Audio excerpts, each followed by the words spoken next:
Hey, I'm walking here! Anyway, I don't want either of you moving. What? God! What? Anyway, I don't want either of you moving 1 inch, okay? God fucking damn it. I'm sorry. Listen, I have one accent. It's called clusterfuck, and it's whatever my voice decides to do in any given moment, okay? Okay. Welcome it. You're allowed to be an arsonist for the good times. Where is this conversation? What is this conversation? It's horrifying is what it is. Don't take this out of context.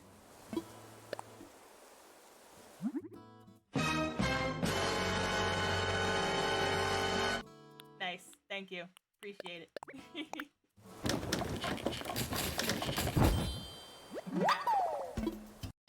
I'm not gonna make it back to the box beach.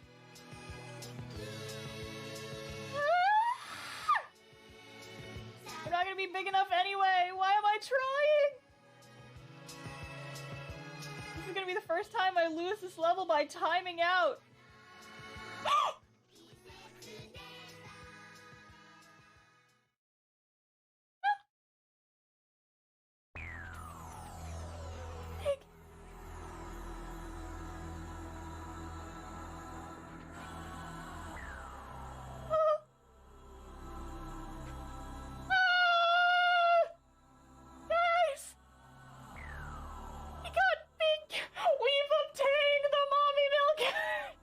The stream.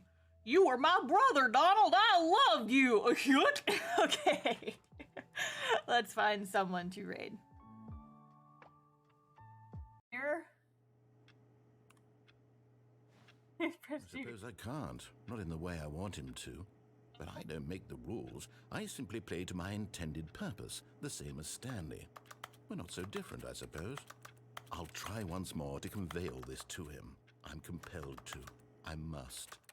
I thought this was gonna be a silly, jokey, fun game. Maybe this time. Hello? And I tried again. And Stanley pushed a button. And I... An ooh-woo voice is if I also do a little bit of Joyzy in there. Hello? Ooh-woo? Hey, I'm Twum walking here. Ooh-woo?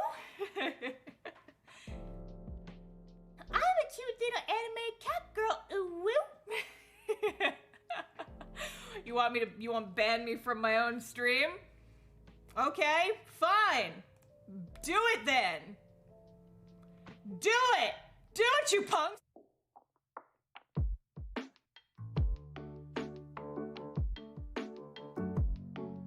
So he resigned and willingly accepted this violent end to his brief and shallow... Where's my portal gun? Farewell, Stanley. Why do we have this machine? Ew! Farewell, Stanley, cried the narrator, as Stanley was led helplessly into the enormous metal jaws. Gertrude Robinson? Is that you? Stanley was obliterated as the machine crushed every bone in his body, killing him instantly.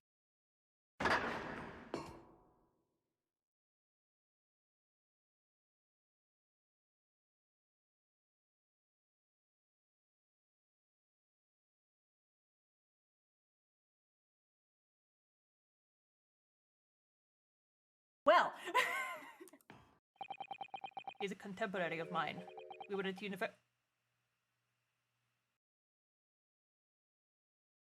Oh? Oh? Oh my god, they were roommates. We were at university together. You're... What? Holy shit, we're getting backstory! Cover up. Oh? Who did that? I don't have magic. Crikey! Sorry, pal. I didn't see you standing there. Hello, cuties. Have I told you? Look before you cast. You can't just jump in spells blazing. And how many times have I told you? I'm a big picture guy. He's alright, isn't he? Don't sweat the details. Someone has to when you're going around nearly frazzling people. I told you guys, he's extremely fantasy Scottish. Are you alright? Yeah, I guess. But who are you exactly? Just a couple of concerned passers-by. This guy's a wandering scholar, and I'm No, do not skip it. trying to keep him out of Hit the trouble. wrong button. The name's Adele. Oh, and I'm Elvis. Now I have 3 dudes. If you lose, does Milo eat your corpse? Yes. Okay, no. So folks who are new in the chat might not know. We made a joke about I horribly lost my my first Nuzlocke challenge. And the final Pokemon that killed me was it was big spider thing. I can't remember the name of it off the top of my head.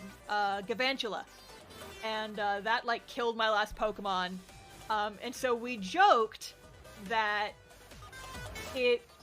whatever Pokemon beats you in a Nuzlocke challenge, it just eats you. So yeah, I don't want to think that Milo's a cannibal, but he could be. Yes, I like. Whoa! Oh.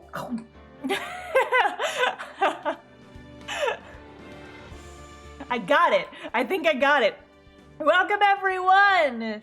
Welcome to Friday's stream number 2. Pew, pew, pew, pew, pew, pew, pew. Wait, what the fuck am I doing? I have a button for that.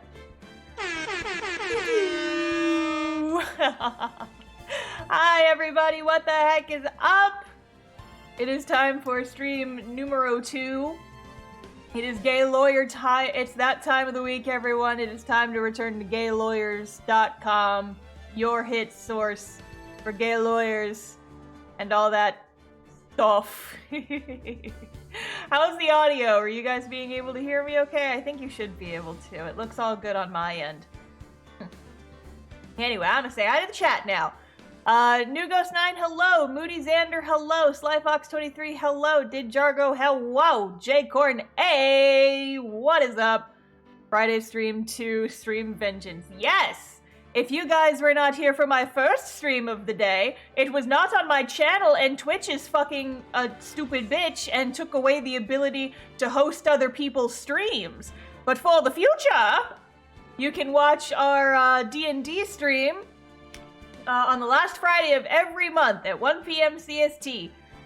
We just finished our 10th episode of our D&D show, What's Left of Us, and some stuff happened. But we didn't die in a volcano, which is the important thing. I'm glad that we are not dead. But yeah, so go back and watch that when you have got time. Subscribe to Jay's socials, because that's where you're going to see more of those. But it is not D&D time anymore. It is now gay lawyer time. So, if you were not here last time, you're gonna be a little lost. But basically, we have been digging around. This is like our 4th session, I think, on this one case. That you don't die in a volcano is a win in my book. Me too. Me too. Me too. My character did unintentionally stab a few of her friends because of a thing. But, you know, it's fine. It's fine. It's fine. It's fine. But yeah, so, yes, I did become the sentient death blender. I am a level 3 fighter. I did do 8 attacks in 1 turn, because of some shit. So, that was a lot of fun. That was a lot of fun. 2 of those attacks were against other party members, but it's fine. It's fine. It's fine. It's all good. It's fine. Anyway, fair warning, my voice is a little bit sore from the D&D stream earlier, just because doing all the talking and stuff. So I might not go quite as hard on accents during this stream. And we might end a little early, depending on how far we get. I would like to finish the investigation phase. This is the final investigation phase of this case, where we now have to go and investigate a whole completely separate group of murders that happened like 2 years ago in-game, and now we gotta go back and figure all that shit out.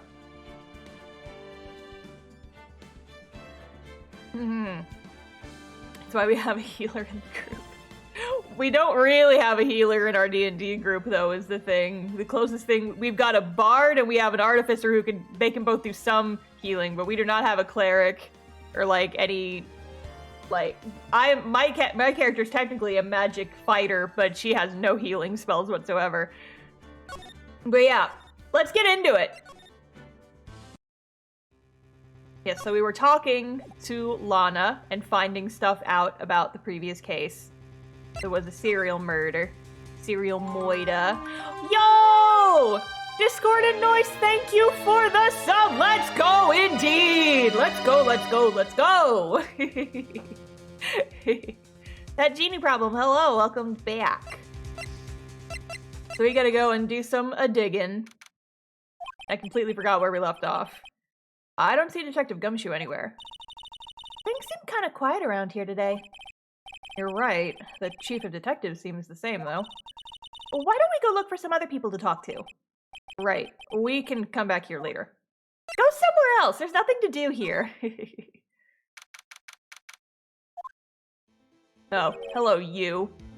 Howdy, Bambina. Oh, Mr. Marshall. I never thought things would turn out this way when I woke up this morning. Que sera. You never know where life will lead you, eh, Bambina? I should have known my luck would run out when old Billy dried up this morning. Billy? Must be his pet cactus. Say, where are you headed? Just over to the prosecutor's office for a little interrogation. It's a voluntary appearance, but we all know I won't be coming back. Sorry, but you can't go in the evidence room today, partner. But, Mr. Marshall, why did you do it? Why do prospectors head west? If ever there was a case I needed to know the truth about, it was that one. Before you turn yourself in, Mr. Marshall, would you mind telling us exactly what happened? Looks like I won't be getting a steak lunch today. No, you will not, sir. Something was fishy about that trial from the beginning. It wasn't just me either, but all the detectives thought so. This is him saying he's gonna get arrested. Yeah, he's gonna go pay for whatever the fuck that was. But what do you mean fishy? Some of the facts reported were inconsistent with the evidence we found. For example, the murder weapon. The murder weapon? You mean that switchblade knife with the broken tip? That was Joe Dark's, alright. But in the initial autopsy report, a question was raised. A question? The blade of the knife was not a perfect match with the wound the victim sustained. But what does that mean? It means there's a good chance that knife was not the murder weapon. Yeah. However, in the report that was finally submitted, that possibility had been erased. Could the facts have been concealed with forged evidence? That case left behind scars on all of us. The scars that the SL9 incident left behind? Yup. Lots of those. That's why we're still dealing with it. There was something going on behind the scenes in that case. We all knew that later. Every detective involved in that investigation, save one, was taken care of. Miss Starr was fired and I was demoted and boxed away in a tiny room. What about Detective Goodman? They did something to him too, the commissioners would get suspicious. No, they were careful enough not to be too obvious. They? What are you talking about? Don't get upset, Bambina. I mean Damon Gant and Lana Skye. The investigation lead, Damon Gant, and his second-in-command, Lana Skye. Lana. There wasn't a person on the force who hadn't heard of that duo. That case was the biggest step in both of their careers. After the case ended, Lana transferred to the prosecutor's office, right? Oh, oops. Yeah, Damon Gant, the new chief of police, arranged for that to happen. She's never been the same since she left. Everyone who knew her said so. Chief Prosecutor Skye was totally different when she was a detective. Now that he mentions it, Emma said something like that too. Tell me, what happened to my sister? Sorry, Bambina, but her secret's too well guarded. I never found out. Lana's secret. It all started 2 years ago. I got the looks, but he got the brains. He was one of the best prosecutors around. I just made detective when it went down. It was our first case together. How old was he, your brother? 27 at the time. Oh god, a baby. He was awarded the highest honor that very day. The highest honor? You mean the king of prosecutors. Knew it. What are you looking at me like that for? That's an honor for a prosecutor. Marshall must have really been close with his brother. The day the SL9 incident took place, that wasn't the same day as... That's right. It was the day of the evidence transferal. Interesting. It was drizzling that morning, and by nightfall there was thunder. Can't believe 2 years have gone by already. I tried to steal the evidence so the case wouldn't die. Apparently, someone tried to stop you. Detective Goodman was murdered, and the evidence locker was empty. So there you have it. That's my story. Did you enjoy it, partner? It was certainly enlightening. There's one thing for sure I found out in court today. That boy Edgeworth isn't my enemy. He was the one who used falsified evidence to get a guilty verdict. But someone else was the one who gave him that evidence and planned everything. That someone is Damon Gant. Don't believe me? Well, I don't blame you. I won't even be a patrolman after today. That's a new sprite. Too bad I won't be around to work with you when you become a real scientific investigator. Adios, Bambina. And I think that's the last we see of him. Bye, Marshall. I won't miss doing your accent. There he goes. Off into the wild, wild west. No one's here today. Not even Miss Starr. Everyone's probably busy looking into what exactly happened went down in the evidence room. That must be where the detectives are. But we proved in court today that on the day of the crime, no one was murdered in the evidence room at 5:15 p.m. Yeah, I thought we were finally making some headway in our case. But instead it looks like we just ended up making Lana look even more guilty. Hang in there, Lana. Gotta find all the answers by tomorrow. What a time crunch, baby! Edgeworth's office. Mr. Edgeworth isn't here. Maybe he's being questioned by an inquiry committee? Took a real beating in court today. Yeah, with Lana admitting to falsifying evidence 2 years ago. I guess we'll just have to come back later. Alright then, where haven't we gone? Marshall rode off in the sunset to sell propane and propane accessories. Yup! Hey, yup! Haven't we been yet?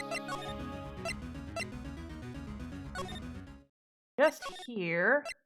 Can't go up. Criminal Affairs Department? Oh, I guess we can come back here now. Place is always pretty empty, but today it's deserted. That must mean everyone's busy solving crimes. Oh, if you're looking for the others, they're all in the conference room. Thanks. Wow, he actually talked to us. With the chief prosecutor saying what you did and the decision about what to do about Mr. Edgeworth, not to mention our statement to the media and tomorrow's trial, there's more chaos going on than Thanksgiving and Christmas put together. I think festive is the word usually used for those. Sir? We'd like to have a look around Chief Gant's office. Just use the connecting hallway to the other building and take the elevator to the top floor. Really? You mean it's okay for us to go in there? I mean, we aren't police officers or anything. Hey, you're right. You can't go in there. It's off limits. Now I see where Detective Gumshoe gets his unique charm. Well, what are we waiting for? Let's head to the chief's office. There we go. Oh god, I forgot about this fucking room. This man. Good god. Whoa, where am I? In the chief's office, silly. At least that's what it said on the door. Check out that pipe organ. It's real, isn't it? Hey, I used to take organ lessons in kindergarten. They used to call me Little Miss Bach. Uh-huh. I thought I was a genius until they... Oh, I thought I was a genius until it...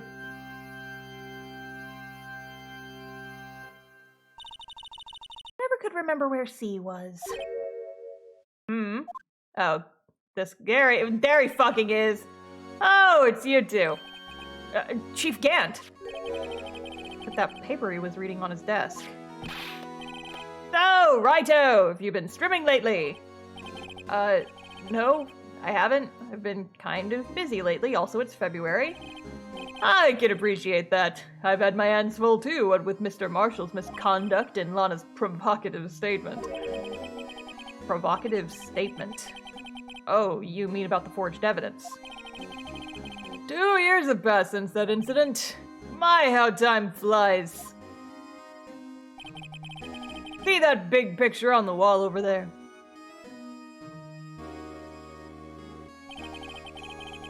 That's a picture of Lana, Neal, and me.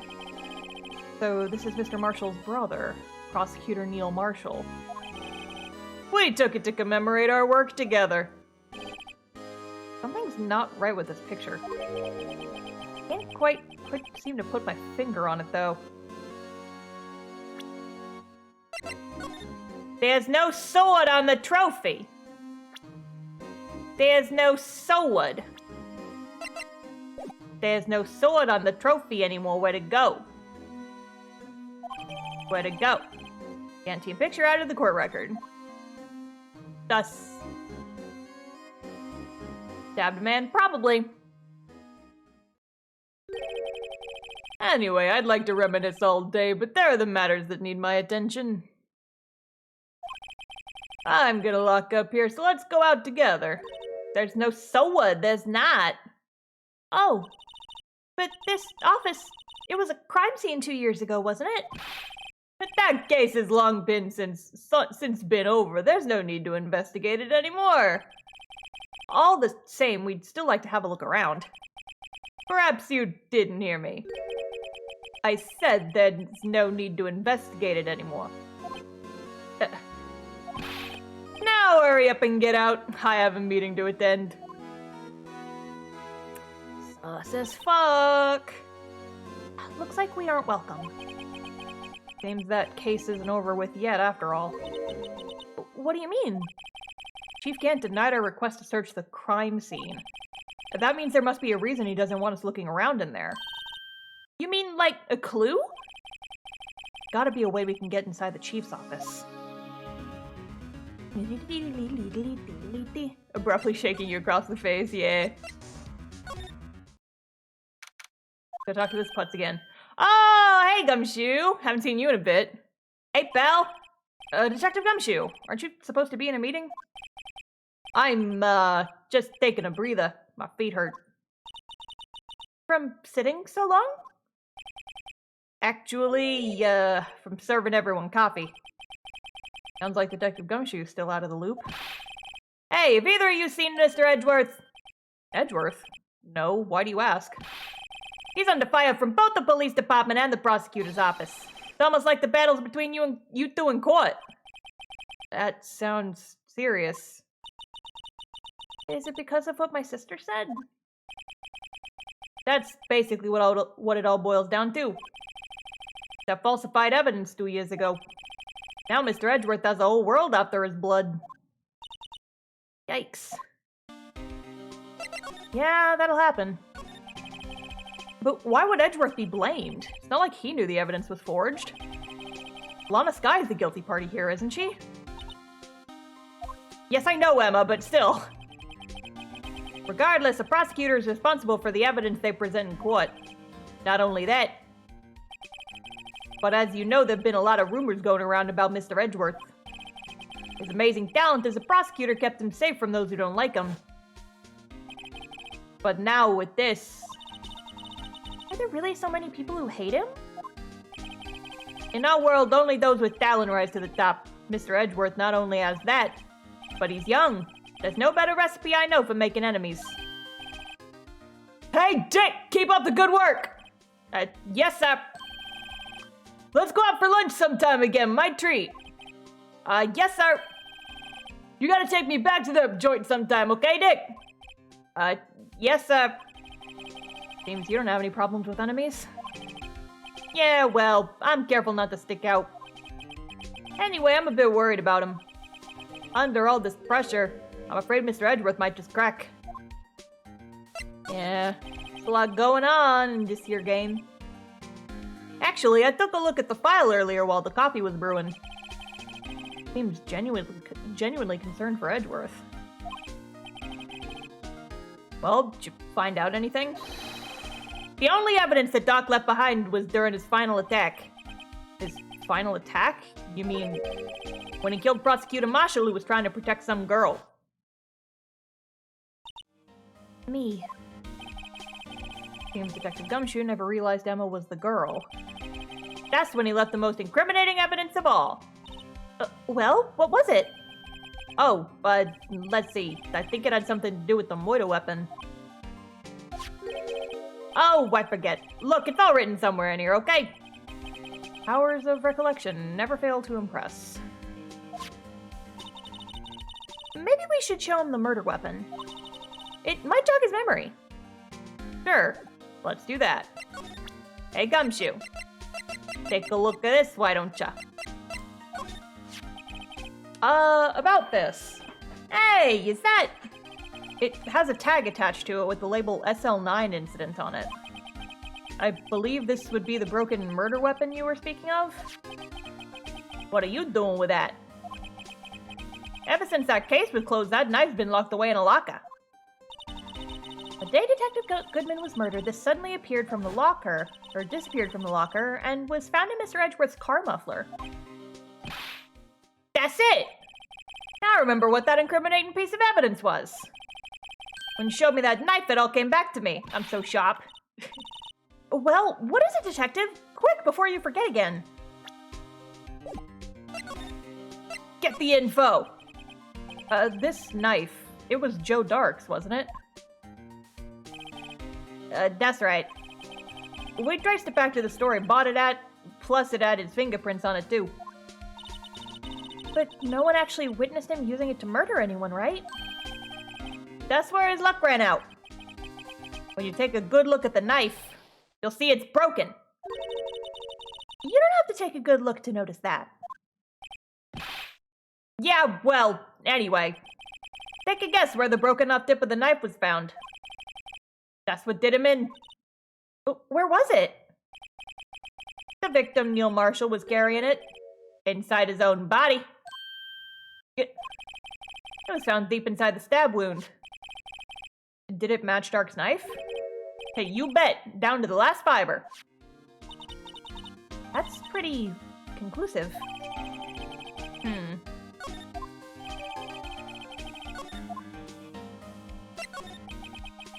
Joe Doc was 42 at the time of the crime. He was just a run-of-the-mill businessman.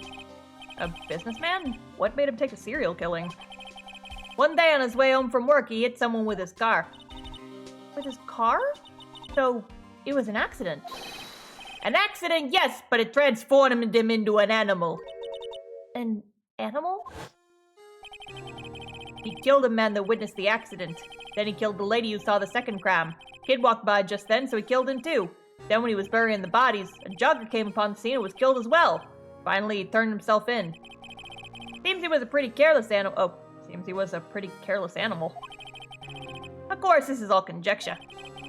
There wasn't a single shred of evidence. So he turned himself in.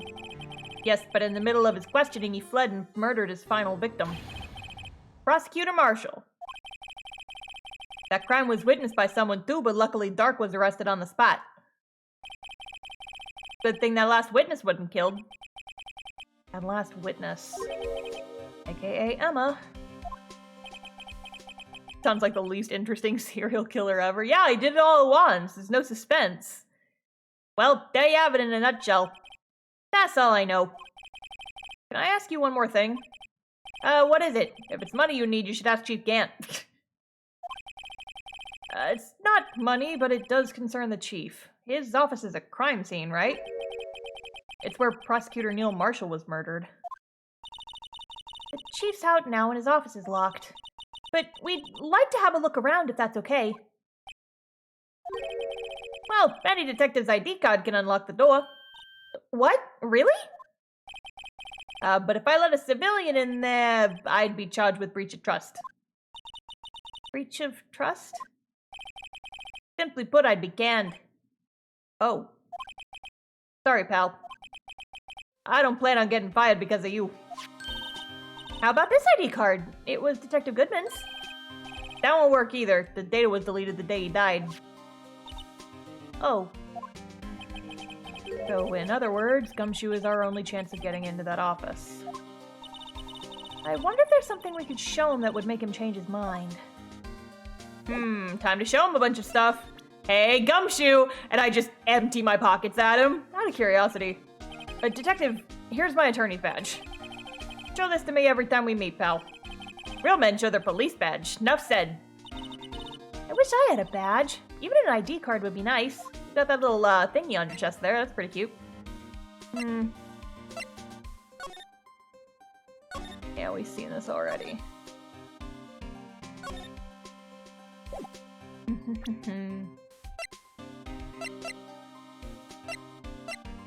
What can we show him?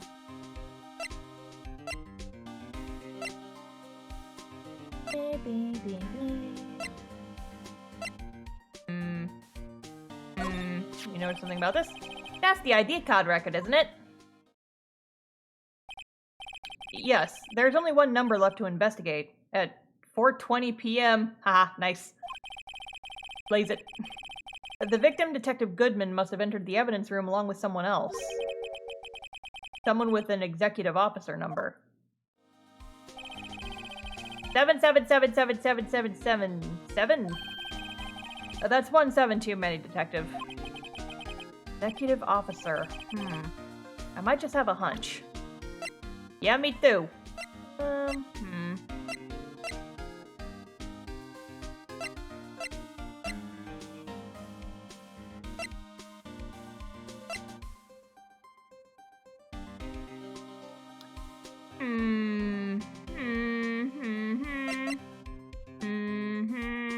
I'm just gonna start showing him random stuff, I swear. Found deceased Neil Marshall. Friday 19th between 7 and 7:30. Cause of death, single stab wound piercing to the heart/lung. Died from blood loss in under 10 minutes. Weapon was found in wound was missing the tip. Just the tip, though. Just gonna show him this just for fun. Let me share a little advice with you as a detective. Don't have a clue, keep your trap shut. I'll keep that in mind. Sheesh! You have a detective's ID card. They just said that the detective's ID card, all the data was deleted, so we can't use that to break in, unfortunately. So much for that plan. I'm just gonna show him everything. I've been studying up on those files. There's nothing wrong with Mr. Edgeworth's presentation. I think people are accusing him of injustice. I, for one, ain't buying it, pal.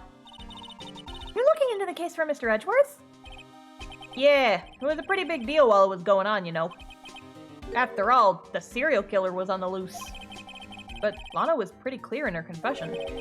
She forged evidence in order to prove Joe Dark guilty. Okay. I wonder if maybe I don't have... I mean, there's nowhere else for me to go is the thing.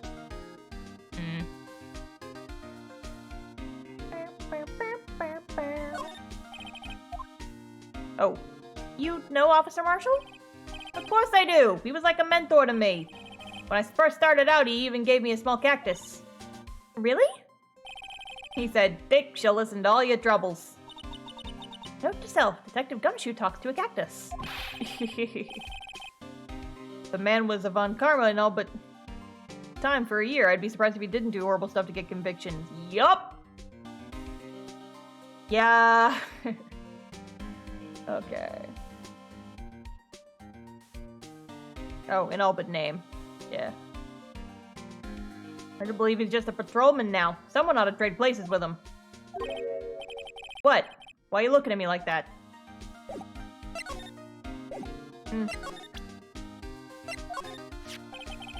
This ID card belongs to the victim, Detective Bruce Goodman. You can do just about anything these days with a card and a secret number. Scary. It's only scary because you keep dropping your card, Detective Gumshoe.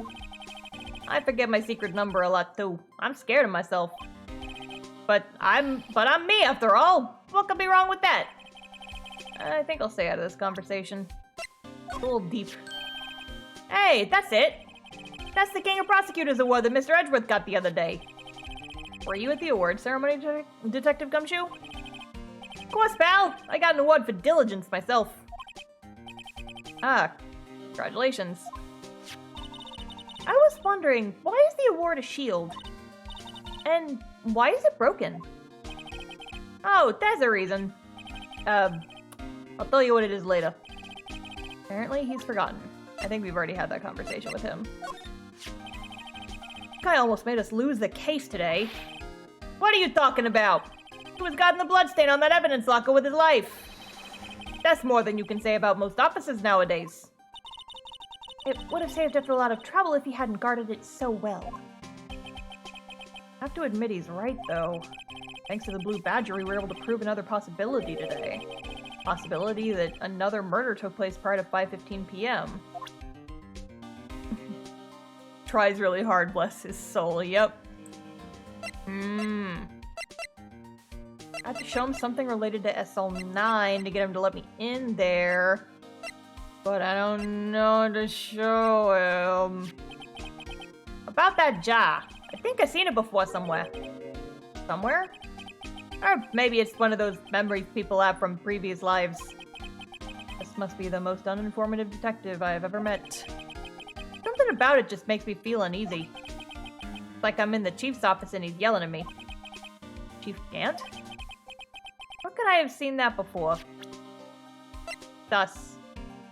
Jar his memories. Yep. Clunk him over the head.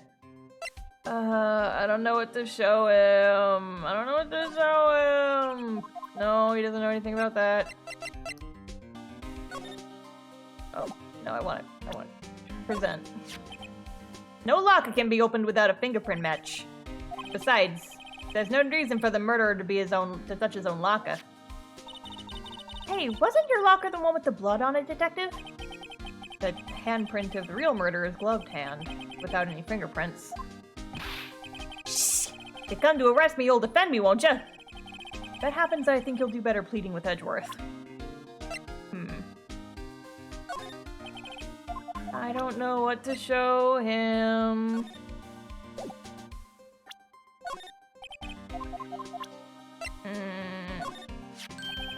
Oh, lost item report, huh? Very impressive, Detective. You knew what it was right off the bat. Well, I am a master of I'm a master of misplacement, you know. A master? That has such a cool ring to it. And the way I see it, if things are meant to be lost, then they're meant to be lost. There's a higher power at work there. Wow, a higher power? Maybe I shouldn't let Emma hold any evidence. I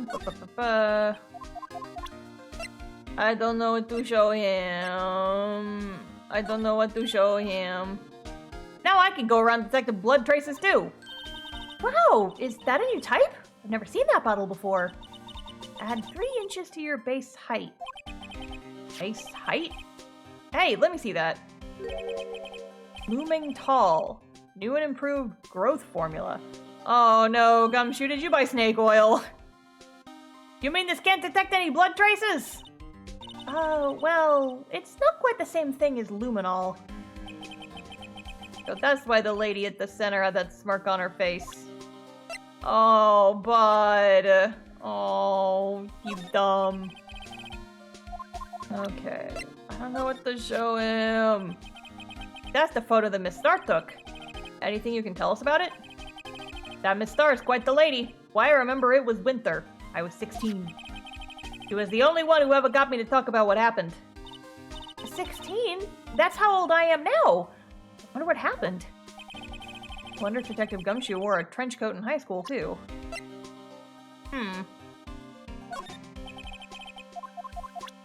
Okay.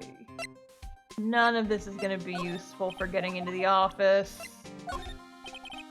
I don't know what to show him.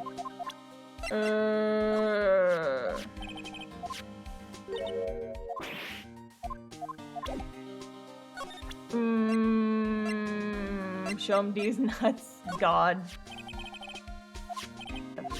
Knife. Yeah, we already been through all that.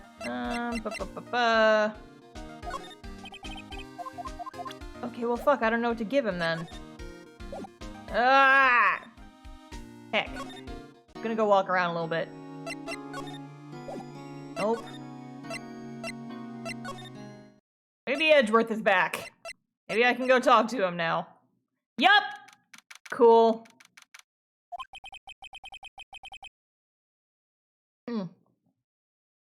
Wonder if Edgeworth's back yet.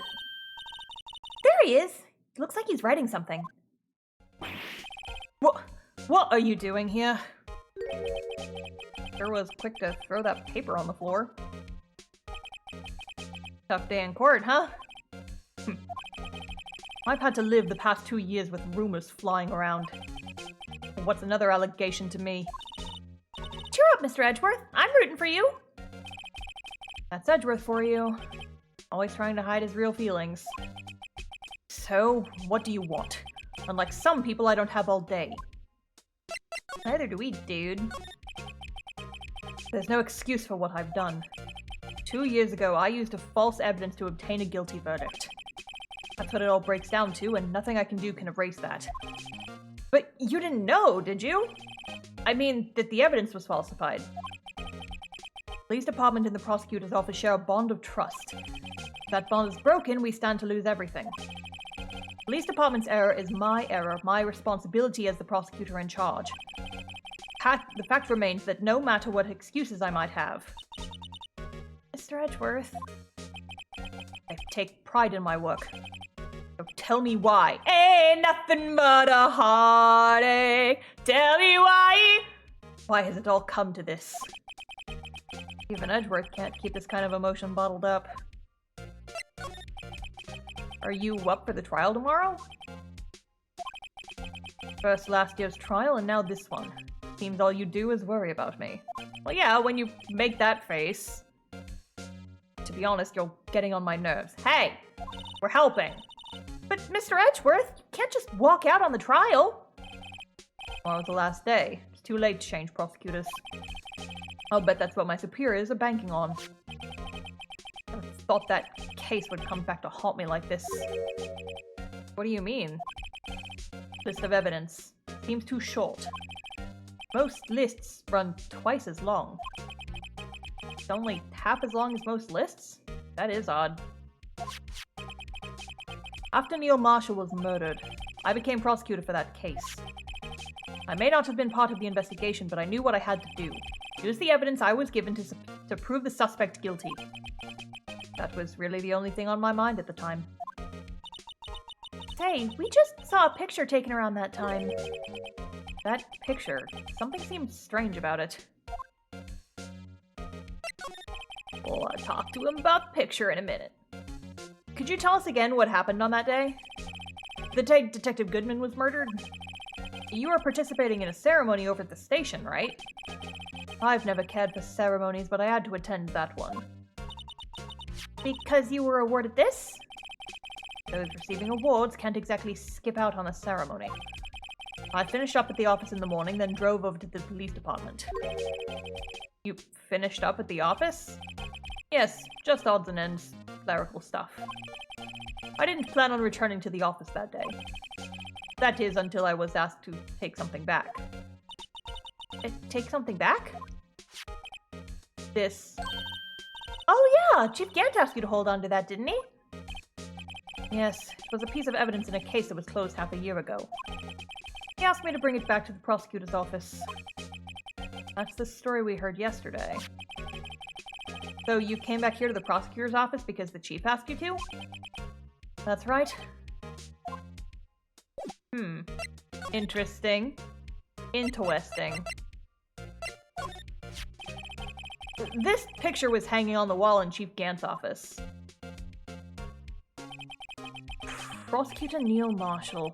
He just started making a name for himself. Looks like this was taken when he received the King of Prosecutors trophy. Speaking of that, there's something that bothers me. Yes. The trophy Mr. Marshall is holding...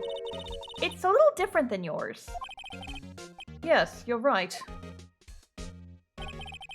Ah, I remember now. Remember what? That was what the official prosecutor's trophy looked like up until 2 years ago. There's a story behind its design. A story? Sounds interesting. Could you mind telling it to us? It's simple, really. Contradiction. That's what the award's based on. Okay. Well, tell us more about that. Also, Marco Verg and Chris Wright. Hello, welcome to Strim. This award originates from an ancient Chinese tale. In Chinese, the word contradiction is written with 2 characters. The first means halberd and the second means shield. You've heard the story. Me? Oh, sure. Everyone knows that. Why don't you tell it, though? For Emma's sake. Very well.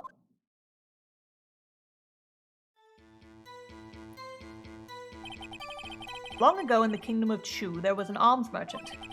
One day, he presented the king with 2 items. The first was a halberd he claimed could slice through any shield or armor. The second was a shield he claimed could withstand any weapon. Wait a minute. Those claims contradict each other. Very perceptive. But then again, you've heard the story before, right? Anyway, as you mentioned, the very descriptions of these items discredit them both. When the king pointed this out, the merchant was left speechless. And thus, the Chinese word for contradiction was born. Interesting. Oh, I see! So the chipped shield and broken knife symbolize... Precisely so. They symbolize the merchant's items. The ancient tale ends with the merchant at a loss for words, but it's in our nature to pursue matters to their conclusion. Even if it results in something as ugly as this. Ow! Thanks, Mr. Edgeworth! I learned something new today! That's funny. If that's so, then why were you only given a shield? You'll have to ask Chief Gant. 2 years ago we had the halberd part of the award abolished. Chief Gant.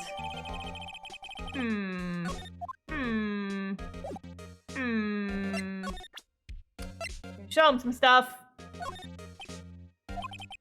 Right, please. I'm the prosecutor in this case.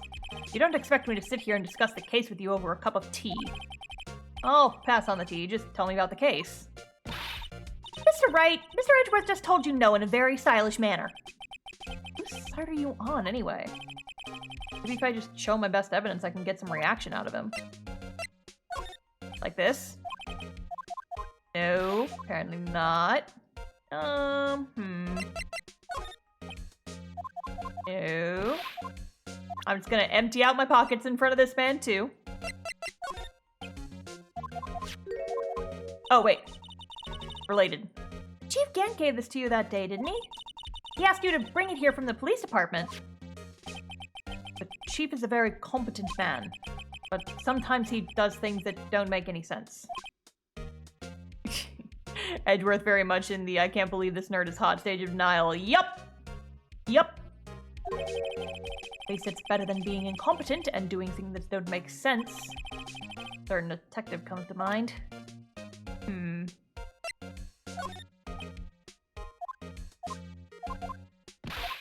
Come on, Edgeworth, spill the tea! Spill the tea! Seems everything in this case is designed to cast doubt on me. Hey, don't look at me. Yes, I went to the evidence room on the day of the crime.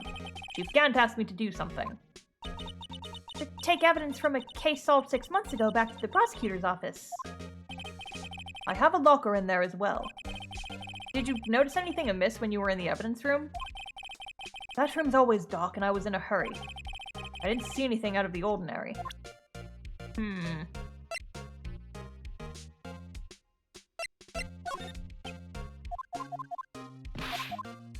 I want to examine that piece of paper on the floor, too.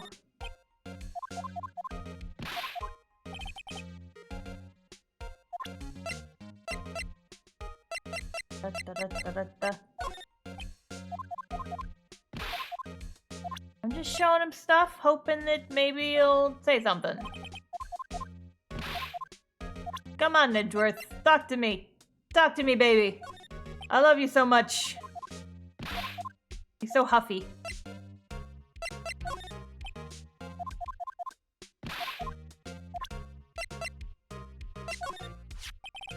You know, it wouldn't hurt if you put this up somewhere, like, on a shelf. That has no meaning for me anymore. What do you mean, anymore? That's who I was last year. What good is it to dwell on the past? He is asking me. Why can't he just accept it graciously? Actually, something's been troubling me about this shield. Look, do you notice anything different? Different? Yeah, don't you remember? The other shield in the court record? Guess I'd better present this other shield. Oh, I already did that, though.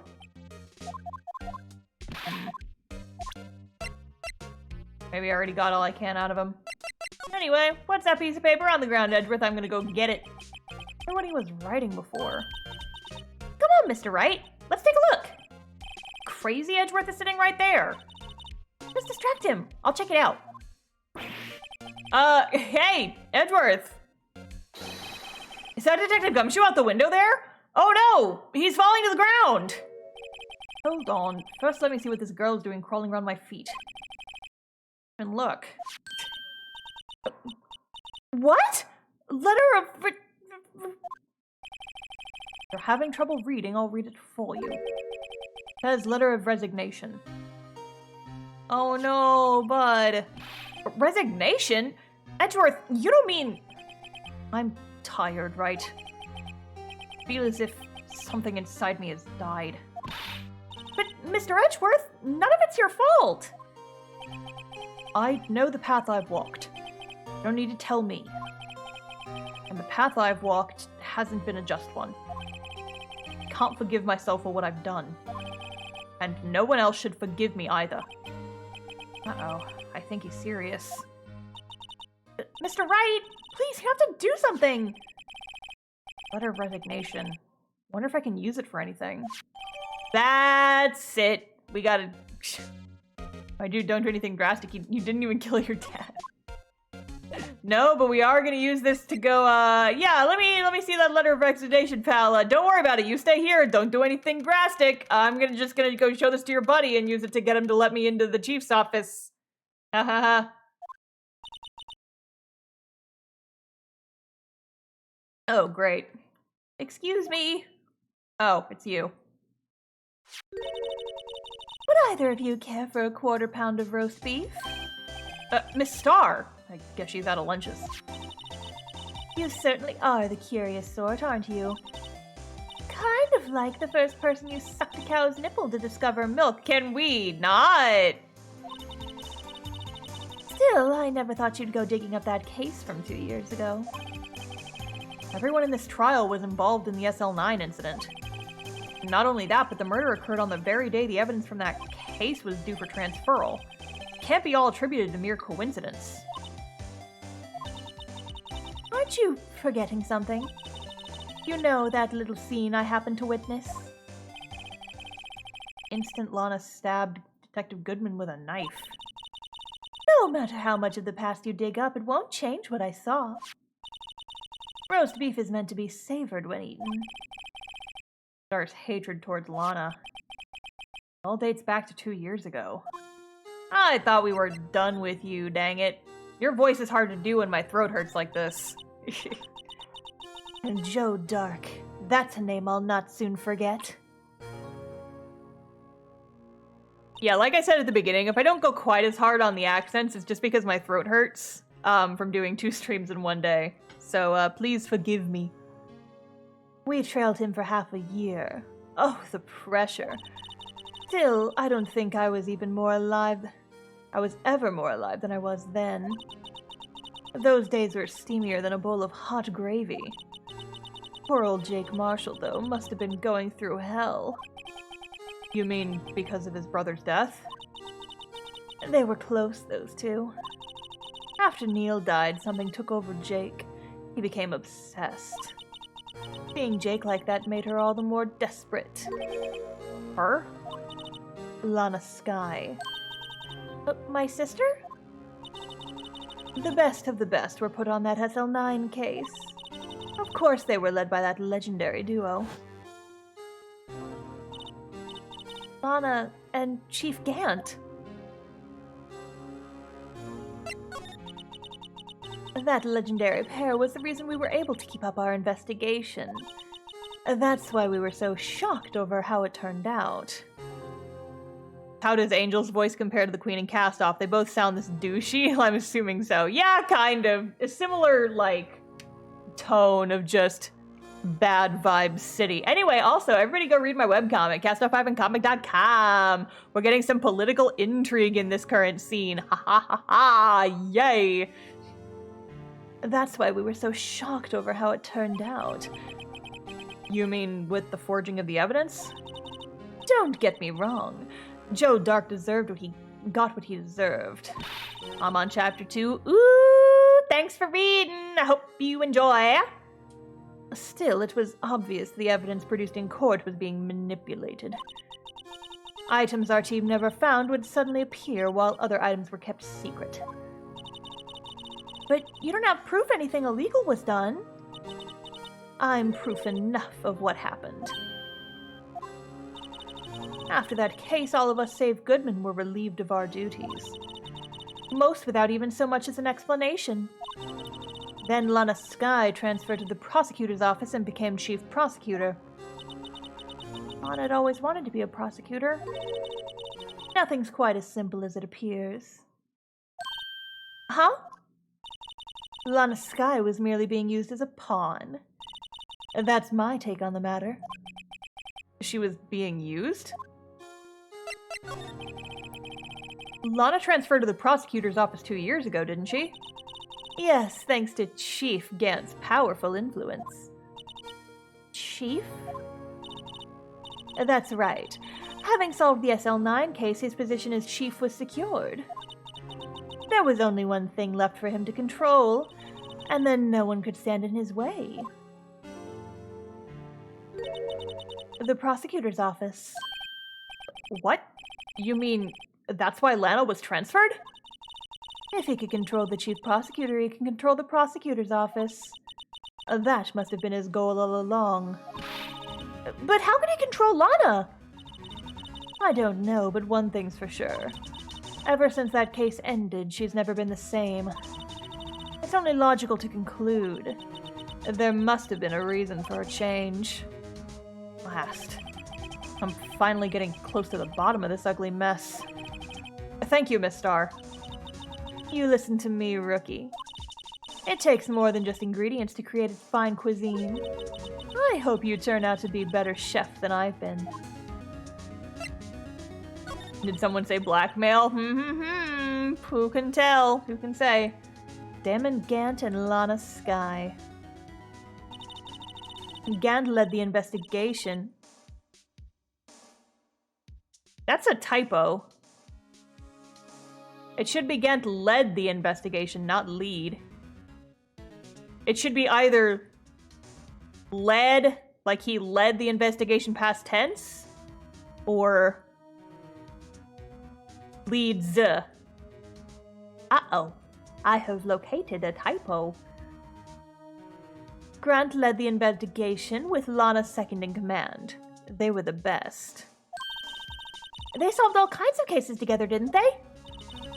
Damon Gant's magnetism in particular was almost unreal. His magnetism? By that I mean his ability to attract evidence. He'd produced the most incredible evidence in the cases he handled. Incredible evidence? You mean... Oh, yes. There were rumors about him even back then. No one dared confront him, though. Take it she's talking about forged evidence. Back then, everyone looked up to Lana. All the detectives wanted to be like her. Really? Oh, yes. Myself included. I was a fool, really. She hated anything crooked and always watched out for the other detectives. That's why she was so concerned for Jake. Mr. Marshall. When Jake's brother was murdered, she felt as if she had lost her own brother. If it wasn't for her, I don't think Jake would ever have recovered from his shock. That's what makes it all the more infuriating. Miss Star. That's why I'll never be able to forgive her. Why did she have to turn so cold after that? Interesting. Alrighty then. Back to the police department. Let's move. Let's motor. Hey, Gumshoe, you still here? Oh, you're back. You're still here? I gotta make 150 copies of these files. I'm brewing coffee, copying files. I'm turning into a regular DJ. You're a DJ as well? I'm not mistaken, I think he means desk jockey. Oh, that DJ. I gotta admire your consistency, but my answer's still no. I'm not letting you into the chief's office, period. Even if you empty your entire pockets of everything again, like you just did a few minutes ago, I'm not doing it. It'd be my neck on the line. And that office is the last crime scene in the SL9 incident. I have to take a look in there. There's gotta be something we can do to make the detective change his mind. Like a certain someone threatening to resign? What's this crumpled up piece of paper? No way! Mr. Edgeworth can't be serious! Is he ever not serious? I can't believe they pushed him this far. Mr. Edgeworth really feels responsible. When I first met him, I thought he was cold as ice too. But I know different now. He trusted us detectives to provide him with sound evidence, but we betrayed him. Detective. That's it. I made up my mind. But... Here, take my ID card. We can't do that. If someone found out, they wouldn't let you off the hook with another lost item report.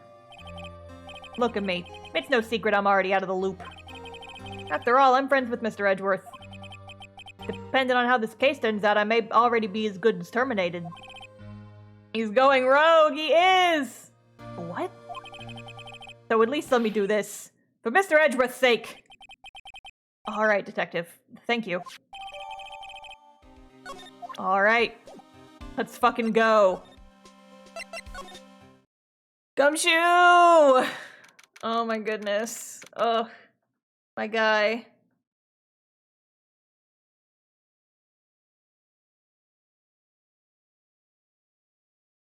Checking stuff real quick. Okay. Received 100 messages with Restream chat. Thank you, Restream bot. Where's my water? It's... Ugh.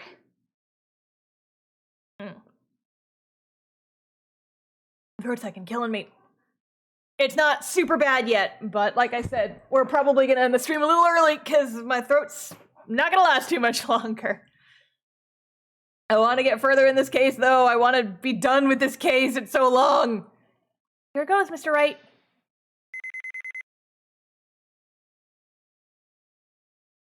And we're back in... Oh, I'm sorry. It's not so bad. It's just a little hoarse, but I'll be okay. I really want to get through this case. We're in! If anyone finds us now, Detective Gumshoe's a goner. We do it Wednesday next week if you wanted. Yeah, I'll consider it. I just like, if I get far enough today, we can probably finish it next time, which would be my goal. Detective Gumshoe's a goner. If that happens, I'm counting on you to bail me out. Yeah, of course he came. Sorry, I thought you were a ghost. I didn't even know you could slap a ghost. God, Detective Gumshoe! What are you doing sneaking up on us like that? I wasn't sneaking. I was just worried something might go wrong. So I came too. If you're here, then what's the point of giving us your ID card? Crushed and rendered unusable in pocket. No, he needs that! Hey, don't do that to my card! I have to imagine your issues with this room go further than ghosts. I was also gonna say, based on our D&D shenanigans, you can grab ghosts and punch them and shake them and do other various misdeeds to them. Shake them like a martini. Shaka, shaka, shaka, shaka. Get the information out. Fleece them for all they're worth. Anyway, go watch our D&D show. I'm going to be drawing a lot after this stream is over because some stuff happened today. Oh boy. I hardly ever got a chance to come in here, so I figured I'd have a look around myself. Besides, we're all in this together now. You really do want to get fired, don't you? And not if we're lucky. Now come on, let's see what we can find out. I've got a bad feeling about this. No kidding, I wonder why. Hell yeah, volcanoes, guys, go watch the D&D. Star threatened a ghost in a previous stream. Not only did I threaten a ghost, I literally turned into a, like, death blender today. I finally got to be a death blender. Death blender at maximum speed. 8 attacks in 1 turn at level 3. Woo! The death blender she goes. Alrighty, anyway, let's look at this shit. This is a safe, isn't it? Safe. That word is ripe with intrigue. Okay. You say so. When will Ariana punch ghosts? Eventually, maybe. Who knows? Looks like a code needs to be entered in this panel to open it. I don't fucking know. 7-digit number. I think I just might know what it is. Oh, you know what? You know what it is? I have a hunch. Oh, I know. Do you want to try my birthday? It's... no, I don't. Zooming in super close. I have a better idea. Here goes nothing. Put code.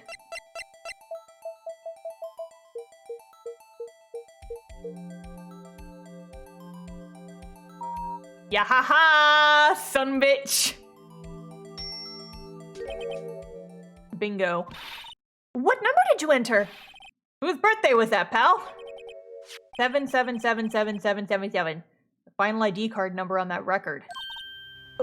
What? The numbers of the mysterious executive officer who entered the room that day. You mean 777777? That ID number? I think you're 17 shy this time. It can only mean one thing. That's Chief Gant's ID number. Say, anyone care to look inside? Yeah. Phoenix really just said, easy, I know this one. And damn it has horrible security practices. Yup. Yup. Is there any money in there? How much does he have stashed away? Look, it's a shard from a broken cup. This somehow looks familiar. Where have I seen this before? There's something else in here too. What's this? Looks like a piece of leather cloth. I'm getting memories coming back to me now. I'm putting the pieces together. It's been so long since I played this case, I forget all the details. This is a handprint, isn't it? Hey, I saw someone wearing a shirt like that once. You think the chief made up the design? I don't think so. Oh, well, it was just a thought. Is that it? Is that all that was in the safe? Apparently so. It's empty now. A piece of cloth with a handprint on it and a broken shard from a cup. They look like pieces of evidence. Yeah, but unless you can prove they have something to do with this case, I'm afraid I can't just let you take them. After all, it's my neck on the line here. Great. Now I have to prove their relevancy to get them. How are these two items related to the SL9 incident? Come on, there's gotta be something we can show the detective. Alrighty, let's show him some shit, because I know for sure what that first one is. Detective Gumshoe, could you have another look at this jar? I remember when the three of us put that back together. Ah, those were the days. Feels like just yesterday. Detective, it was yesterday. Oh yeah! Kind of early to be nostalgic. Wasn't this jar a piece of evidence from that case? That's right. One of the shards had an SL9 incident sticker on it. Doesn't this ring any bells? You know, that fragment we just found? You mean this one that was in the safe? Yes, that one that was in the safe.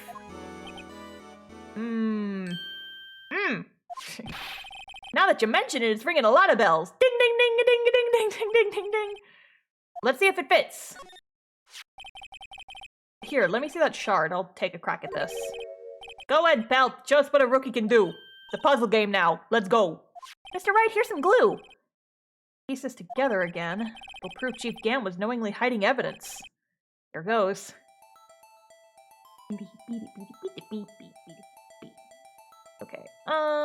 Where's the rotate?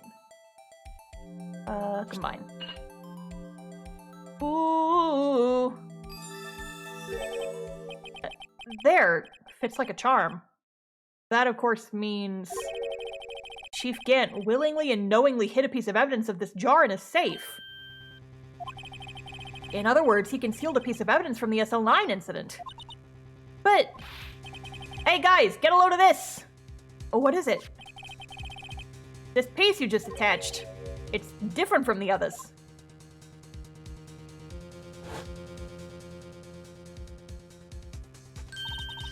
There's a reddish line on it. Reddish line? That's blood. It could be paint. I don't get it. Why would Chief Gant hide this in his safe? Good question. I feel a lot better now that this jar's complete. But it only raises another question. What was a piece of it doing in the Chief's safe? More importantly, why wasn't there any money in there? Isn't that what safes are for anyway? I have a feeling the outcome of tomorrow's trial just might hinge on this. Okay, well, we have tools. We have the technology. Hey, I just bought some of that stuff. Now I can go around and detect blood traces too. No, we already did this. Detective Gumshoe, I'd like you to have a look at this. Hey, I know what that is. So you want to take some fingerprints? That's a great idea, Detective. Alright, go to town. Sheesh. What are you doing? Why are you sticking out your hand like that? Go ahead, take my fingerprints. Okay, I'll take them. Yoink! They're my fingerprints now. This is some face shit. Take your fingerprints. It's not your fingerprints we want to take. Huh? Come on, this isn't the time for jokes. Talking about that cloth we found in the safe. Oh, I knew that. The one with the handprint on it, right? Sheesh, where's your sense of humor? Okay, Mr. Wright, let's check for prints. Sprinkle the powder on the cloth. Then, once they've been absorbed into the prints, blow the rest away. What are you, my mom? I don't have to be told a million times. Alright, let's get this over with. Do this one.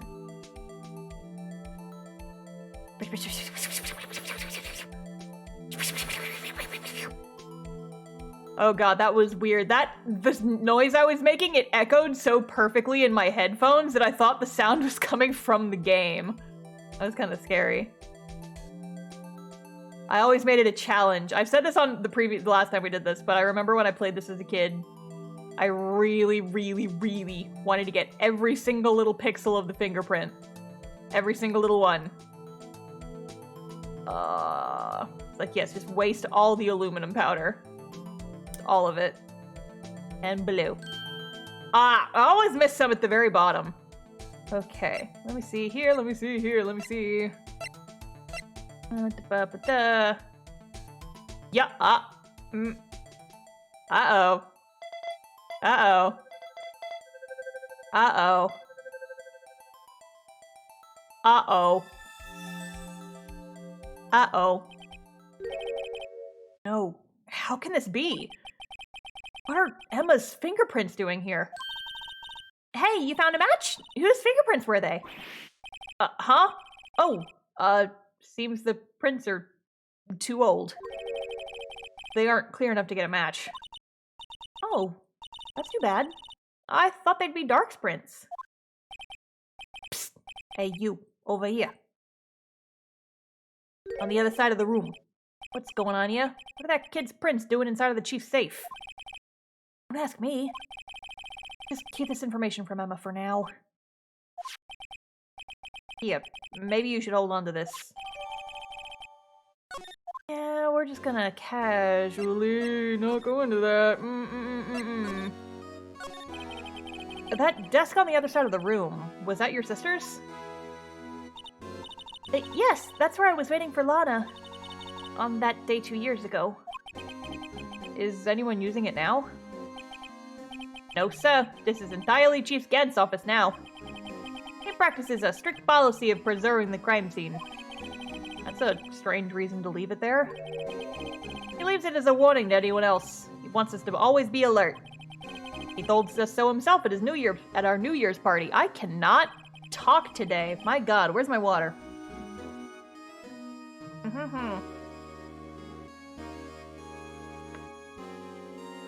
Of course, he was pretty intoxicated at the time. I see. So, ever since Lana left, no one ever touches that desk? And no one except Chief Gant. And the cleaning lady who's in here each morning. Still, 2 years have passed since that incident. Oh, hydrate, redeem, okay, fine.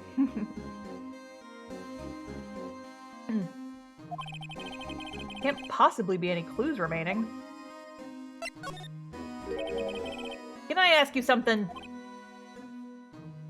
Oh no, my head pats are broken. Ah, shit. I forgot to... I always forget to turn on my damn bot. God damn. Well, alright, give me a sec. I can manually do it while the bot's booting up. Or I could just, It's not the bot that's bad, I just forgot to turn it on.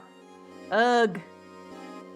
Okay, I will redeem my own head pats once the bot finishes loading. Give that a couple minutes. Okay, now give me the head pats. There we go. There we go. I did it. There we go. What tab did I had open? I have an extra monitor, and if I have to like keep it on something else so it's not distracting. Okay. Sure. You only came here to look around, right?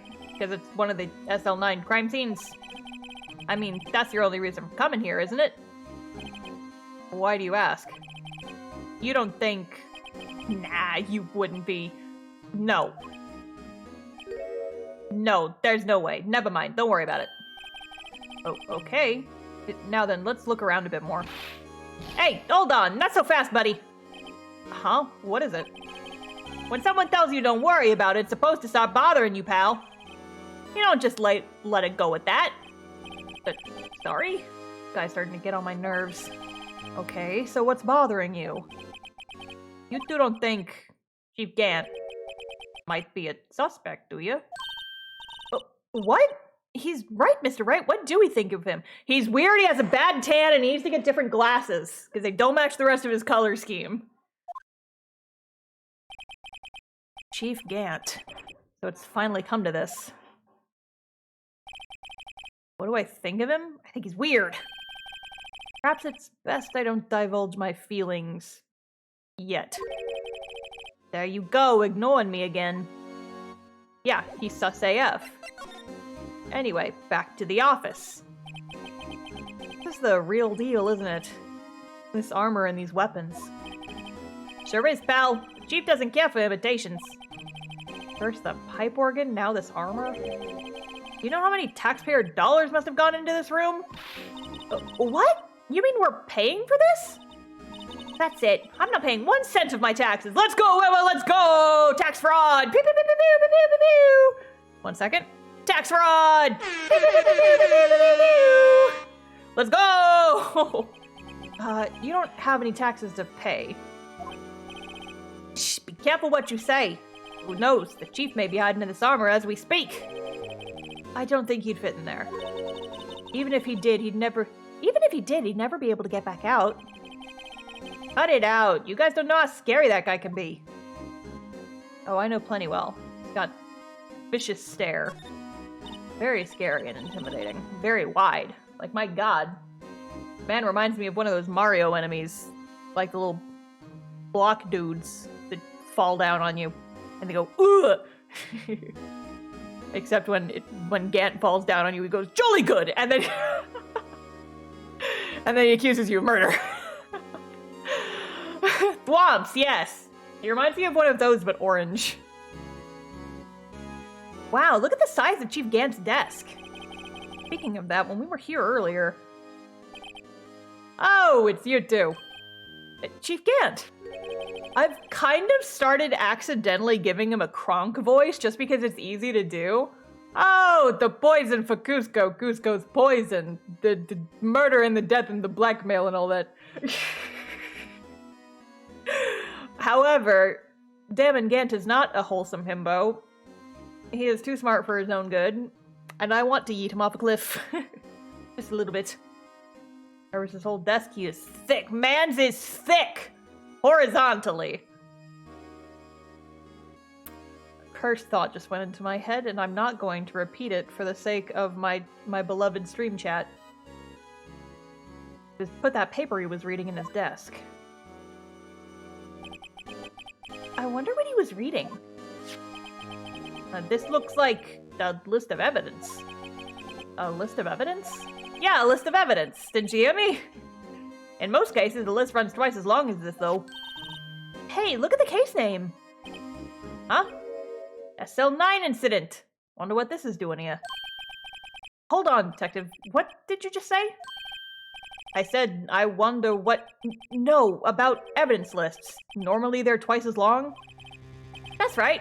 I guess there wasn't a lot of evidence. Half-size list of evidence. List of evidence. Seems too short. Most lists run twice as long. What would the other half of this list be doing here? I knew it! The chief must be hiding something about that case! It would appear so. Ooh. Well, was I any help? Of course. Thanks to your ID card, we were able to get some hard evidence. Uh-oh. No, that's not very kind, is it? In other words, if it wasn't for his ID card, he would have been useless. Hello, sir. Isn't that right, you in the coat? Chief, get! We didn't think you'd be back so soon. Fortunately, I'm a man who believes in signs. As I was walking into my meeting, I happened to look out a window and saw a stray dog run right into a pole. And just then I thought of a certain detective. Do you mean me, sir? Now then, I'm afraid I'm going to have to ask you all to leave. Yes, sir. Sorry. Oh, you in the coat. Me, sir? Drop off your ID on the way out. You won't be needing it anymore. But, sir! Now get out. Yes, sir! Uh-oh, gumshoe. We'll be on our way too, then. Wait. Yo, the one without the spiky hair. Don't go yet. Me, sir? I'd like a word with you. But, sir, I'm not a licensed scientific investigator. You with the spiky hair. You're free to go. Mr. Wright? Don't let the wide man hold me hostage! Now look, pal, if I've told you once, I told you 1,000 times. The chief's office is off limits. But no, you just had to go sneaking in there like that, didn't you? Thought you said you didn't care anymore if you were fired. Yeah, but if I knew it'd be like this, I never would have said it. Now that I've seen the evidence Chief Gant was hiding in this office, I think I'm finally starting to get the picture.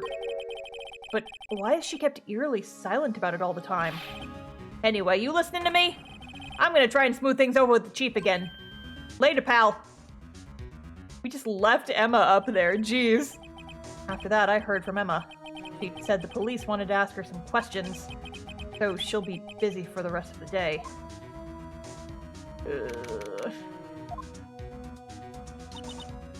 See, so the chief asked Emma to come in for questioning. It's no use thinking about it. Tomorrow's the final day in court. Committed to doing everything I can to defend you, which is why I'm here.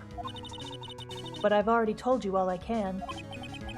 What you've told me over these past couple of days is absolutely nothing. Not a single useful thing. Really? I believe I did mention something quite important. Something I told you right at the beginning. I said that I was the one who stabbed Detective Goodman. You know, I think I finally figured it out. I know who it is that's lurking behind your words. Mia did a good job mentoring you. I'm rather jealous. James Edgeworth was right. Edgeworth? Once you're convinced you know something, no one can persuade you otherwise. Thick-headed is the term he used, I believe. Now's my chance to get her to tell me the rest of the story. Interrogation time! Let's go! I have to admit I was more than a little perplexed at first. You insisted you did it, yet there was no incriminating evidence. But that's when it hit me. It's not that you're unwilling to tell the truth. It's that you're incapable of doing so because a certain individual. What an intriguing notion. Certain individual, you say? So you think I'm protecting this person? Protecting? No. I think afraid of is more like it. If I'm not mistaken, the person in question may have persuaded you to silence. For argument's sake, Mr. Wright, who may you ask is this person you're speaking of? The one I'm supposedly so frightened of? What's this person's name? Swamp McWide, obviously. Well, Miss Skye? Mr. Wright, you are addressing the Chief Prosecutor. Not forget your place. I take it she's still not ready to spill the beans. My apologies. Could you please tell me a bit more about what you think you know? Okay, sure. We were partners until 2 years ago. I respected him as a detective. Assuming he is respectable, then tell me one thing. Why would he try to hide his crimes? His crimes?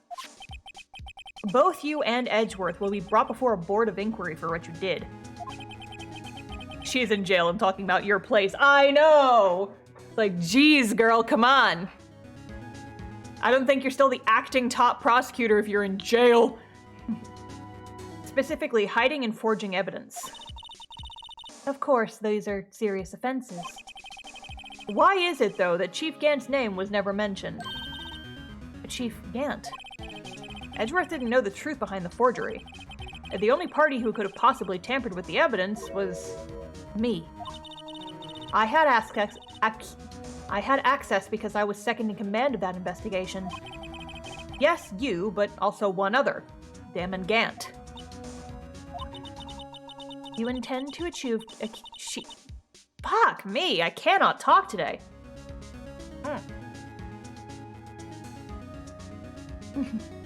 Sometimes they bring you out of jail so you can assault the judge with a hog. That's not until game 5. We got a ways to go before we get to that one. If you intend to accuse Chief Gant, you'll need more than just words. Show me proof that Chief Gant falsified evidence in that case. Well, falsified? Ripped in half, this is all I got. Ooh! Ooh, I didn't notice that. We'll come back to that. I mean, he was definitely hiding evidence. I just found this in a safe in the chief's office.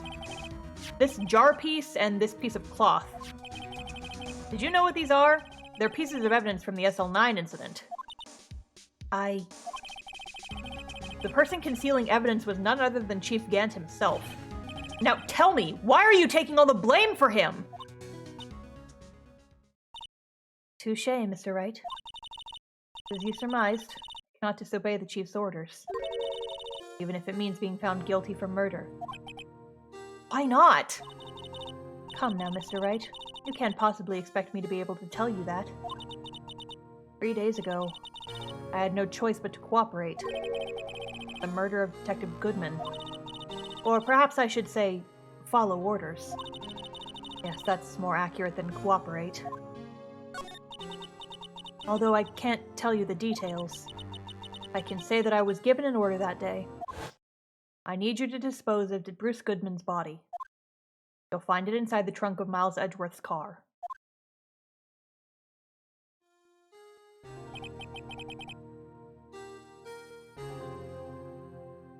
Just as I suspected. Despite what everyone believes, you were not the one who did murder Detective Goodman. Correct. I was trying to take the body out of Edgeworth's car. Trunk's lock was broken, and I discovered that murder weapon while investigating the body. The murder weapon? You mean Edgeworth's knife? No. When I found the body, this was the knife stuck in it. The knife from the SL9 incident. serial killer Joe Dark's knife. I couldn't just leave that knife in him, so I took it out and stabbed him with another knife. That would be Edgeworth's knife. That's right. Even though he was already dead, my hands were shaking at the thought of stabbing him. That's why I ended up cutting my hand. And that's the reason for the bandage on your right hand? Yes. It seems that I got blood on the victim's shoes as well. Then... she saw me just as I plunged the knife in. A star, huh?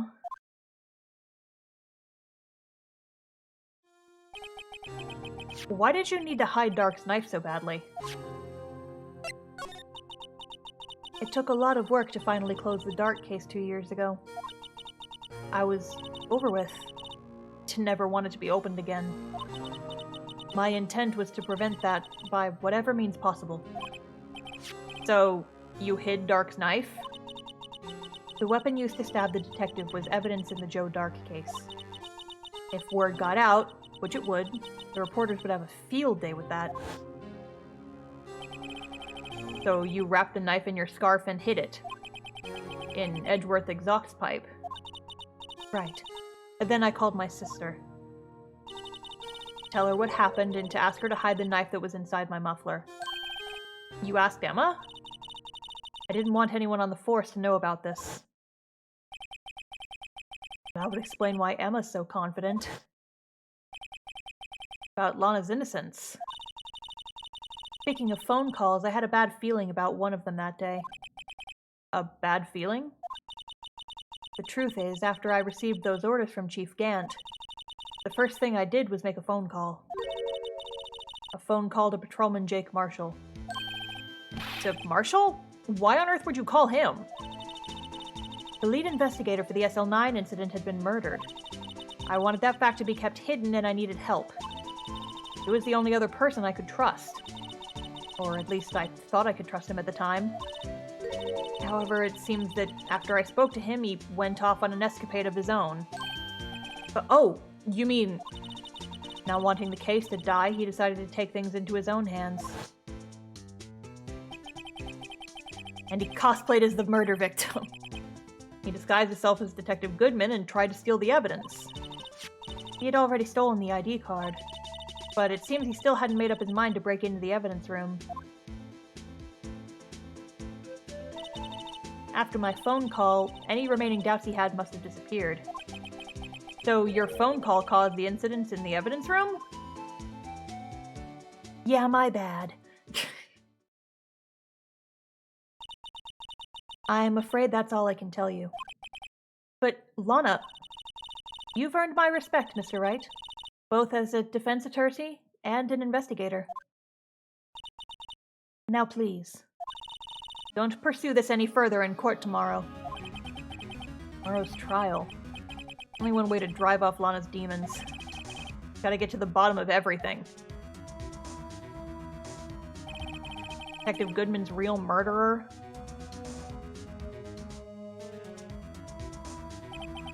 And what went down in the chief's office 2 years ago. Dun dun dun dun dun dun dun dun dun dun dun dun dun. Alrighty.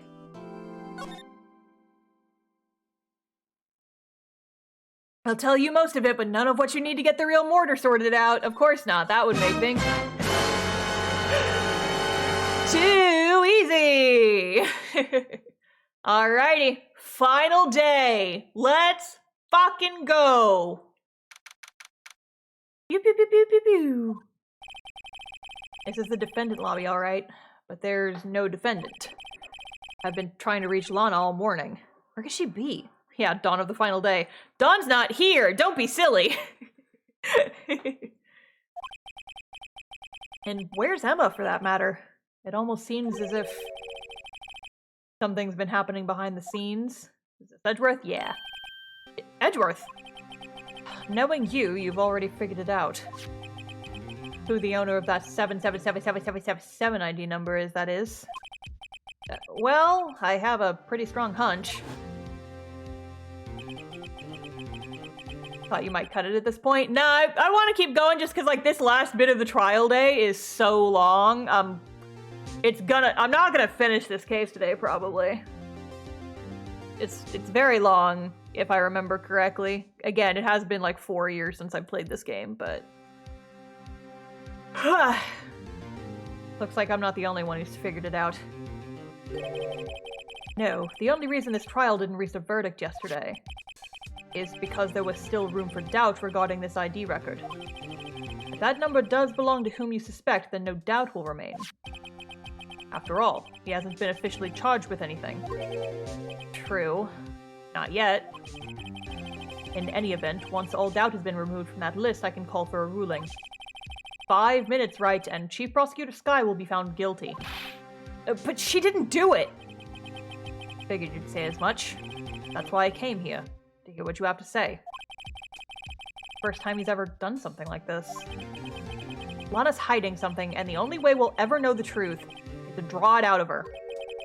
The truth. Everything goes back to the SL9 incident. Don't be stupid. Today's the last day of the trial. We don't have time to reminisce about the past. That depends on you. If she's found guilty, you'll lose your only chance to find out what really happened.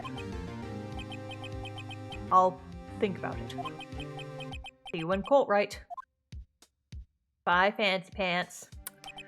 You and your fancy-ass pants! God, I love him. He's kind of a butt, though.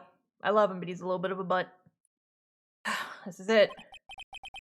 If I'm ever gonna find out what Chief Gant has on her, it's now. Let's go. Just da boys. Just me and da boys. It's me and Edgeworth. No weird girls. Oh no. Court is now in session for the trial of Miss Lana Skye. The defense is ready, Your Honor. The prosecution is ready, Your Honor. Normally, this is when the prosecution puts forth its opening statement. I'm most comfortable beholding you from across the room. Staring wistfully into your eyes, Mr. Wright. What? Nothing. But before that, the police chief has a proposal to make. Chief Gant? Oh god, there he is! He descended from the ceiling! Morning, folks. How's everyone doing? Hey, G, been back to the pool yet? It's still February again. Nah, there's indoor pools. No, I've been drowning enough as it is in my work. Oh, that is a good one. Don't think I can top that. If you don't mind me asking, Chief, exactly what is this proposal of yours? Shut the fuck up and get out of this courtroom. That's my proposal. Lana, that is to say, the defendant, has asked me if she could speak directly to the court. She wants to do what? Having heard what she intends to say, I feel she should be granted a request. Oh, that's not going to be good at all. In the end, it should save everyone a lot of time and trouble. Lana, no! Lana, no! What's this all about, defendant? I'd just like to make one simple request, and I'll be finished. Well then, what's your request? Your Honor, I'd like you to put an immediate end to this trial. Huh? I confess to all charges against me. On February 21st of this year, I murdered Detective Bruce Goodman in the underground parking lot of the prosecutor's office. No, Lana! Ah, geez Louise. You can't! Your Honor, the defendant's claim does not change the defense's plea. In that case, Mr. Wright, I no longer require your services. But, Lana! Your Honor, I hereby forfeit my right to an attorney. Prosecution may lack direct evidence against me, but it has sufficiently proven its case through testimony and circumstantial evidence.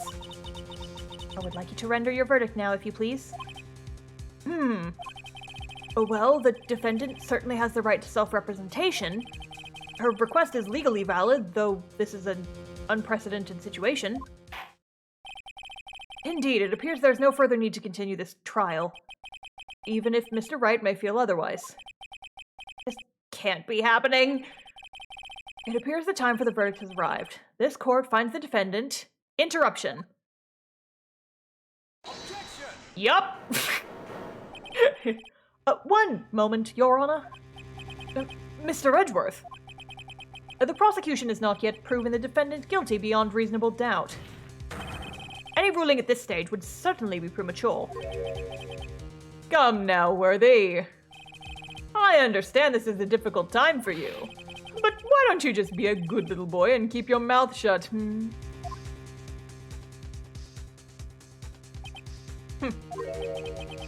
I don't think I care for your tone, Chief Gant. Ooh! Damn, Edgeworth, get his ass!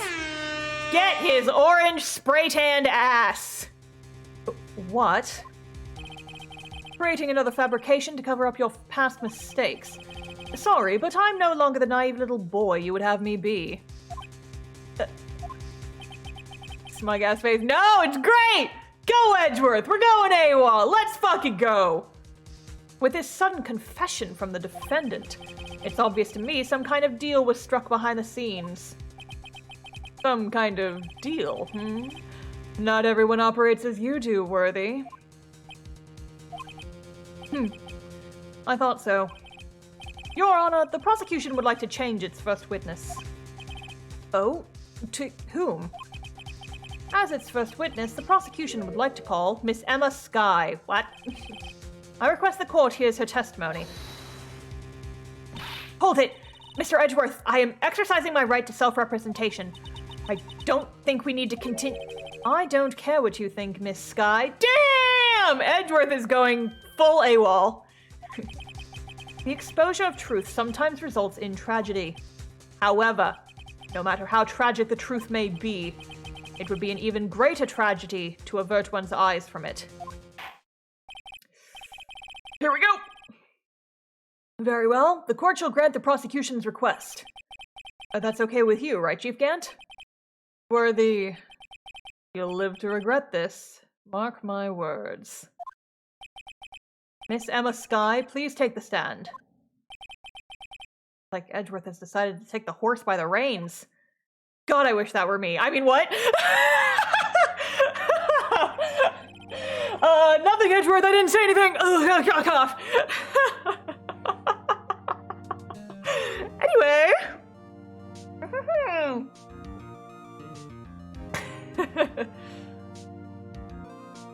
Now then, witness, please state your name and occupation. My name is Emma. Emma Skye. Phoenix, take me, Edgeworth! I mean, what? My occupation? I'm Lana's little sister, and I want to be a scientific investigator. 2 years ago, you encountered the serial killer Joe Dock of the Joe Dock killings. Is this correct? Yes. I'm trying my hardest to forget about that, though. I'm sorry, but I'm afraid I'm going to ask you to recall those events one more time. Mr. Edgeworth, please remember this trial concerns the murder of Detective Goodman.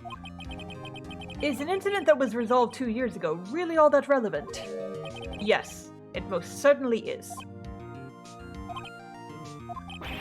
Well, okay then. You sure gave in fast. Yeah, it's prosecutor power. It's your special ability. It's a secret special skill. Just glare at the judge until he says yes. Now, please testify about what happened to you 2 years ago. Trip to yesteryear has finally begun. Hound to lead to the truth behind this trial.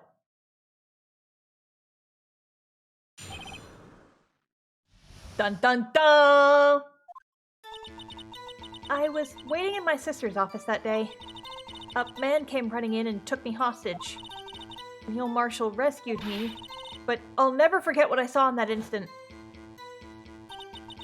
The man raised up his knife and stabbed Mr. Marshall in the chest. That fucking onion guy! What's the deal with his hair anyway? It's a good thing you weren't harmed. I passed out. I don't remember much. That's understandable. However, please tell me, Mr. Edgeworth, what does this testimony have to do with Detective Goodman's murder? That will soon be apparent, Your Honor. You've got to admire him for his courage, considering he has no evidence. Very well, the defense may begin its cross-examination. Let's go. Let's go, weird girl, let's go!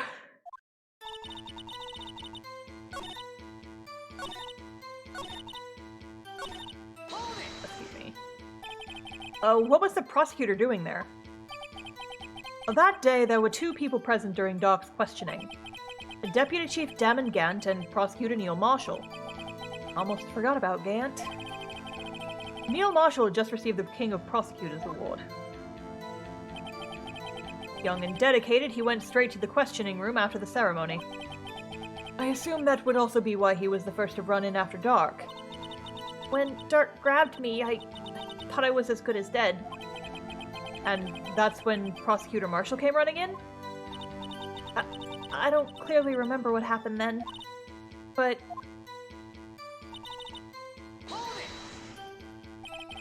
Can you tell us about that? Mr. Marshall just jumped on Dark. Just then, the lights went out. The lights? It was just about this time of year. There was a terrible storm going on and lightning struck nearby. So the electricity went out. Wait a minute. If it was pitch dark in that room... No, Joe Dark. I mean, what?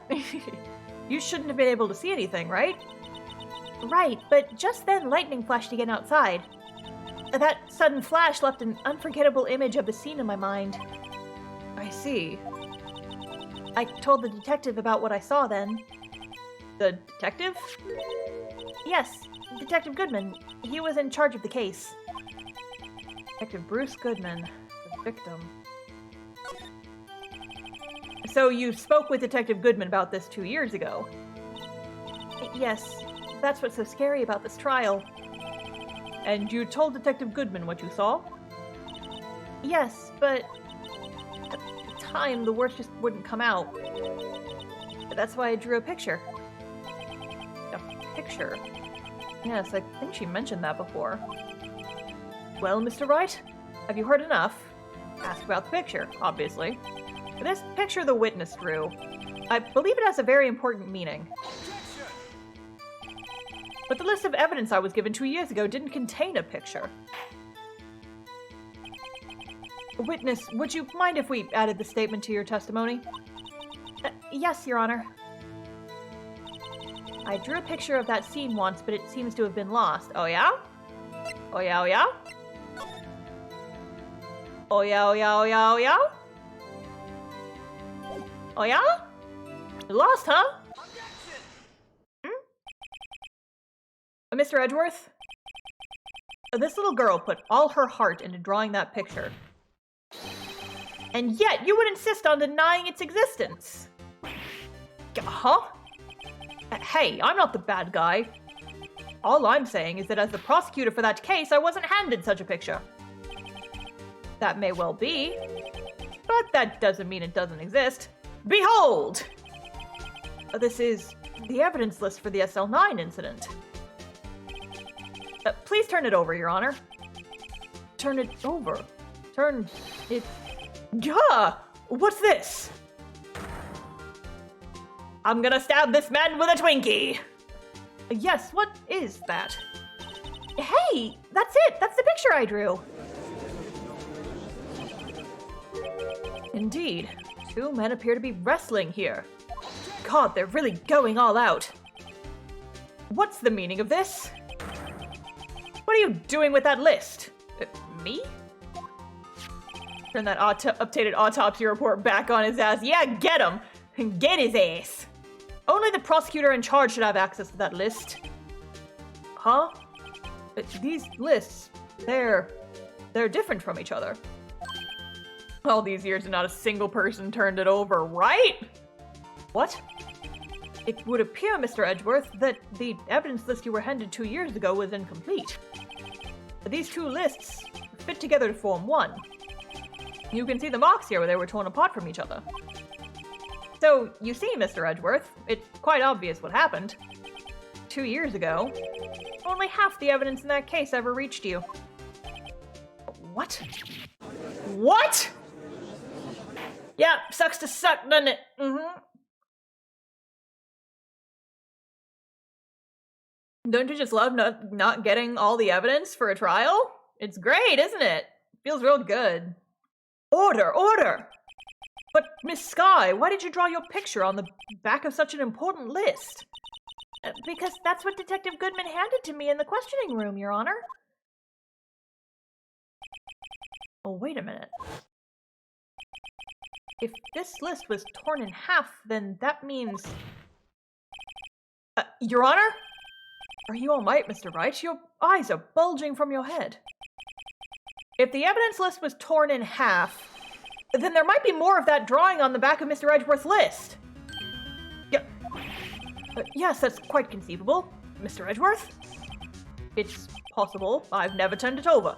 Let's see.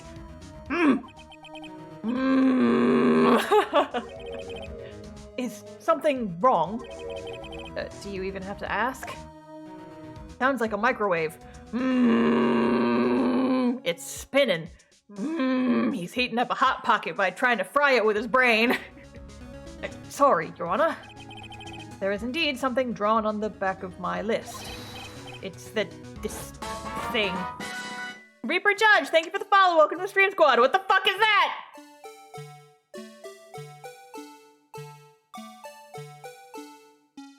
That wriggling piece of plywood. That's that thing. That thing that was dancing in the evidence room. Clearly, this act of vandalism is the work of a certain chief of detectives. I guess he was out of scrap paper.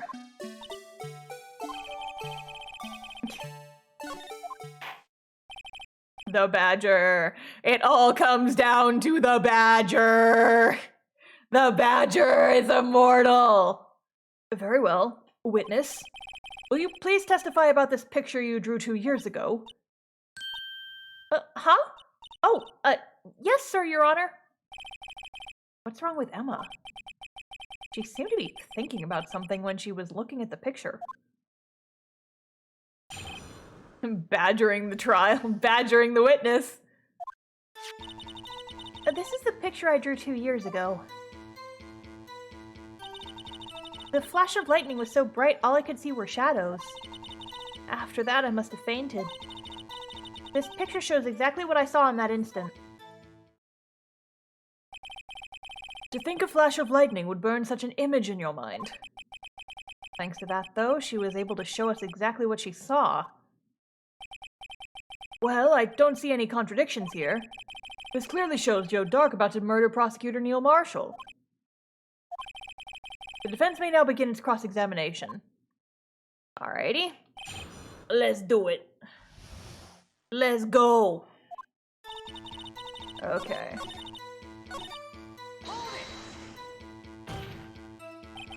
But sorry for asking so many times, but are you sure you drew exactly what you saw?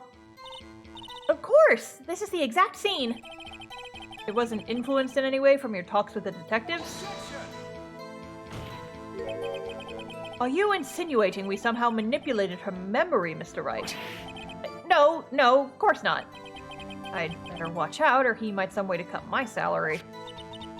I drew this picture before I heard anything from the detectives, so I don't think anyone's story would have influenced me.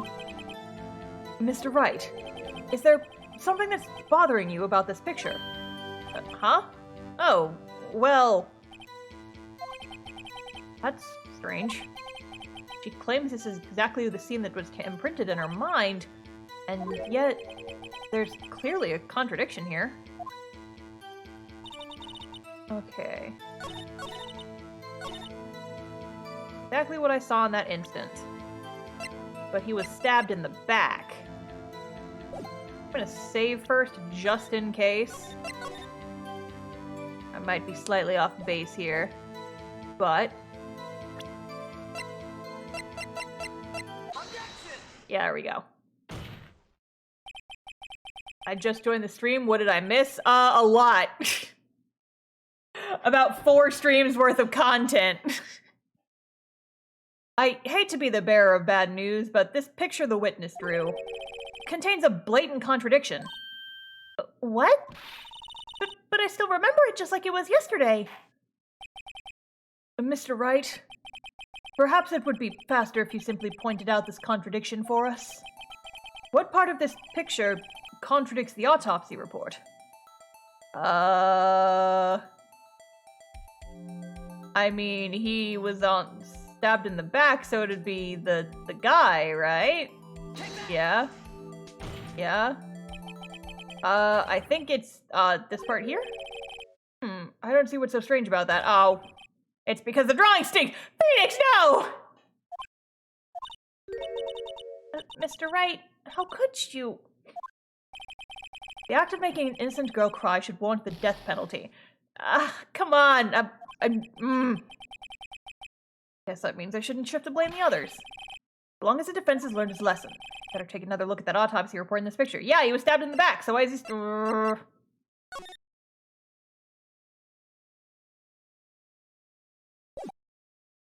Fine, maybe it's the knife. Mr. Wright, perhaps it would be faster if you simply put it...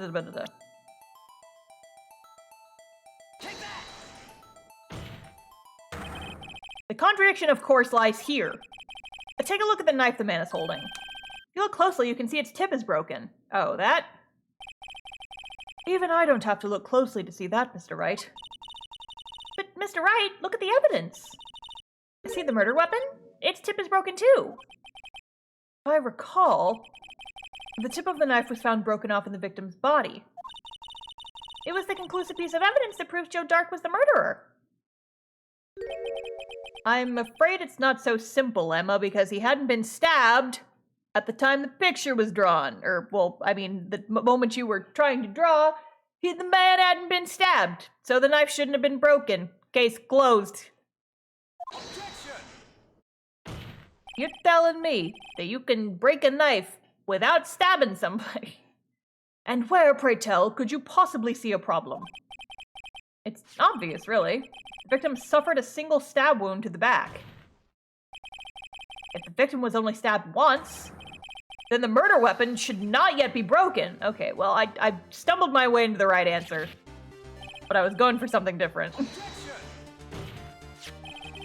Perhaps the knife was broken beforehand. Sorry, but I'm afraid that's not possible. The tip of the knife was found inside the victim's body. If it was broken beforehand, then it couldn't possibly wind up there. That's right, but what does this mean?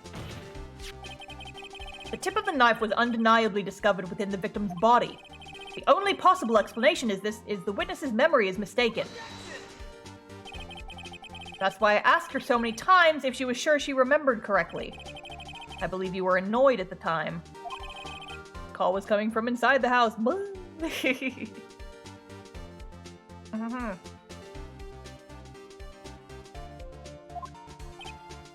But there's no other way to explain this inconsistency.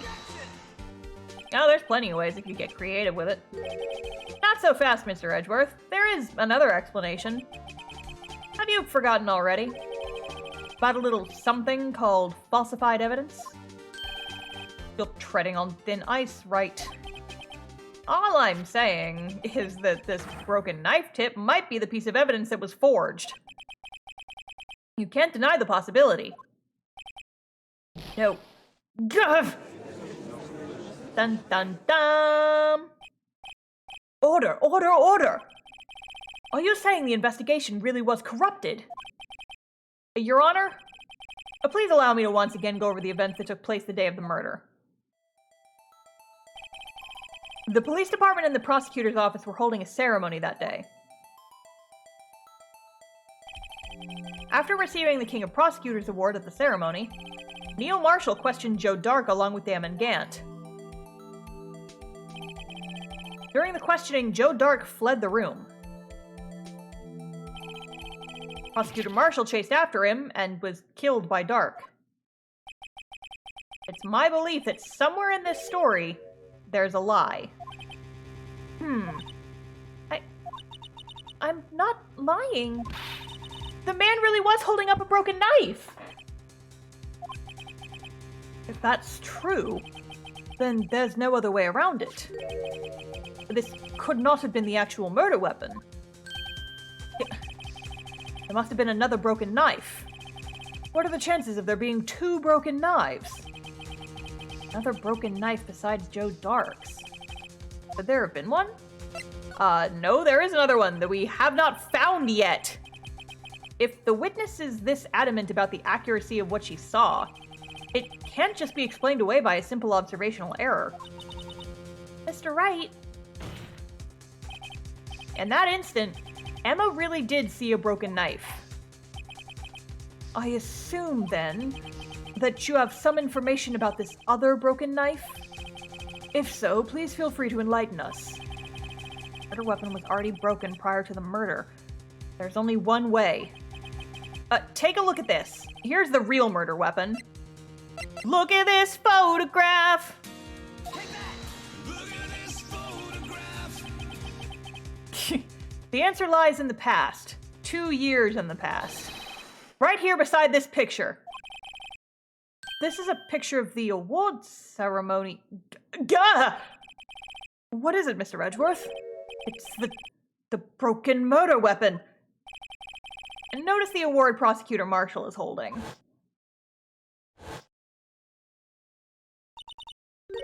That's a broken knife! As we earlier concluded, the knife in the drawing was not Joe Dark's knife. That being the case, the knife the witness saw was in all likelihood from this award. Yes, what does it mean? I don't remember what it means. Order, order, order! Neil Marshall was awarded King of Prosecutors that day. As an award, he was given this broken shield and knife. But when he chased after Joe Dark, he pulled out this knife. Being a prosecutor, he didn't carry a pistol. This broken knife was the only weapon he had in this dangerous situation. But that can't be! Oh, and why not, Mr. Edgeworth? Because if the King of Prosecutors Award knife was the murder weapon, then the murderer and the victim would be reversed. What do you mean?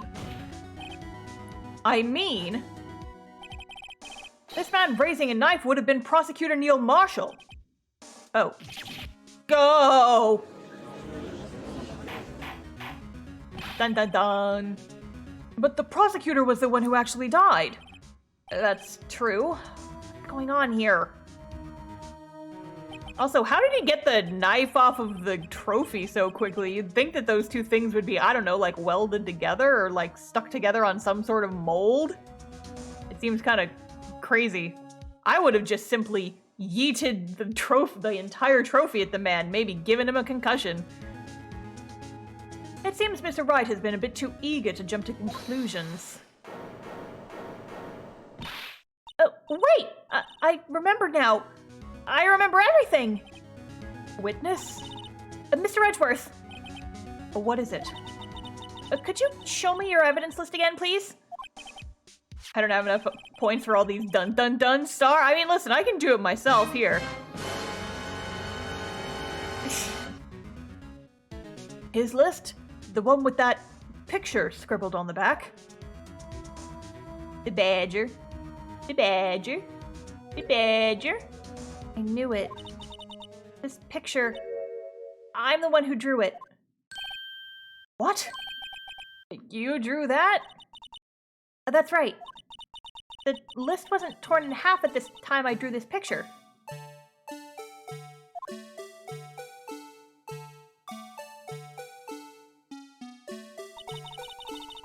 All this time I've been trying so hard to forget.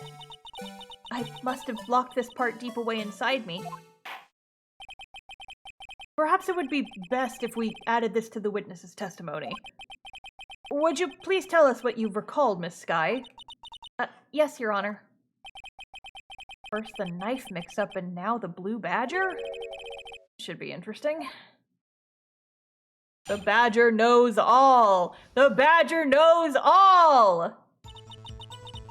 When I saw that man raise his knife, I panicked and rushed towards the both of them. I think I knocked away the man with the knife. Just then there was another flash of lightning, and that's when I saw the blue badger. He wasn't in the room, but I'm sure I saw his shadow. This is certainly most unusual. Try impossible? The chief of detectives hadn't even designed him until this year. Hadn't even designed him? That's 2 typos in one case, dang! Hadn't even designed him until this year. Objection, witnessing the badger. I don't want to know about the badger anymore. Objection! I don't want to hear about the goddamn badger anymore. That would mean he didn't even exist 2 years ago. Yes, well, the defense may now begin its crossing. Stop! Please, don't pursue this any further. Lana, what's the meaning of this? Please remain seated in the defendant's chair. But you can't do this. I've already confessed to the crime. Why can't you just leave it at that? Chief Prosecutor Sky. We've already come this far. Too late to turn back. Silence. The defense will now begin its cross-examination. Bailiff, please detain the defendant. We're finally getting to the core of the matter. Uh-oh. Uh-oh.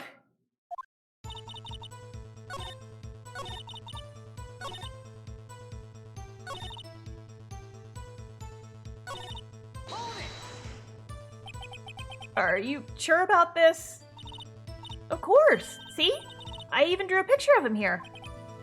But it was the chief of detectives who thought up this hideous beast. And that was just this year.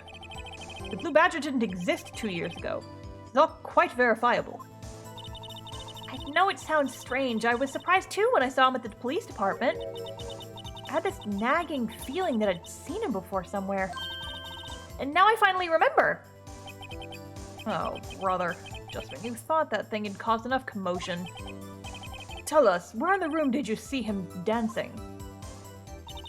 Wasn't in the room, but I'm sure I saw his shadow. His shadow? So you mean you didn't actually see his face with its winning smile and all? That's right, but I still remember it. It had 3 creepy horns. This is pointless.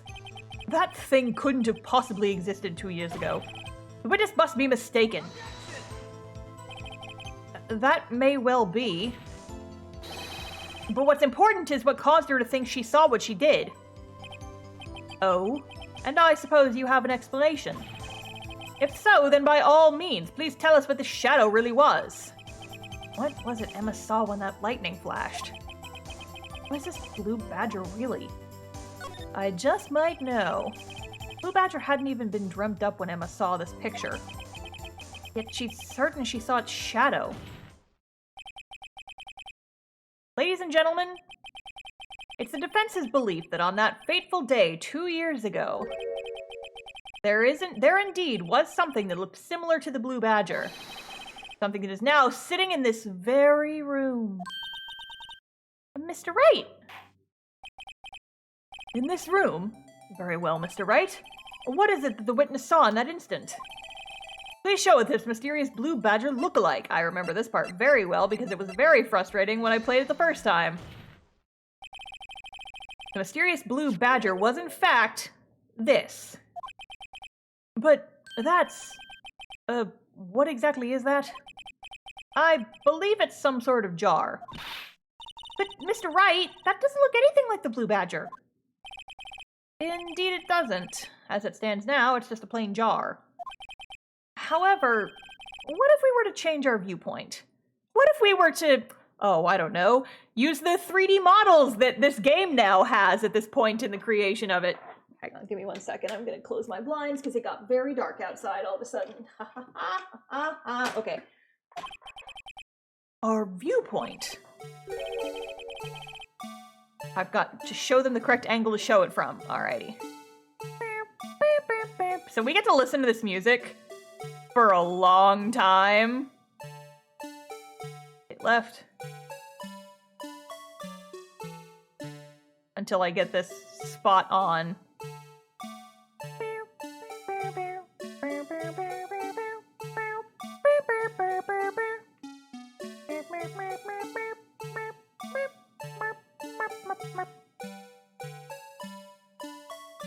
Okay. I remember this was real tricky the first time I did it.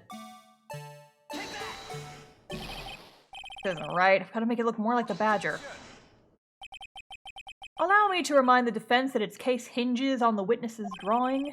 If Mr. Wright can't match the shape the witness drew, we cannot accept his claim. I've got to find just the right angle. Maybe I should rotate it horizontally a bit more vertically? Come on, Mr. Wright, you can do it! Gotta show them the correct angle to look at this from. Oh, it makes me completely start over, too. Great. Thanks. Appreciate it. Appreciate it, everybody!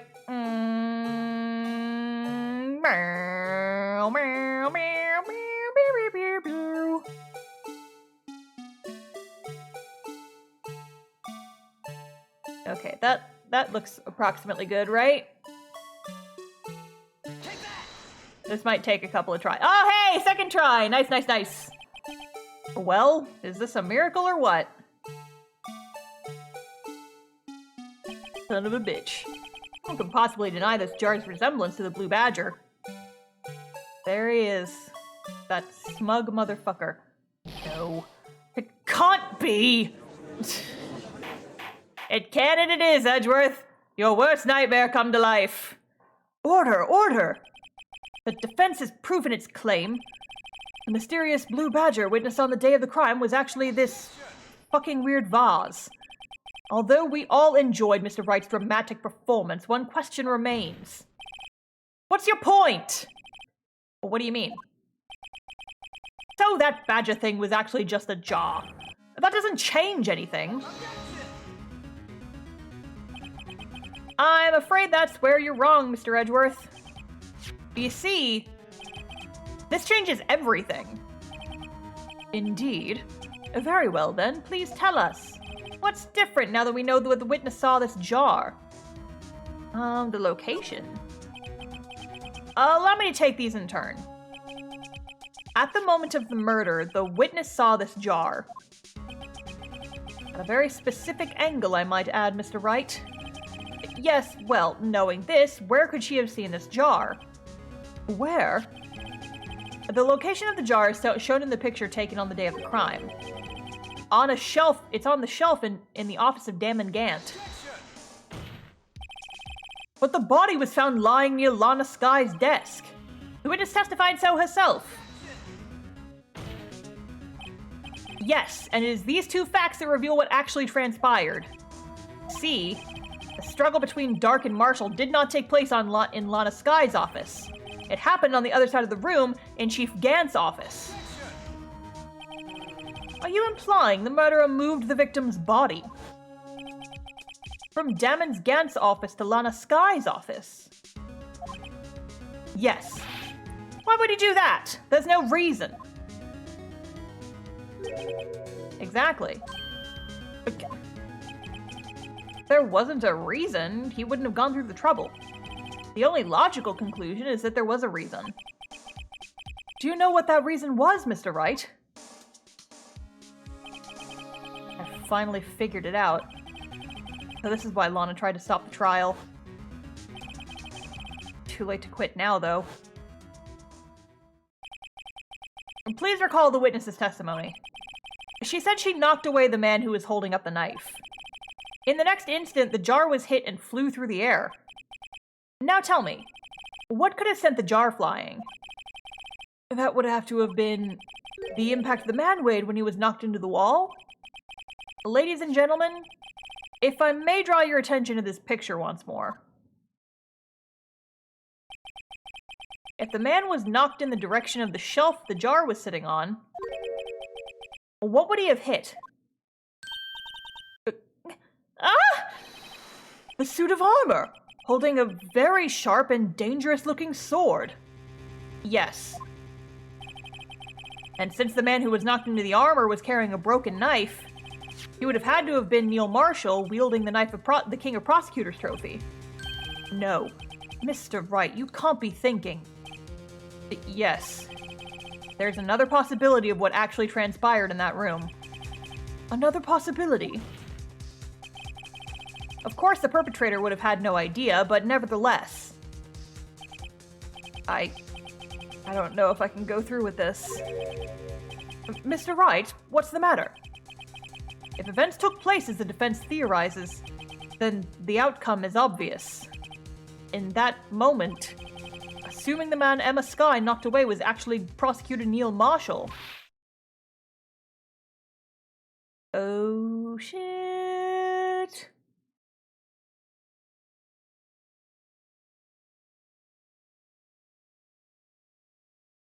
It's Edgeworth thought he shot his dad all over again, but now it's Emma, and she didn't know. No!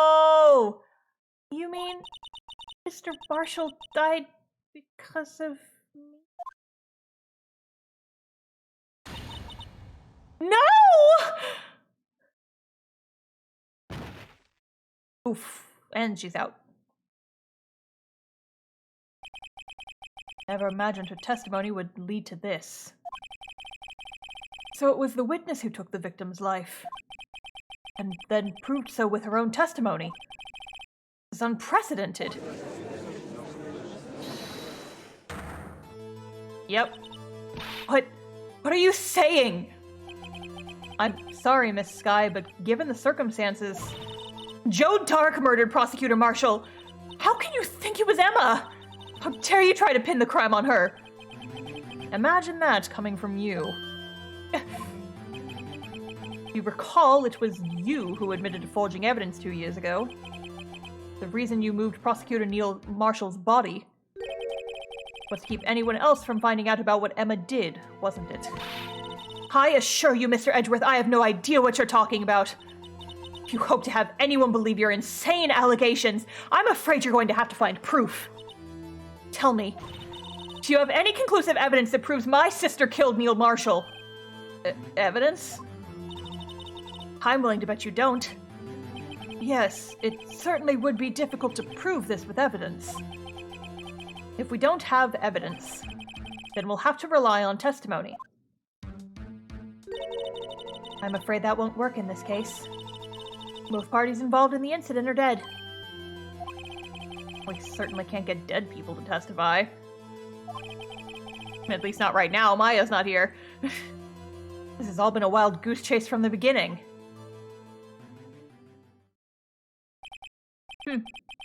Touché, Miss Skye. Of course, that only leaves us with one possibility. You mean there's still another possibility? What do you mean, Mr. Edgeworth? I mean the possibility that the victim has left us a message. For better or worse, Mr. Marshall did not die instantly.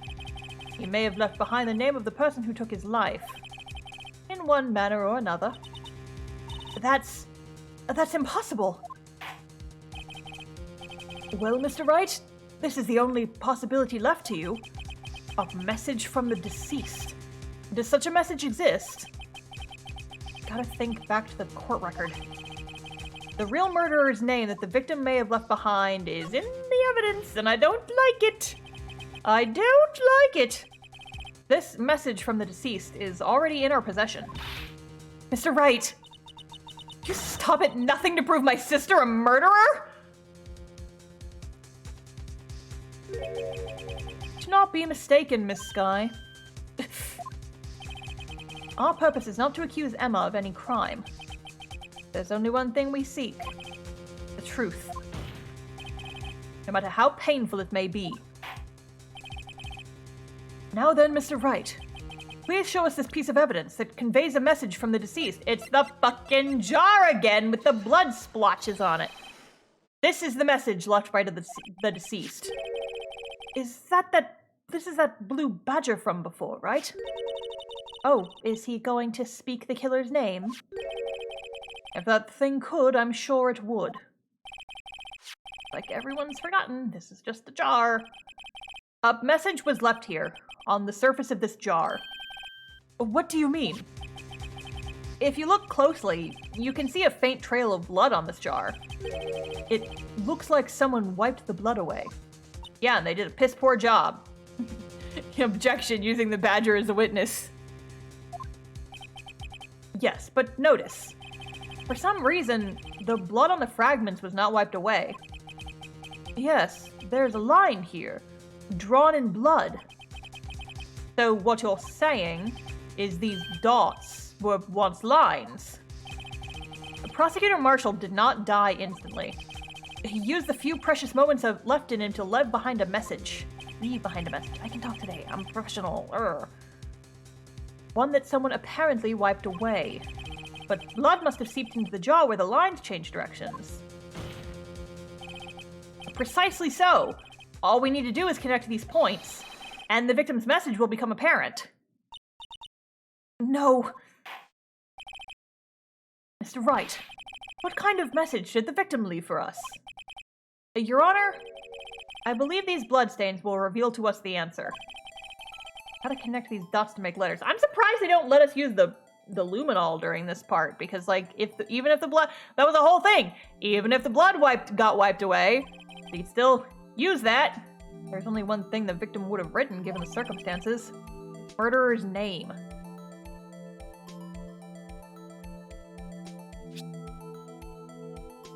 Hate this. Hate this. Hate this. Hate this. Why don't we just use the luminol? Seriously though, what's the deal with that? Eesh. Defense attorney's duty to prove their client's innocence. Why, all I've been thinking about is saving Lana. After all my efforts, I never thought it would turn out like this. Emma. So this is the final message Prosecutor Marshall left behind.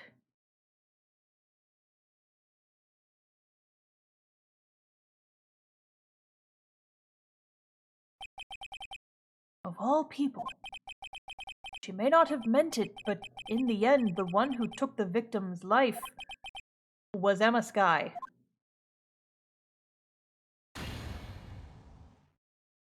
Beeps. Objection. Oh. Seaworthy, can't say I didn't warn you. Chief Gaunt. Do you understand the implications of what you've done? What? What are you talking about? 2 years ago, Joe Dark was sentenced to death. He was convicted because of his final murder. I believe you were the prosecutor in that case, were you not? Yes, Worthy. Because of you, an innocent man was sentenced to death. Not only that, but you used forged evidence to ensure his conviction.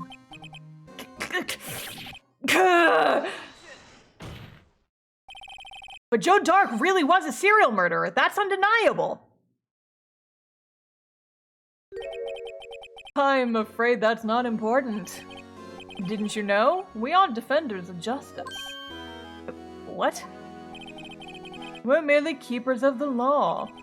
Sentencing a man to death is no light matter, even if there wasn't any cover-up or evidence forgery. Ultimately, the responsibility falls on the prosecutor in charge.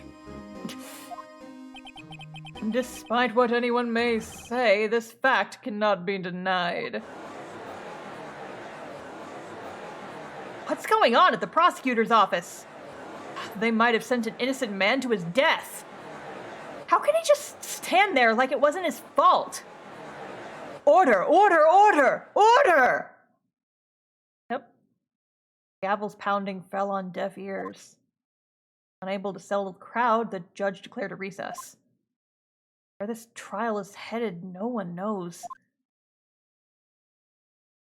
Done! Done! Done! Oh, wait, what am I doing?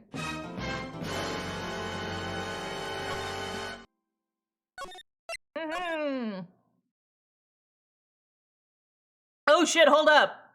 Trial ladder. We've got 30 minutes left. We're getting real close to the end. We might finish this case today.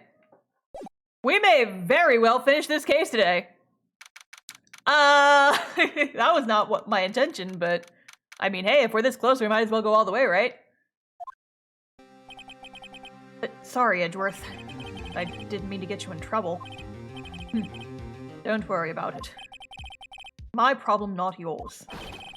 Hope I'm not interrupting anything, pals! Oh, guess I am. I'll come back later. Oh, wait, Detective Gumshoe, what is it?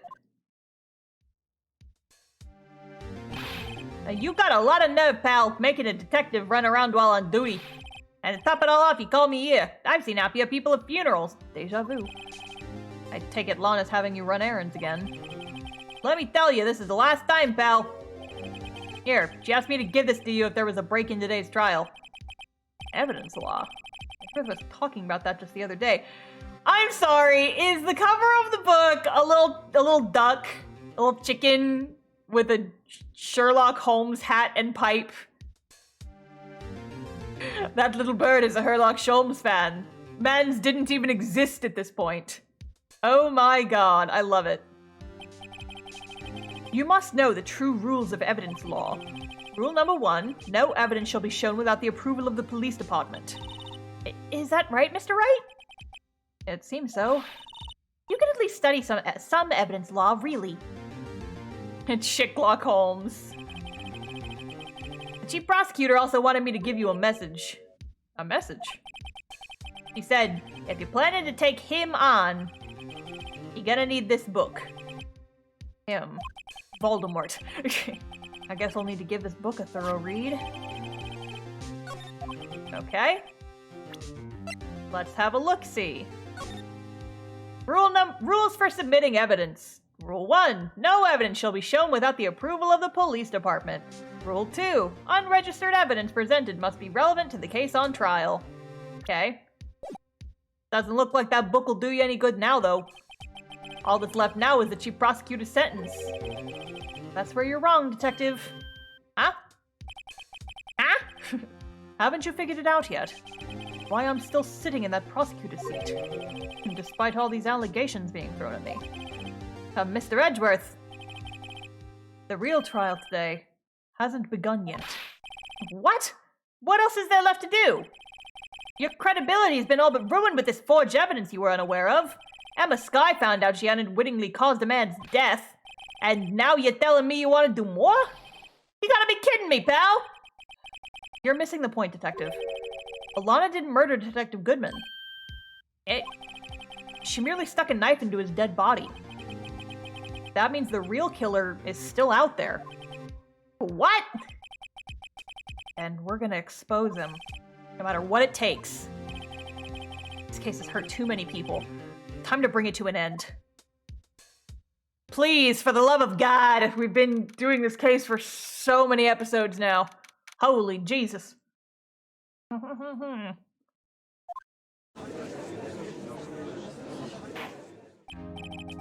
Court will now reconvene for the trial of Miss Lana Skye. Mr. Edgeworth? Yes, Your Honor. The inquiry committee is planning to impose harsh penalties for your actions. Thank you for the news, Your Honor. But, yes, well, normally this is where the prosecution calls forth a witness. But, this isn't easy to say. You see, there's some concern that you, Mr. Edgeworth, may have, struck a bargain. You think I may have manipulated the witness. I didn't say that. It's just, you see, everyone's been talking, and... Very well, Your Honor. I have a solution. A solution? That being the case, prosecution will allow the defense to call forth all further witnesses. What? But there's no precedent for what you're imposing. Undeniably, this is an unusual arrangement, but a very effective one. It would prove that I haven't struck any deals with the witnesses. Well, Mr. Wright, what do you say? Unbelievable. Found a way to continue the trial. Very well, the defense accepts the prosecution's proposal. Then it's settled. The, defense may now call forth the next witness. Mr. Wright? You do realize this is your last chance. You call the wrong witness. Trial is as good as over. I'm just gonna save real quick. Defense calls Time's finally come to bring out the real murderer. What's up, Spray Tan McFuck? Let's go. Damon Gant. The defense calls Damon Gant to the stand. Damon Gant. It's supposed to be, like, Damon maybe? Damon Gant? I don't fucking know. I've been saying his name so many times and no one's corrected me yet, so, you know, what does he have to do with anything? I want to badger him about his fashion choices. Man wears an orange suit. That shit's not normal. As the defendant's partner 2 years ago, Mr. Gant has first-hand knowledge of the crime. I feel we should hear what he has to say about it. As luck would have it, he should still be in the courthouse. He would also be the least likely to have been manipulated by me in any way. Wouldn't you agree, Your Honor? True.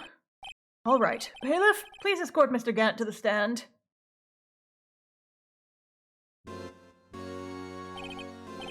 Witness, please state your name and occupation. What is this, some kind of practical joke? Personally would pronounce it Damon. Yeah, that's probably what it's supposed to be, right? I was just on my way to lunch. Your name and occupation, sir. Worthy, are you sure you want to do this? Your name and occupation. Seriously. Look at this man's color scheme and tell me it is not... I think he might be colorblind. Because look at what this man's is wearing. Orange suit. Red tie. Pink... hot pink glasses. This man looks like a crappy department store threw up on him. My god. Oh. You want to play hardball, eh? Please, Mr. Gant. Fine. My name is Damon Gant. I'm the acting chief of police. Now then, Chief Gant, the court requests to hear your testimony. Oh, righto. What's with the grim face? First, let's clear up this SL9 incident. Oh, you mean that time when Lana's sister murdered the prosecutor? Personally, I think it's been made pretty clear already. There are still some things left unaccounted for. Actually looks great to me, but I never had any fashion sense.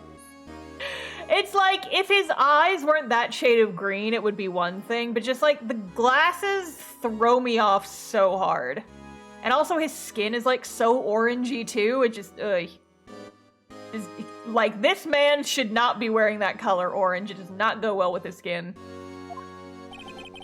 Like the role you played in all this. None. Either you're very brave or very foolish. Personally, I'd like to go with both. You are aware, of course, that a police chief has all kinds of weapons at his disposal. Weapons? Sure. Take my testimony, for example. I don't have to give it if I don't want to. What? Is that true? I'm afraid so. The chief of police has the right to refuse to testify. Of course, such an action carries with it certain risks. Oh, don't worry, I'm not here to hinder your trial. Just remember, if this turns out to be a big waste of time, don't say I didn't warn you. Brave fool or foolish brave? Bravely Default. Ha ha ha ha ha. I did it. Watch my Bravely Default 2 playthrough, everybody. Very well, the witness may now begin his testimony.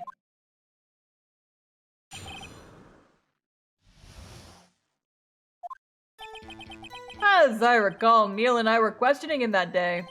To make a long story short, we slipped up. That power outage didn't help either. When I went to my office, I found Lana there. Apparently, she had already arranged the crime scene.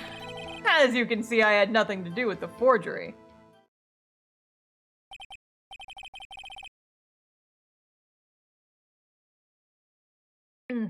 My voice is sore, but I want to finish this today. We are so close.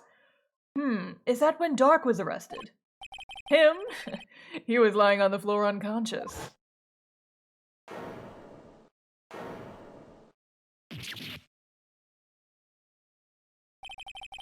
When Emma sent Neil flying, it seems Dark bumped his head. I see. Everything seems pretty clear-cut. Police chief has the right to refuse to testify. Better hit him hard and fast.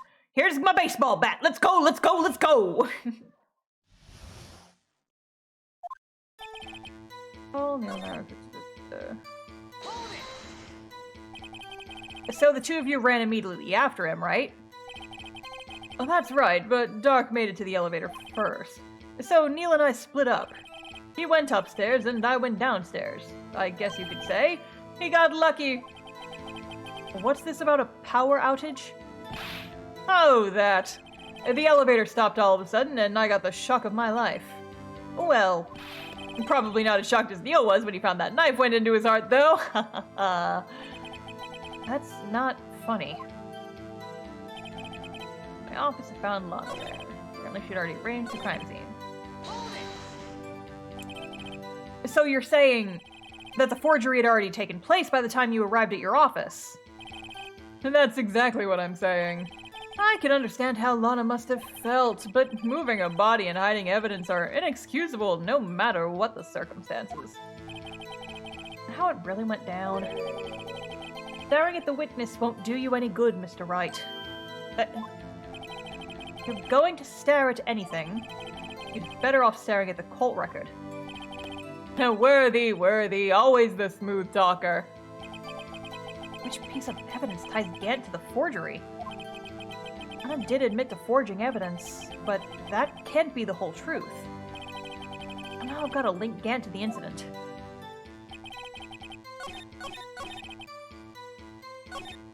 I'm gonna save real fast. I remember my first time playing this game. I was babysitting. And the kid I was babysitting had already gone to bed. And I was playing this case, and I knew I was so close to finishing it. The first game of Phoenix Wright, I loved it so much, and I was so close to finishing it. And I think this is the one that's had me stuck for the longest fucking time. I remember at some point in this trial, it might have been this one, it might have been a later one, because it was definitely when we were interrogating Gant. I was so stumped, and like, I didn't know what to do. And I literally just like save-scummed and presented every single piece of evidence on every single piece of testimony until I eventually got the right one. I had to restart the game like several times, if I remember right. I don't remember exactly how many, but yeah, you had something to do with the forgery. This was in your fucking safe. You claim you had nothing to do with the forgery. But I'm afraid that's a claim you can't back up. Explain yourself. Several pieces of evidence were found in your office. Take this jar, for example. That's that blue badger jar you showed us earlier. A piece of this jar was discovered in your safe. Not only that, but the evidence list I presented earlier was actually found inside your desk. It was found where? You see, Chief Gant, these articles of evidence uncovered in your office are both concrete proof that you also played a part in the illegal investigation.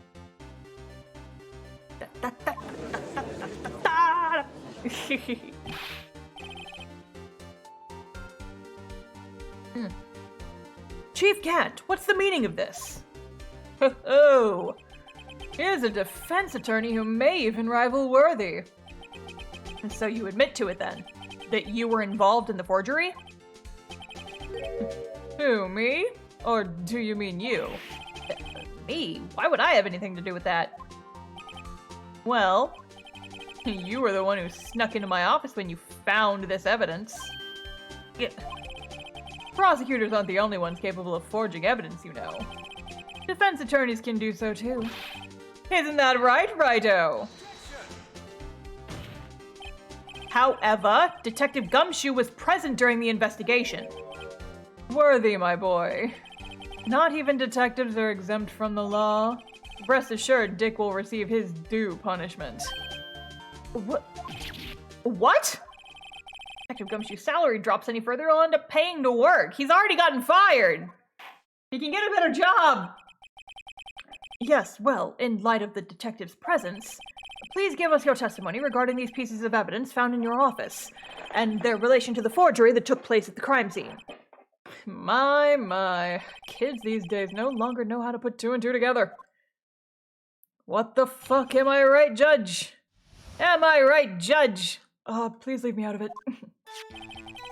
Let's see, what was it now? A jar fragment and a list? For all I know, you could have planted them in my office.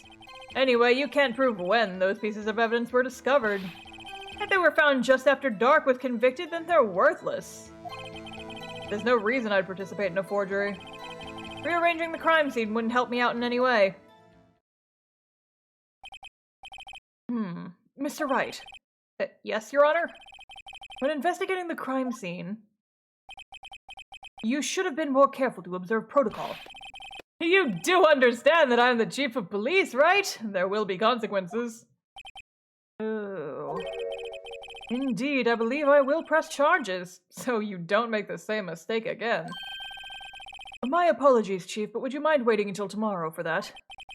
Today is, well, you know. All right, Aji, in return, though. I know, that place, right? Huh? Are these guys telepathic?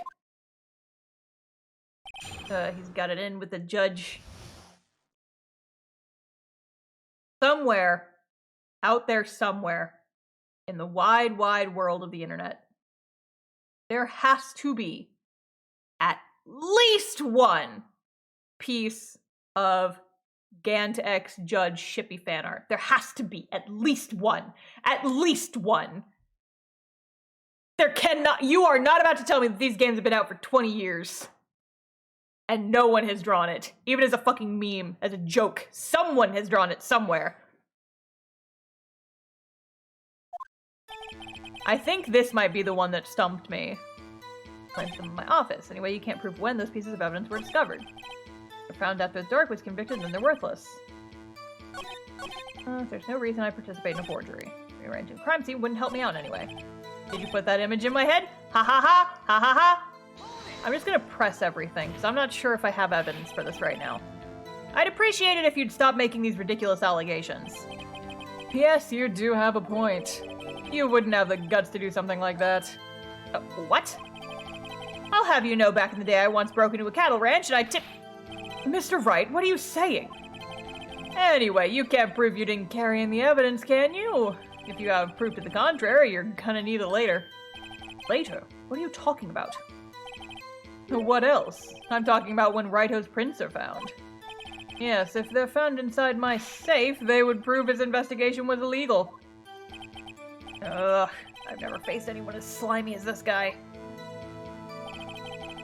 Can't prove when those pieces of evidence were discovered. What do you mean by that? This is all purely hypothetical, of course. But suppose I did place those items in my safe. Such an act wouldn't necessarily constitute forgery.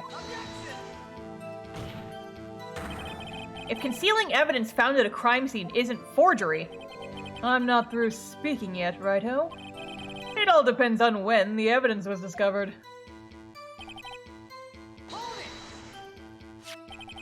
Are you saying this jar fragment wasn't discovered in the initial investigation? It would appear not. After all, it wasn't listed in the evidence list. For all we know, it could have just suddenly materialized the day after Dark was sentenced. Oh, and wouldn't that be convenient? Right? The Chief is talking about a possibility. So long as you can't rule that out, your remarks, however clever they might be, will only succeed in wasting time. Tell me something I don't know. Come on, righto. Think about it. The reason I participate in a forgery. How can you look me in the eye and say that? Because I'm innocent. Remember? Who was it that murdered Neil? I'm not sure I care for the word murder here. But in the end, the person responsible for Mr. Marshall's unfortunate demise was Emma Skye. Well, now do you see? Arranging a crime scene wouldn't help me out in any way. Really, Chief Gant? At the very least, there is one very large benefit you've reaped from all this. Oh, I wasn't aware. What is this benefit? That would, of course, be the position you have. Chief of Police. Oh. The resolution of the SL9 incident secured your promotion to Chief. That in itself is sufficient motive. Oh, that's a good one. Huh? Do you really think I'm that incompetent? What do you mean? Even without that case, I was already in line to become the next chief. And the resolution of SL9 merely sped up the inevitable a little bit. Is that true, Edgeworth? Yes. He was going to be made chief anyway. Ah! Be careful when pointing that finger, or you might wind up being the one pointed at. So that means there's only one possible motivation for you to commit forgery. If you didn't do it for yourself, then you did it for someone else. Don't be silly, Worthy. You know me better than that. There are only 3 people I look out for. Me, myself, and I. There, it's out in the open now. Aji, would you mind if I change my testimony a little? By all means, please do. I wouldn't be anyone's accomplice if there was nothing in it for me. And nothing in it for you? Sorry, but the only person I care about is yours truly. That girl. Lana's little sister, was it? If you think I felt sorry for her, you'd better think again. Right. You don't feel sorry for anyone. Be tough on crime and tough on people. That's how I was raised. You seem to be lax enough yourself, though. Ha ha ha ha! Oh, that's a good one, Worthy. There been something in it for him? Yeah, getting freaking Lana to work for him and do his dirty work and shit. Given his selfishness, would he have helped someone out? Point out an accomplice. True, you might not help anyone out for their sake. But if it would benefit you, you might decide to assist someone. Mr. Wright, it appears you're positively determined to portray the chief as a nice man who likes to lend people a hand. That's not what I mean. Very well, then. Who is this person you believe Chief Gant may have helped forge evidence? Lana. Because she didn't want her sister to be found guilty of fucking murder. And she said, Gant, help me find the evidence, or help me hide the evidence, help me get help me get Emma off the hook for all this. And he's like, okay, I'll do it, but you're going to be my slave from now on, ha ha ha ha ha. Chief Prosecutor Lana Skye, the defendant? I believe it's quite obvious in light of the circumstances. Emma Skye fell victim to an unfortunate series of events. Who would want to help her more than her own sister, Lana? And as for Chief Gant, he would also have a reason to help Lana if she asked him to. That reason, of course, is self-profit. Self-profit? What do you mean? After the SL9 incident was resolved, Lana Skye was appointed Chief Prosecutor at the prosecutor's office. The person who arranged this job change was you, Chief Gant. But how would he profit from all of this? He'd be able to use the Chief Prosecutor as his puppet. Essentially, he would acquire unchecked authority over all investigations. Do you mean to tell me that despite the Chief's formidable appearance, he plays with puppets? Oh, wait. You must mean puppet as in someone forced to do his bidding. Never mind. Judge, Jesus Christ, dude. Admit it, Chief. You assisted Lana Skye in forging evidence.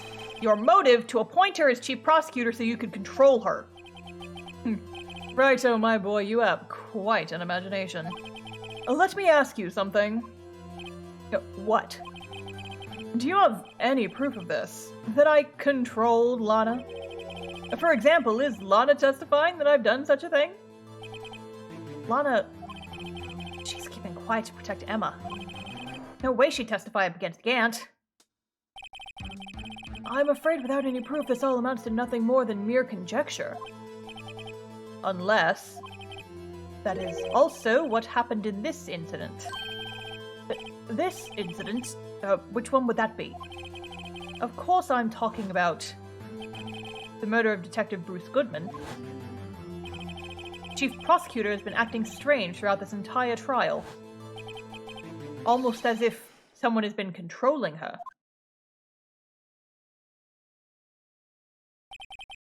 Worthy, you'd better watch your tongue. I wouldn't want you to get hurt. Just what do you mean? What he means, Your Honor, is that Chief Gant is involved in the murder of Detective Goodman. Not only that, but the Chief is now making Lana take the rap to cover up for his involvement. What? Oh. Hang on a tick. Hang on a tick.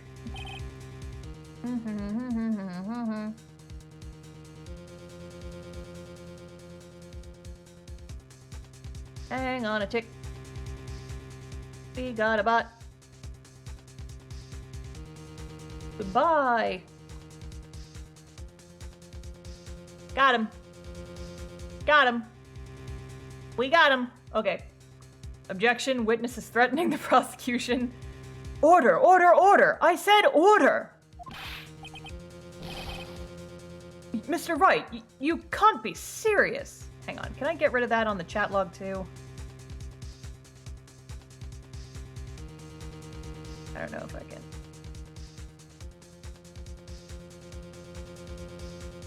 Nope, cannot. Oh well. Quick, someone put a whole bunch of dumb shit in the chat so that the spam bot messages go away. Mr. Wright, you can't be serious. Huh? This is an affront to the highest ranking officer in our law enforcement agency. To accuse the chief of blackmail and murder. Weed poison. That's impossible. Thank you, friends. The bot has been taken care of. I appreciate Herlock Sholmes. No, he's a stupid man. That's true, though. Your Honor, I was merely reiterating what Mr. Edgeworth said in easier to understand language. Oh, damn, Phoenix. You want to start? Stop! It's too late, Mr. Wright. There's no turning back for us now. We're both in shit creek without no paddles. We got no paddles here, right? We're gonna go down together. Looks like he's the one who decided to go through with this. Can you prove this, Mr. Wright? That the chief, a high-ranking officer of the law, is involved in this murder? Good question. Regardless of his rank or title, Chief Gant is just a man. Question is he a criminal? I believe the evidence will tell. I see. All right then. Saving. Saving. Saving. Let's see what Mr. Wright's got, and it better be good. Show us this evidence that ties Chief Gant to the murder of Detective Goodman.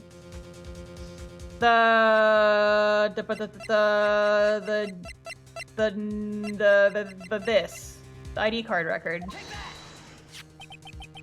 This is the ID card list. Yes, the one that shows who entered the evidence room on the day of the crime. There was one ID on the list we couldn't determine the owner of yesterday. 7777777. Sorry, but there's no way you can prove that's my card number. It's your number. What? How do you know that? The safe in Chief Gant's office requires a code to open. A 7-digit code. 7 digits? You don't mean... I'm afraid so, Your Honor. The code was 7777777. Same as the remaining ID card number on that list. Chief Gant, you entered the evidence room on the day of the crime. Order! Order! Chief Gant, what do you have to say? Yeah, nothing. The defense's search of my office was in violation of regulations. And I will demand Mr. Wright be punished to the maximum extent of the law. But right now, this court demands an explanation from you. about the use of this ID card. Chief Gant, so you admit it. You entered the evidence room on the day of the crime? What about it? I'm chief of police, whether it's the evidence or the bathroom. What's the difference? I can go anywhere I want. Tell me, when you entered the room, were you alone? I always go to the bathroom alone, as I do at the evidence room. Detective Goodman wouldn't have happened to be with you that day, would he? Of course not. Why would he be? I hadn't seen him in days. You hadn't seen him in days? Chief Gant, I'm afraid you've just undone yourself. On that day, you had to have met with Detective Goodman. What do you mean? This trial's purpose is to determine Lana Sky's guilt. No, it isn't, Your Honor. This trial's purpose is to determine the truth. If Chief Gant met the victim on the day of the crime, then we need to determine one thing. What transpired during that meeting? In that case, Mr. Wright, I'm going to have to ask you for evidence. Show us proof that the victim went to meet Chief Gant on the day of the crime. I've got this somewhere. Only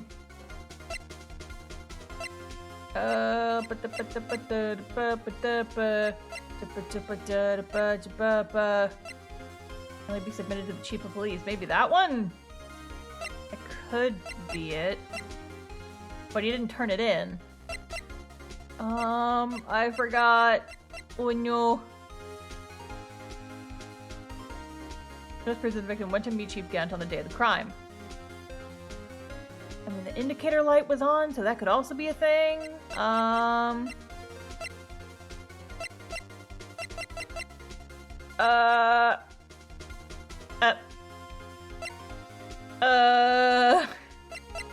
feel like I'm missing something obvious.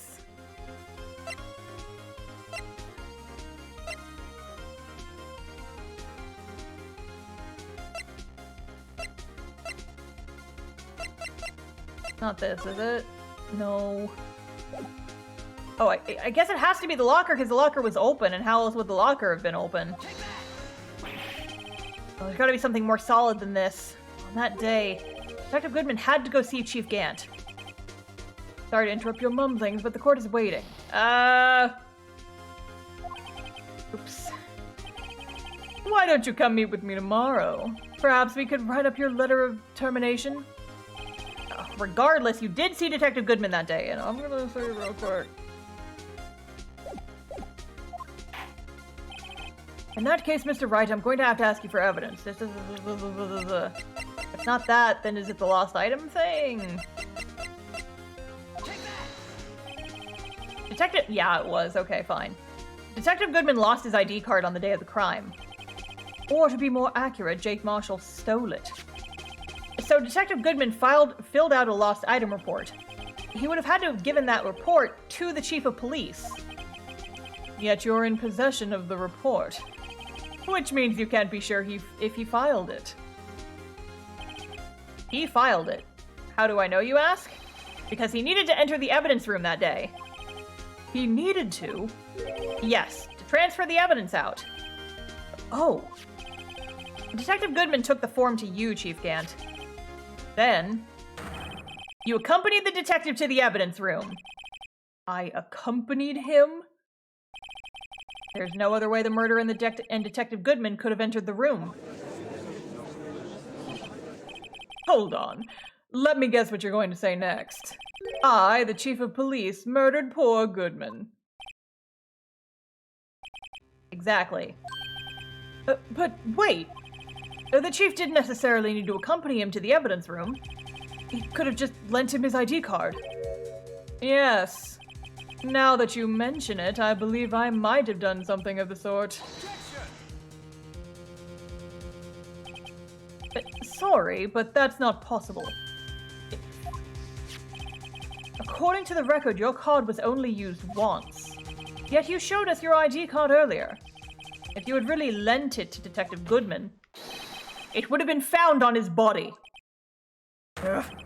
No! Oh shit, we got the big no sprite. Chief Gaunt, you didn't. The murder was most likely a spur-of-the-moment crime, for no one in their right mind would choose the police department as a place to commit murder. After the murder, you contacted Lana at the prosecutor's office. Why? To dispose of Detective Goodman's body, of course. You're forgetting, Mr. Wright, that the victim's body was discovered in the prosecutor's office parking lot. How did he manage to move it there? I was at the police department the entire day, you know. And everyone's aware that Lana stayed at the prosecutor's office after the ceremony. Everyone except me, it seems. Still, you're the chief of police. You have an entire police force at your disposal. Oh, so you think I just ordered an officer to do it? Hey you, take this here dead body over to the prosecutor's office. I don't think so. Chief Gant, you left all the evidence we need to prove how you moved the body to the prosecutor's office. All this time I thought it was just a useless clue just taking up space. How could the chief have moved the body? Mr. Wright, show us this evidence. To move the victim's body, Chief Gant used this. I guess it's the screwdriver because we don't have Edgeworth's car as evidence. The fucking badger. This is how he moved Detective Goodman's body. What's that? A screwdriver? But what does that have to do with this case? Mr. Edgeworth, think back to the day of the crime. What is this screwdriver doing here? It's here because...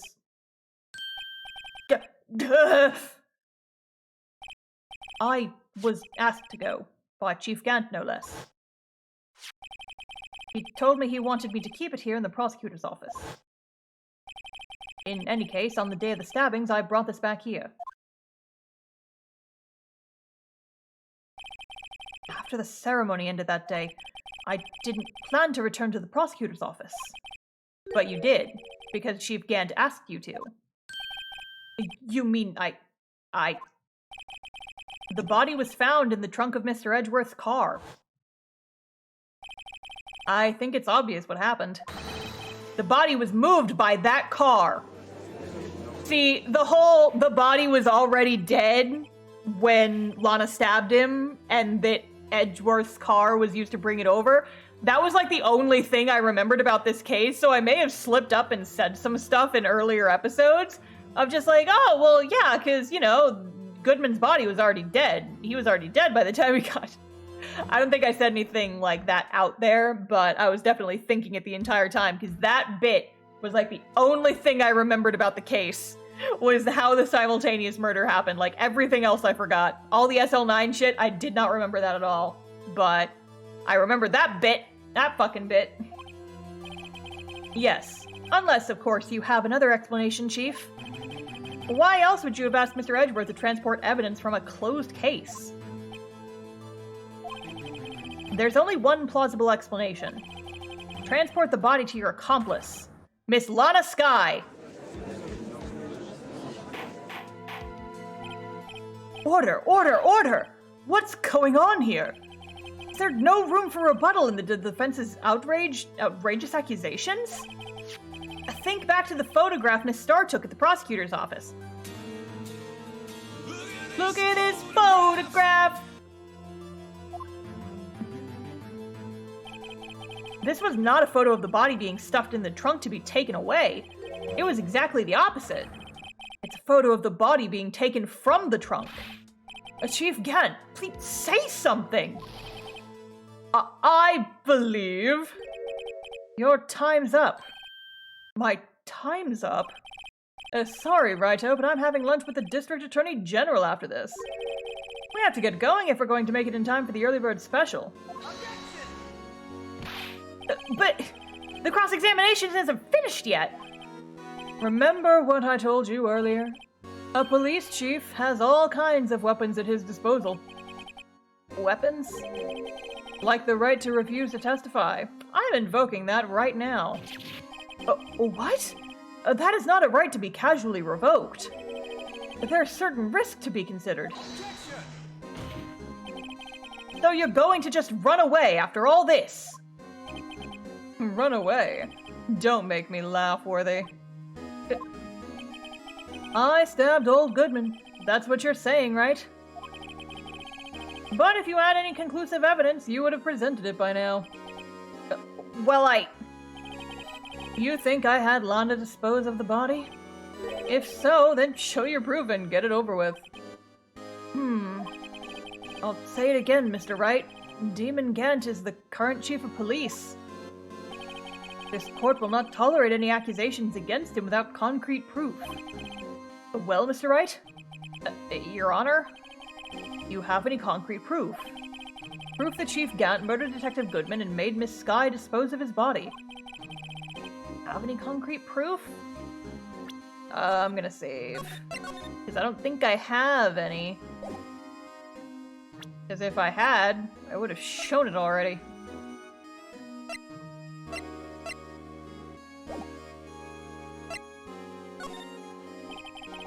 No use showing evidence I'm not even sure of myself.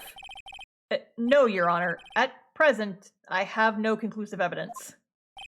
See ya, G. In that case, this court is forced to penalize you for your allegations against the chief. What? Here's a tip. Never gamble what you can't afford to lose, righto?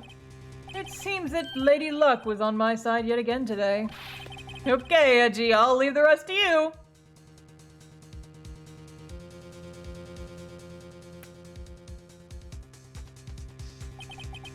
I warned you earlier, Mr. Wright. This is an affront to the senior officer of our nation's law enforcement agency. Ah! Lady Luck, Maybe we should have a word with her. Mr. Edgeworth, what do you mean? There's one lady who knows the real truth behind this trial. We haven't yet had the honor of hearing her testimony. Lady who knows the truth? Her witness. Yeah, fucking Lana. Get her up here. In the absence of conclusive evidence, the only other method of proof is testimony. But Chief Gant has invoked his right to refuse to testify. There's still someone else. One more witness who can answer all the questions raised in this trial. Someone right in this very room. Mr. Edgeworth, who is this person? Why are you asking me, Your Honor? Have you forgotten? The defense is the one calling the witnesses today. God damn it. Be gone.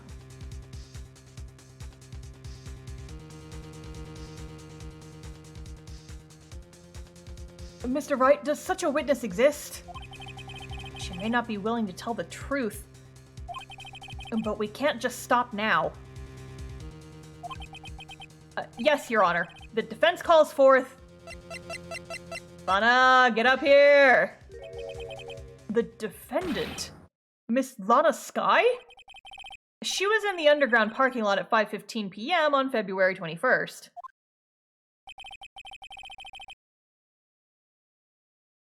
Her task? Try banning XYZ seems to be the common denominator. Yeah, I'll do that after the stream's over. Her task to dispose of the victim's body. In accordance with a certain someone's orders. Mr. Edgeworth?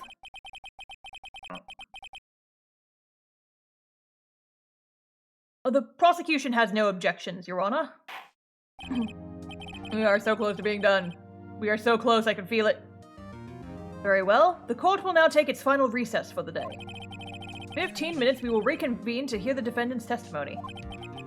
This court is now in hold on! Huh? Chief Gant, I thought you were going to go eat. Listen good, Lana.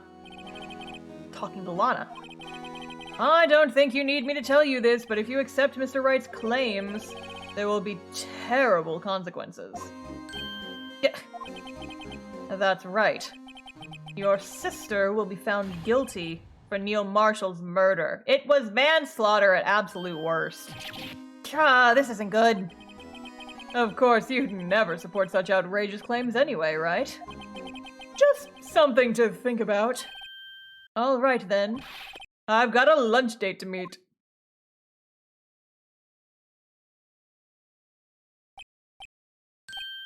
Okay, if there aren't any further objections, this court is now in recess.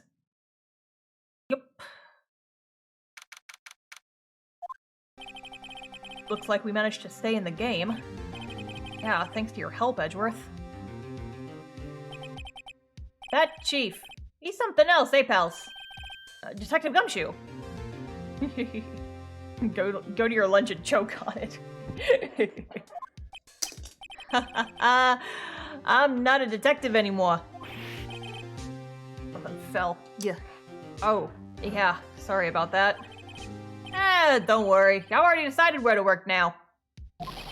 At your office. My office? I can't afford to pay you. He's okay. I don't get paid that much anyway. Sure. I'll take the place of that top-knotted girl you used to work with. You mean Maya? Still, looks like we're all out of moves now. Chief Gant's done it again. How is it he always gets the upper hand? Not fair he has the right to refuse to testify. Settle down, right. Remember what the judge said? But Chief, this is not a right to be casually invoked. There are certain risks to be considered. Risks? What did he mean by that? It's simple. Chief refuses to testify. Opposite also holds true.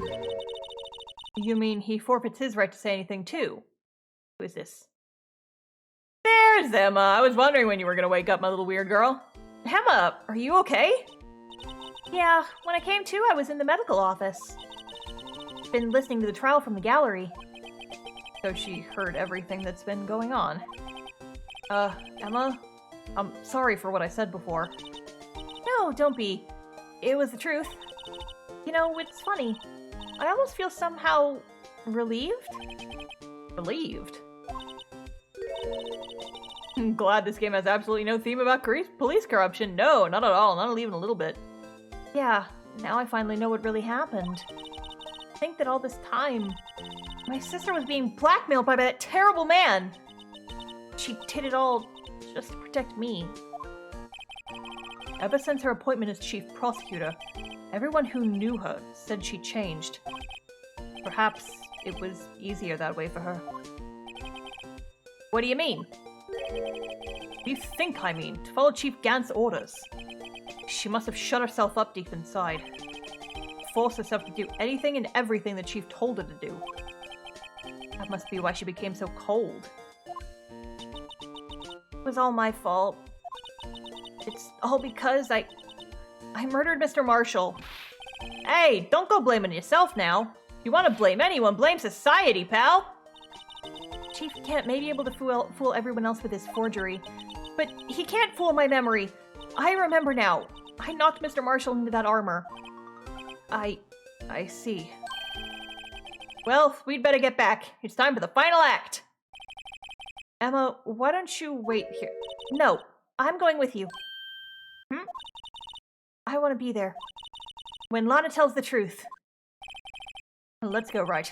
Time to end this. To be continued. Okay, I am gonna take like a real quick, like 2-minute break.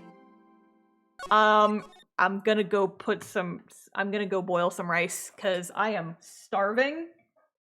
But I want to finish. We're finishing this tonight. God damn it, we're finishing this tonight. So I'm gonna go put some rice on the cooker, in my rice cooker, and then I'll be right back. BRB. Offshorebanking.com. Your best option for doing offshore banking. I'll be really and fully honest with you guys. I have had no need to understand why offshore banking is a thing, aside from people mention it when you like want to have money that gets around the law a little bit.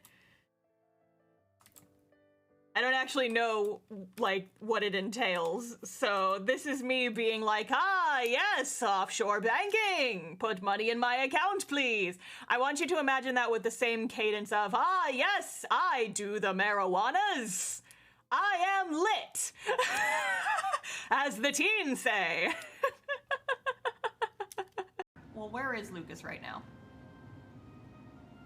He's still in his house, I guess. Yes. Hey, Lucas! You might be a god, but I am a ranger, which means that I can just come into your fucking house and give you your daily allowance of pocket soup. Get over here. Lucas! I'm here with my pocket soup for you! You're too late. Your chemicals in the water cannot turn me gay. I am already there. The fuck was I talking about? Half of your audience is A-star. I know! I've attracted a good crowd. What's up, everybody?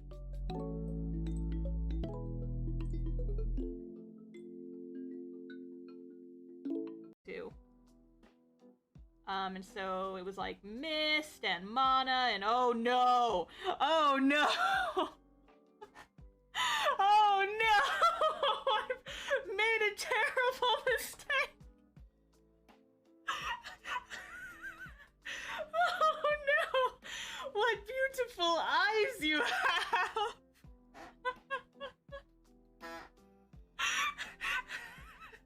What beautiful eyes you have, Priscilla! Oh no!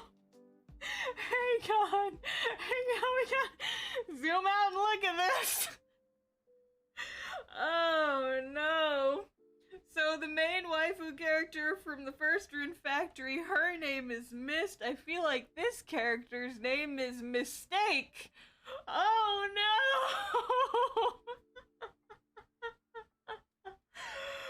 Oh boy! I will trust the guiding star to the gay lawyer flirts. Yeah, I am your guiding star! Follow me! Set me free. Nope, nope, wrong stream, wrong stream, wrong stream, wrong stream. Follow me and I will lead you down the guiding path of homoerotic lawyers. It gets even better in Ace Attorney 2 onwards once Edgeworth gets whacked with the character development stick. Yeah, Crush 40 out of nowhere, that's how I play. Follow me, set me free, trust me, and we'll see some gay Ace Attorneys. I'll make it through. I can't believe I made the syllables latch up. I'm impressive. Someone clap for me. Thank you. Thank you. Thank you to my audience. Thank you. I secretly spy, snapshot, scribble stories, and scupper my privacy. Could that same reporter be a camera to the left of him? A note. And we're back. Let's heckin' go! Wait for it. Go! Woo! We are finishing this shit tonight. Rah! Oh, hi, Molly Cat. Did you hear me when I screamed? Did you come to see why I was screaming? Now then, will the defendant, Miss Lana Sky, please take the stand?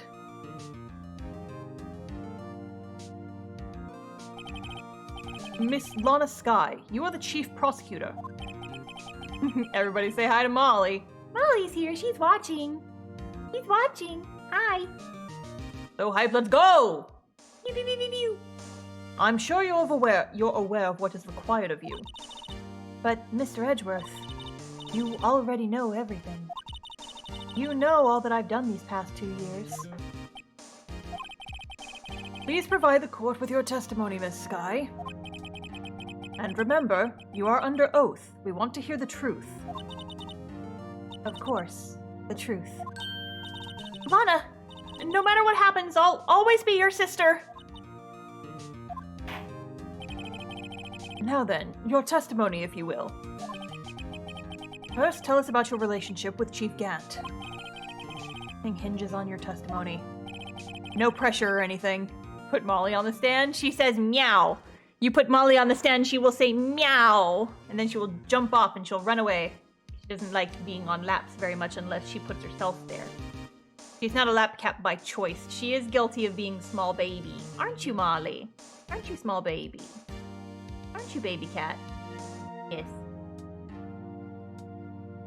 You're the only chance we have to get Gant. Are you gonna be a lap cat? Is that what you want? No? You're leaving? Okay. Sometimes she gets up in my lap and sometimes she doesn't. If she's not in the mood today, I'm being too noisy. I worked alongside Gant for years. There's no truth to this blackmail theory. I fabricated the evidence 2 years ago all by myself. When I found Prosecutor Marshall's body, I rearranged the crime scene. The only motivation was to get Dark convicted. It had nothing to do with Emma.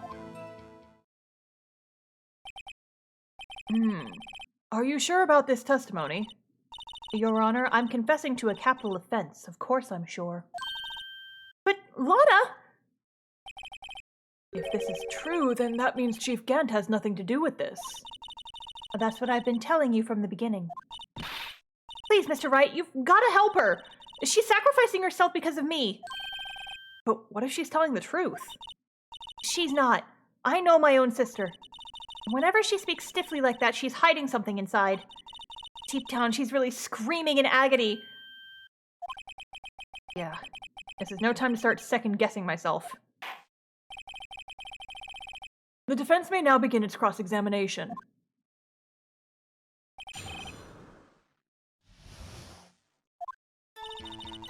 Alongside Gant for years. There's no truth to this blackmail theory. I fabricated the evidence all by myself 2 years ago. I found Prosecutor Marshall and I rearranged the crime scene. My only motivation was to get Dark convicted. It had nothing to do with Emma. So you rearranged the crime scene. Are you sure you didn't do this to keep Emma from looking like the murderer? How many times do I have to tell you, Mr. Wright? Emma didn't do it. Period. So desperate to hide that fact? You're willing to risk the death sentence? She's lying. She did it so I wouldn't be blamed for what happened. In any case, as a prosecutor, what I've done is unpardonable. There's nothing I can do to make up for my actions. Mr. Wright, my sister's lying! Looks like she's determined to protect you to the end. She insists she fabricated the evidence by herself. There's no way she could have done it alone. Gotta get Lana to talk more. If she's lying, then she's bound to slip up and make a contradiction.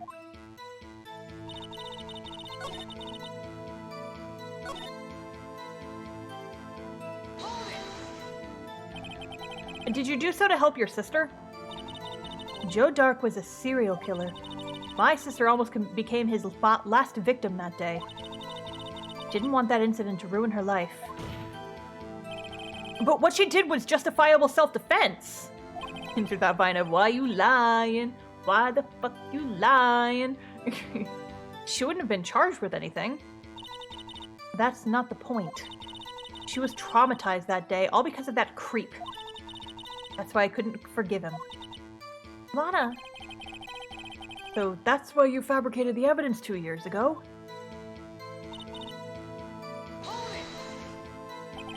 You say you did this all by yourself. Yes.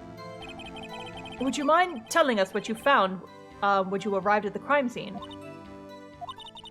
It seems I was the first person to discover the scene.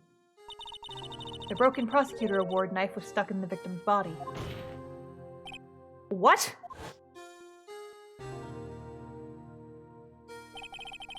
Prosecutor Marshall died from an unfortunate accident. That's only a situation you dreamed was possible. The reality is, it wasn't my sister who took the prosecutor's life. Fantasize all you want, Mr. Wright, but I'll never change this statement. You mean Prosecutor Marshall wound up being killed by Dark? Something like that. That's so. What happened to the other murder weapon? Dark was carrying a switchblade knife. Oh, that was lying on the floor a little distance away. It was probably knocked away in the struggle. That's not how it went down. She's trying to cover up her lies with more lies. All just to protect me. So, when you found the scene like this, what did you do? After all, this is what everything boils down to. Yes. Broke off the tip of Dark's knife, planted it inside the wound, then moved the body. You planted the tip of Dark's knife in the victim's wound? And then you moved the body? But why? Why would you do that? You of all people should know, Edgeworth. You've always had a good head on your shoulders. My head isn't that bad, but maybe I ought to ask her for the sake of others. Why did you move the body? When you showed up on the scene, where exactly was the victim's body? It was where you deduced it was, by Chief Gant's desk. But the body was found by your desk. Why did you move it there? The reason for that is simple. Let's have the witness explain this in more detail. The reason Miss Sky moved the body. The pieces of the jar that shattered during the events threatened my plan.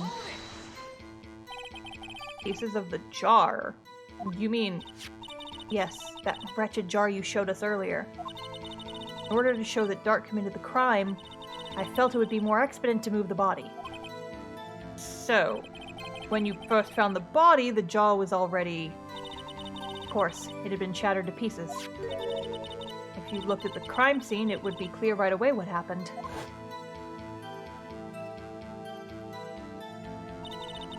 Neil Marshall was dead and Dark was lying unconscious. In other words, the jar must have been broken during their struggle. I see. What's the matter, Emma? Apparently the jar shattered at the time the crime was committed. But I have a feeling there's more to it than that. Yeah, because the jar was fucking shattered, so how do you write the name on it? There must be a contradiction here somewhere. Anyway, I committed this fabrication completely alone.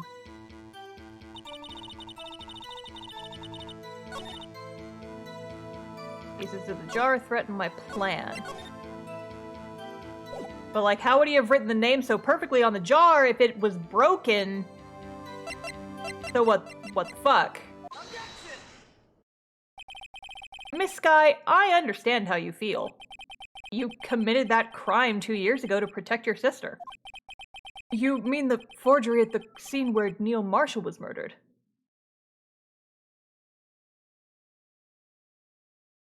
That was weird. I thought I heard something.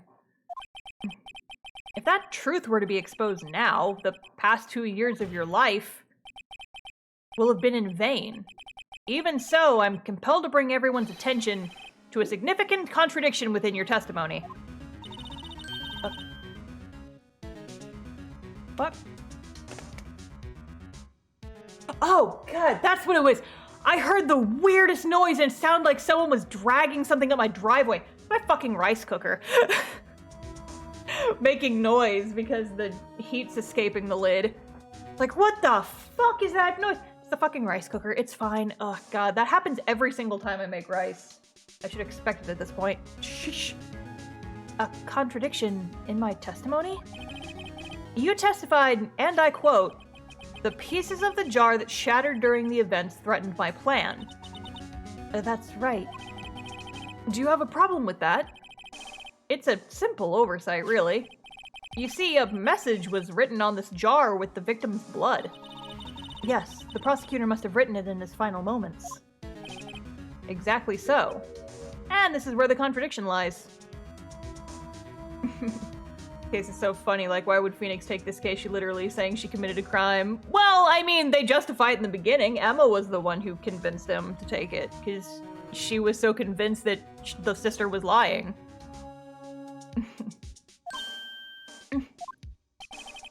In order for the victim to be able to write this message on the jar, it must not yet have been broken before he died. Ah. He couldn't have written Emma's name on a shattered jar. Order, order!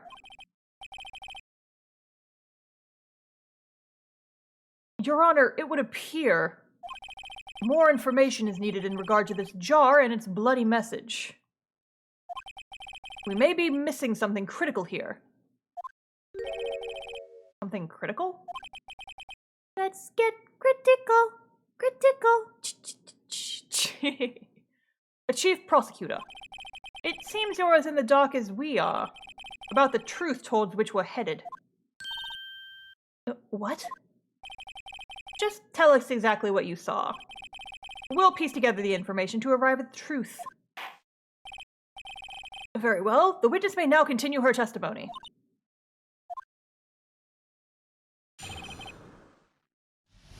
A fucking death stare, man. I immediately noticed the blood traces on the jar, but it was dark in the room and I didn't have time to check it out. To be safe, I wiped away the blood. The fragments were large, so I'm sure I got them all. All I could think about was wiping them clean before they were discovered. You mean you were the one who wiped away the message in blood? I wasn't chief prosecutor at the time. She didn't think Dark was the real murderer.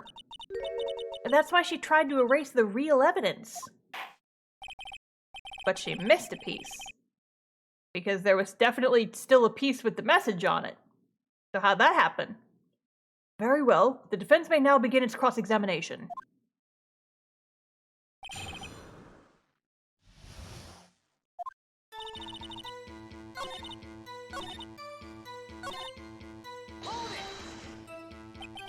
But how could you see with the power out? It should have been pitch black in that office. A detective is always prepared, Mr. Wright. Even now, I always carry a pocket light and a camera with me. Even I carry a bottle of emergency luminol wherever I go. I never miss anything. I got every last piece. Oh yeah? Oh yeah? Oh yeah?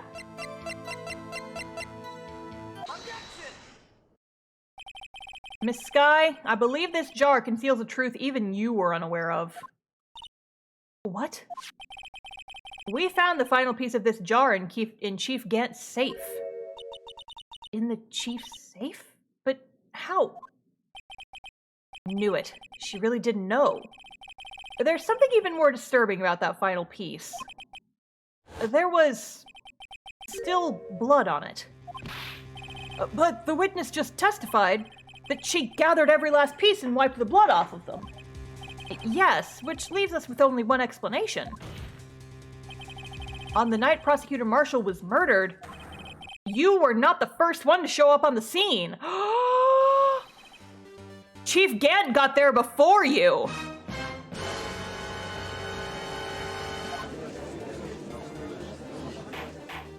Dun dun dun! But couldn't the defendant simply have missed a piece? I'm afraid that's unlikely. The pieces are too big for anyone to miss, let alone an ace detective. That may well be, but everyone makes mistakes. Even I once wasted an entire day looking for my dentures. They were in my mouth all along. Ha! Can you believe that? Objection, Your Honor, shut the fuck up. Have you forgotten, Your Honor? When this witness arrived at the scene, the jar was already broken. Oh, that. There's no way a name could have been written on a shattered jaw. Another person discovered the scene prior to the witness. I hope you're not implying this person was Chief Gant. At the time, he was looking for Dark downstairs. Besides, even if he was there first, why would he break the jar? The question is, if he did arrive there first, why did he hide that fact for 2 years? Well, Your Honor, can you answer us that? No!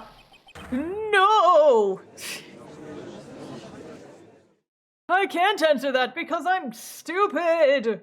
Ah! Wait, I'm not the one on trial here.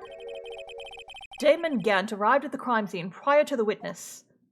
Besides, the only one who, we're taking his word that he went downstairs.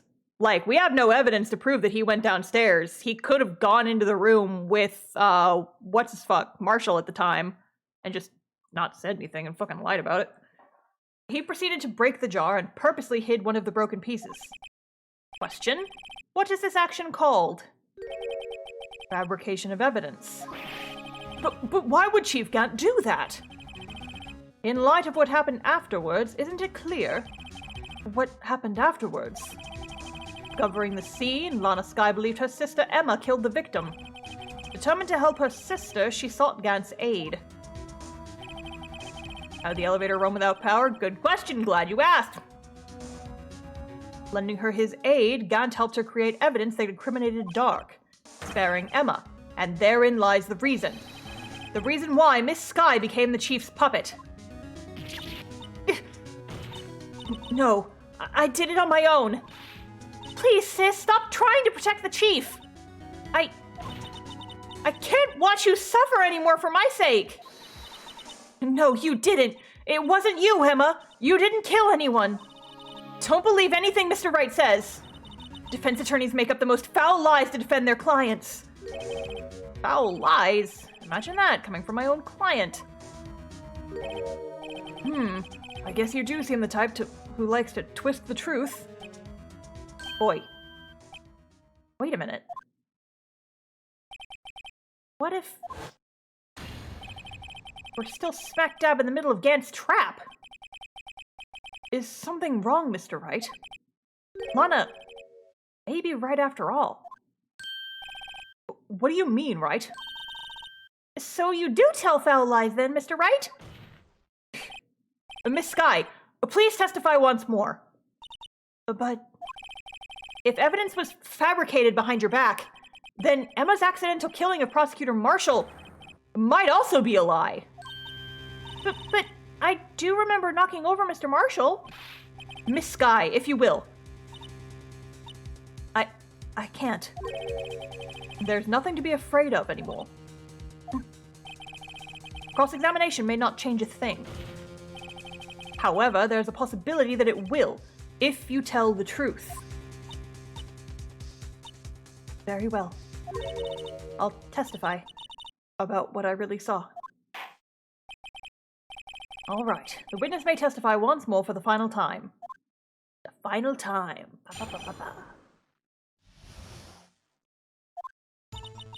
When I arrived, I found Mr. Marshall's body impaled on that suit of armor sword.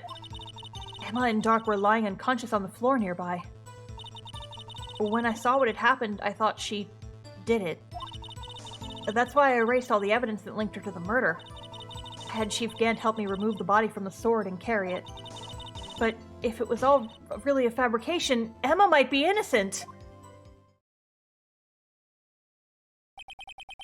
Unbelievable. The body was impaled on the armor sword? You were the only one who saw that. If only you had proof. Actually, I do have proof. I gave it to Mr. Wright just this morning. What? To me? It's a picture I took of the crime scene as I encountered it. I thought it might be needed. But I don't remember receiving a picture like that. Lana must have known. See, Mr. Wright? She really does have faith in you. Very well, Mr. Wright. Please present this picture. I don't remember receiving any pictures from Lana. Lana said she gave it to you this morning, right? I seem to remember getting something from her then. Let's check that evidence again. Must be a picture in there somewhere.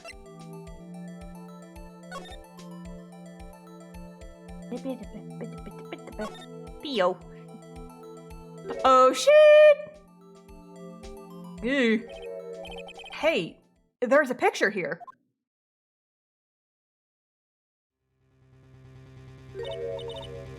Oh my. This is the actual crime scene. No other detective saw the crime scene like this. Because I contacted Criminal Affairs only after I had arranged everything. Mr. Wright! That piece cut from his vest, could that be... cloth we found inside Chief Gant's safe? What's this?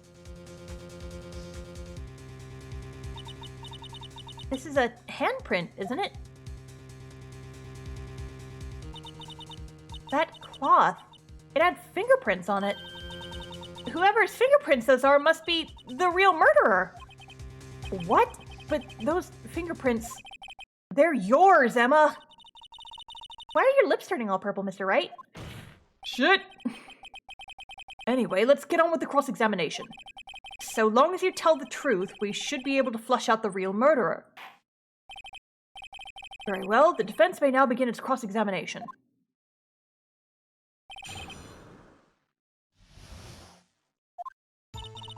When I arrived, I found Mr. Marshall with body and pills. You! I thought we were done with your shit! Come now, Ajay. This is the poorest excuse for a trial I've ever seen! Chief Gant. What, now you want to make me out as the bad guy too? If so, I'd like to put in a word or two in my defense. I'm afraid it's too late for that. What? You already declined to testify. That means you forfeited your right to make statements of any sort. This must be that risk we were talking about earlier. Just sit back, relax, and enjoy the sound of the noose tightening around your own neck. Damn, Edgeworth. Grrr! Aha, so what? You think I'm worried? Yeah, you just were possessed there momentarily, sir. Sorry to disappoint you, but I don't need to make any statements. What do you mean? The evidence will do all the talking for me. Even if I can't testify, I can still present evidence. Yes, that's true. Oh, wait, you mean you still have some conclusive evidence? No, I don't, but someone does. Someone? So, what's your excuse, Righto?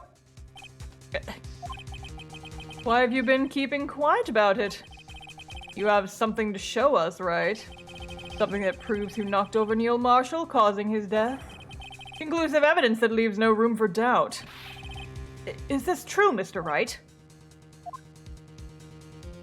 If I show that piece of evidence now, Emma's sure to be made out as the murderer. Mr. Wright, if you have any more evidence, present it now. And if you try to conceal anything, you will be the one appearing before the Board of Inquiries.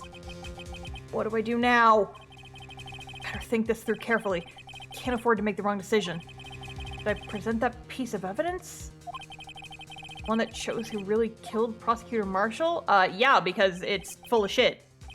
And we can tell by that picture. Because the freaking cloth was cut before all the blood got in him, obviously. Look at this fucking shit. No blood on it. Not even a smidge. And yet this dude's fucking drenched in that shit. If that shit was taken before his body was impaled on it, it would also be covered in blood. But it's not. But it's not. Full of crap. It's full of crap, full of shit. Yes, Your Honor, I do have further evidence. All right, the time's finally come to show it to them. Those prints have got to be the Chief's. Now then, let's see this conclusive evidence. The evidence that shows who actually murdered Prosecutor Marshall. I hate this, but I know that there's a way out of it because it's fucking bullshit. It's bullshit. It's a piece of leather cloth? Yes, most likely was cut from the victim's vest near his chest. What's this? There's a big handprint on it. Surely it must have been left on the cloth by whoever shoved the victim into the sword.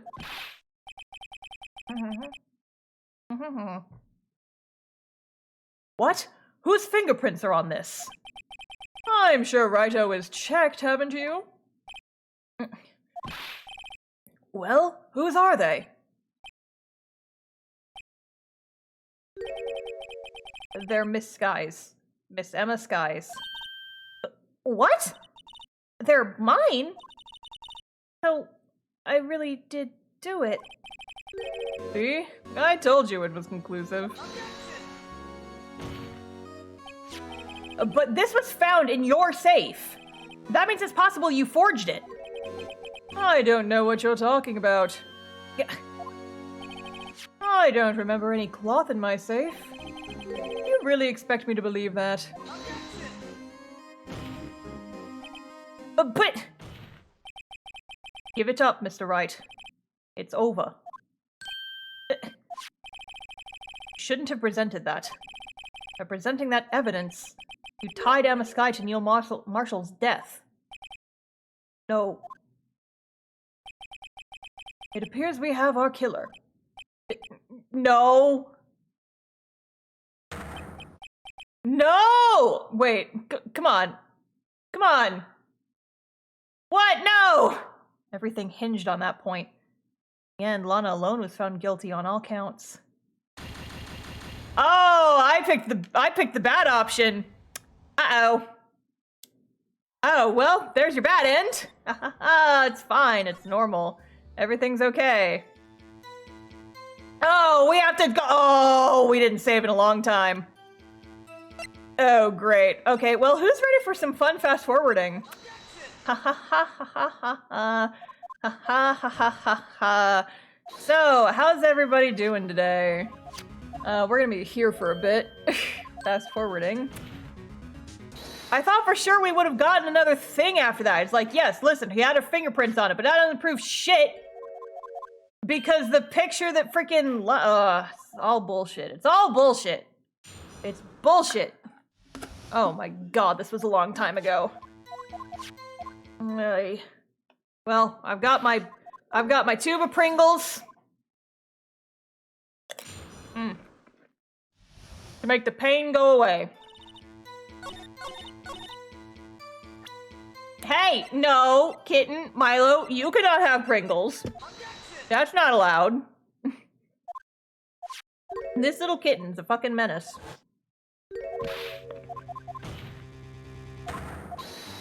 Milo, hey, stop it. Oop, oop. I know what they wanted to do. They wanted me to get the gotcha with the frickin' evidence law thing. It's like, yeah, I have I have evidence, but it hasn't been approved. So how could I know what it possibly... I don't know what evidence you could possibly be talking about because there's no further evidence that convicts me of any crime. But then Gant would have to go, he's like, no, you definitely have evidence, and I want you to show it. And it's like, oh, so you're validating this evidence then? You're saying that this evidence was real and was totally inside of your safe and that you had it the whole time? They want that gotcha. And I didn't walk into it like they wanted me to. At least that's what I'm pretty sure is gonna happen. Again, I don't remember this part super well.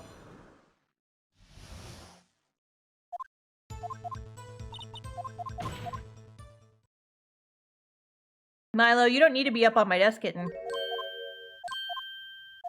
Shoo. Shoo. Shoo. No, kitten's on my desk. You're being a menace. You're being a menace. Look at this little book. It's so cute.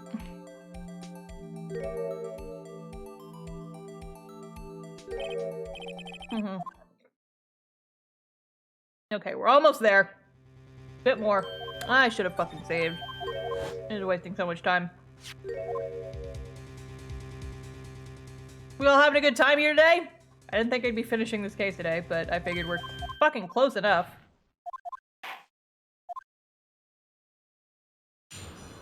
And then to the part where Gan goes, no, shut the fuck up.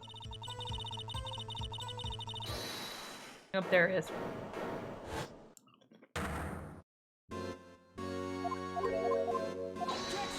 I wish they had save scumming in real life.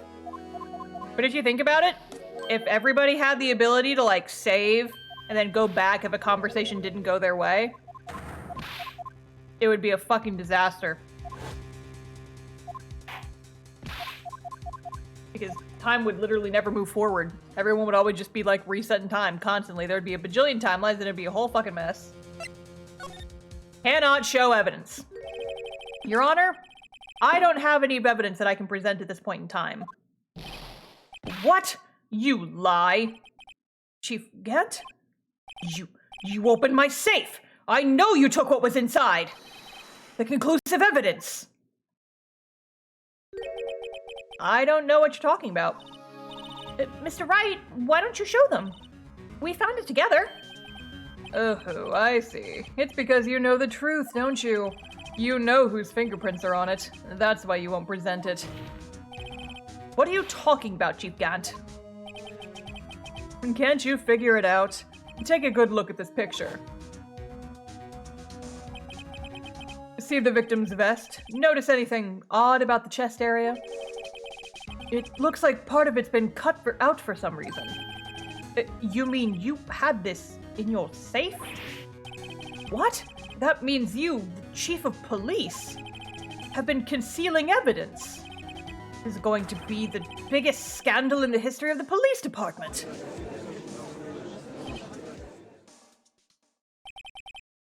Impressive. To be honest, I didn't think you had the gall, righto? Yeah, I didn't. I had to save and reset the timeline.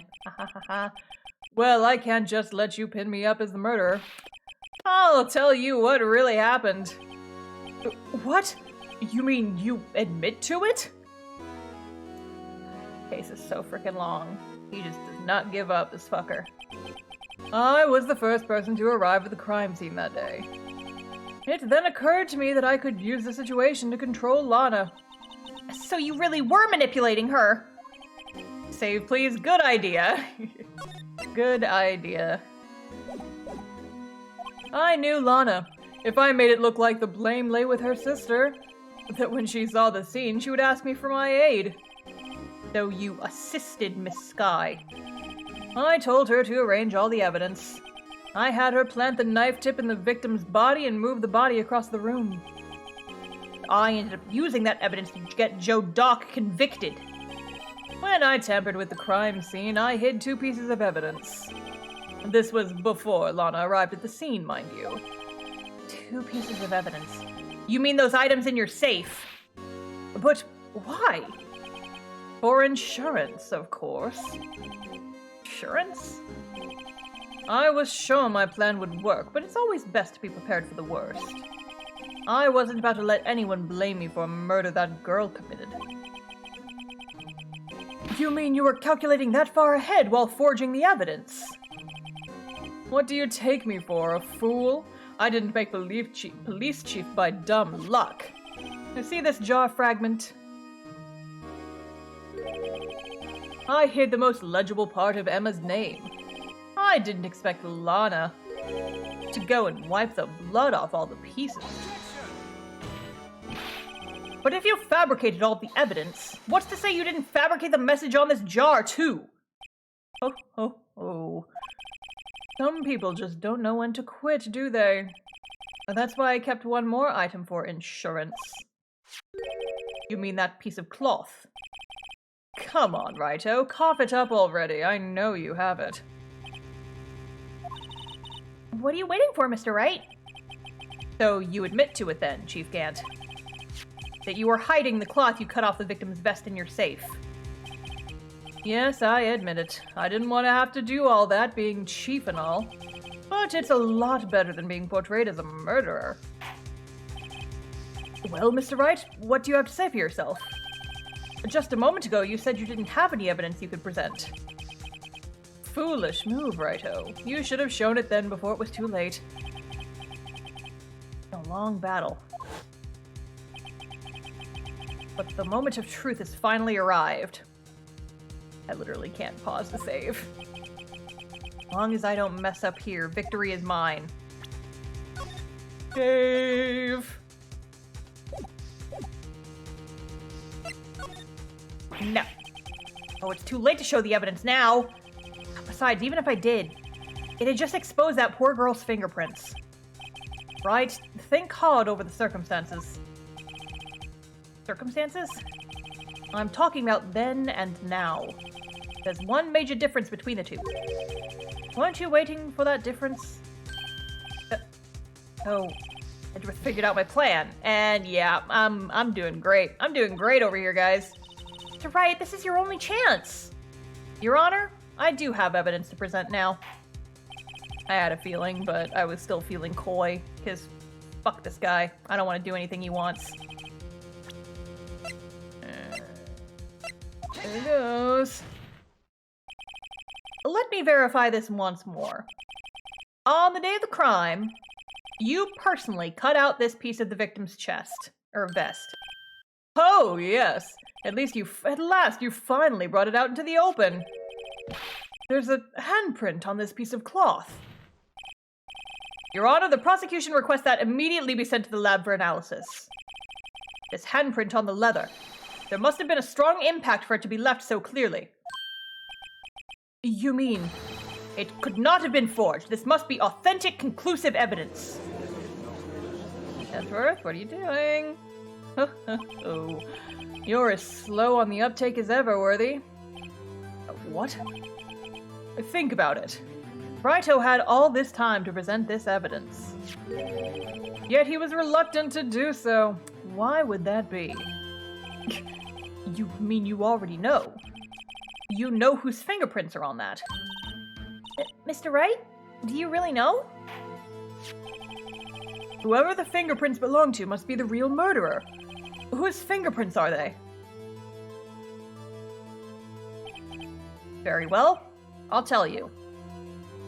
It should be okay now. Everything's proceeding as predicted. The person to whom these fingerprints belongs to is...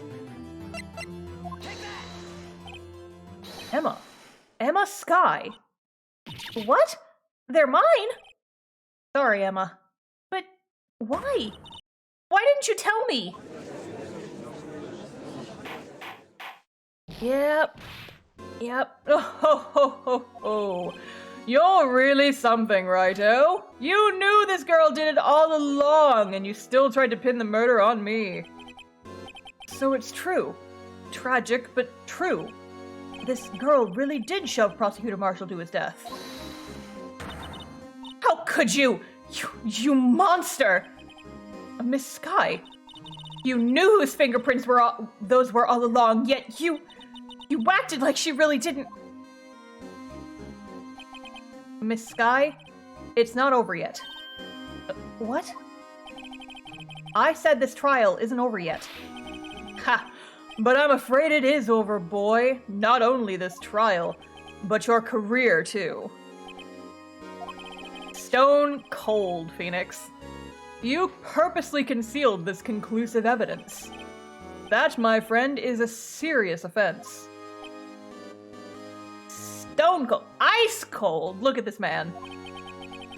I'm looking forward to pressing charges after the defendant is convicted. I'll have your badge, boy!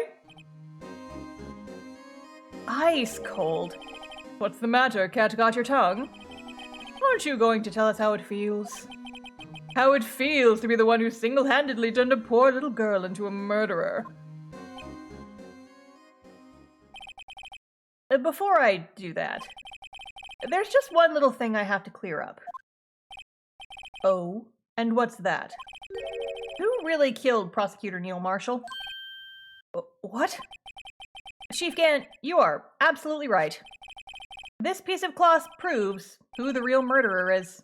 Who killed Neil Marshall, you ask? It was Emma Skye, wasn't it? I'm afraid that's not possible. You see, this piece of cloth contains a critical contradiction. What? A contradiction? What is this fool babbling about?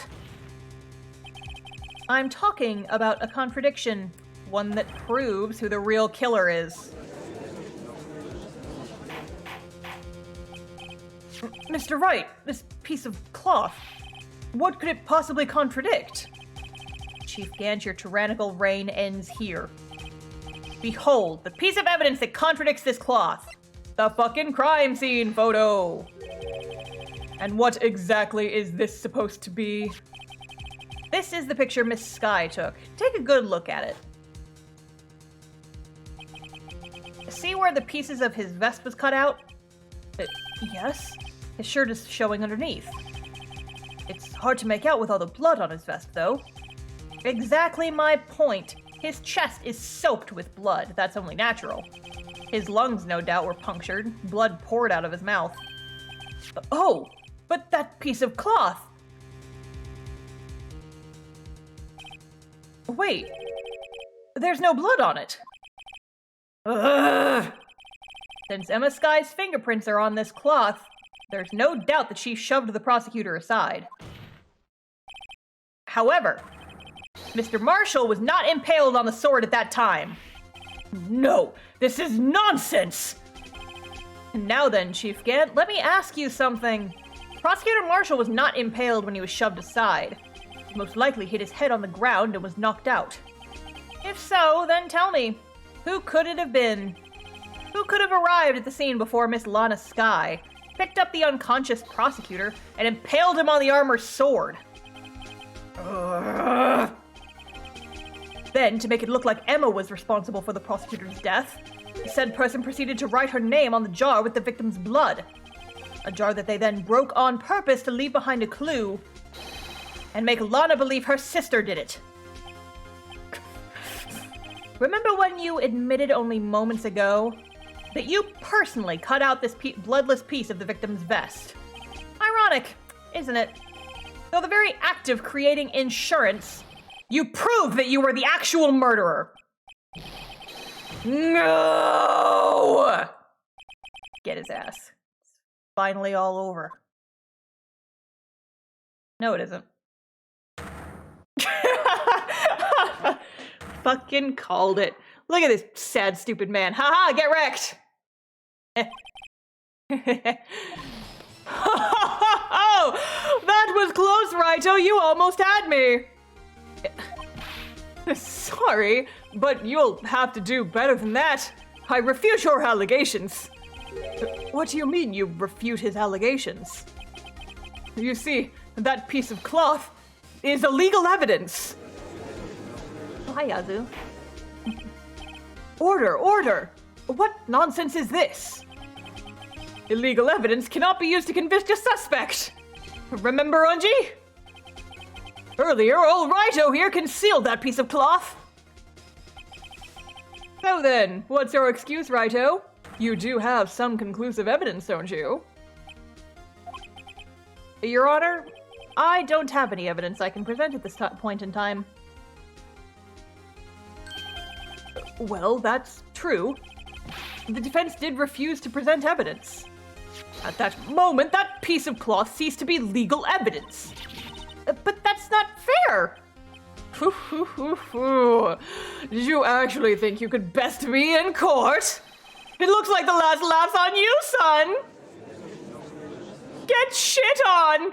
And no, Gant, you'll be the one getting shit on. I'm afraid Mr. Gant's claim is legally correct. Well, Mr. Edgeworth? True. Legal evidence cannot be used to convict a person. Assuming, of course, that the evidence is indeed illegal. Well, Mr. Wright? Seems at last. Time for me to reveal my plan has finally arrived. Mr. Wright, do you admit to it? That you purposely and illegally concealed this piece of cloth? I mean, I didn't illegally do it. But I am gonna save first, real quick, just in case. I admit, I refused to present it at one point. Haha!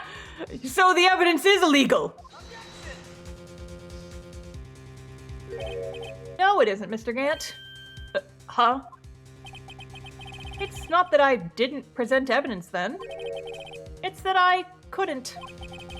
What do you mean you couldn't? There are certain procedures involved when presenting evidence. No, Unji, don't listen to his lies! He's nothing but a coward! You can't really believe... There is only one issue left to be resolved in this trial. Is this evidence legal or not? Very well, let us settle this once and for all. Earlier, you refused to present evidence. If you can prove your conduct was not in violation of the law, then do so now. I've got a special little picture book about it. This is my proof, Your Honor. Evidence, law. What's this? I've done my homework too, Chief. Indeed, Emma Sky's fingerprints were on this piece of cloth. However, at that point in time, this was merely a piece of cloth, and nothing more. What?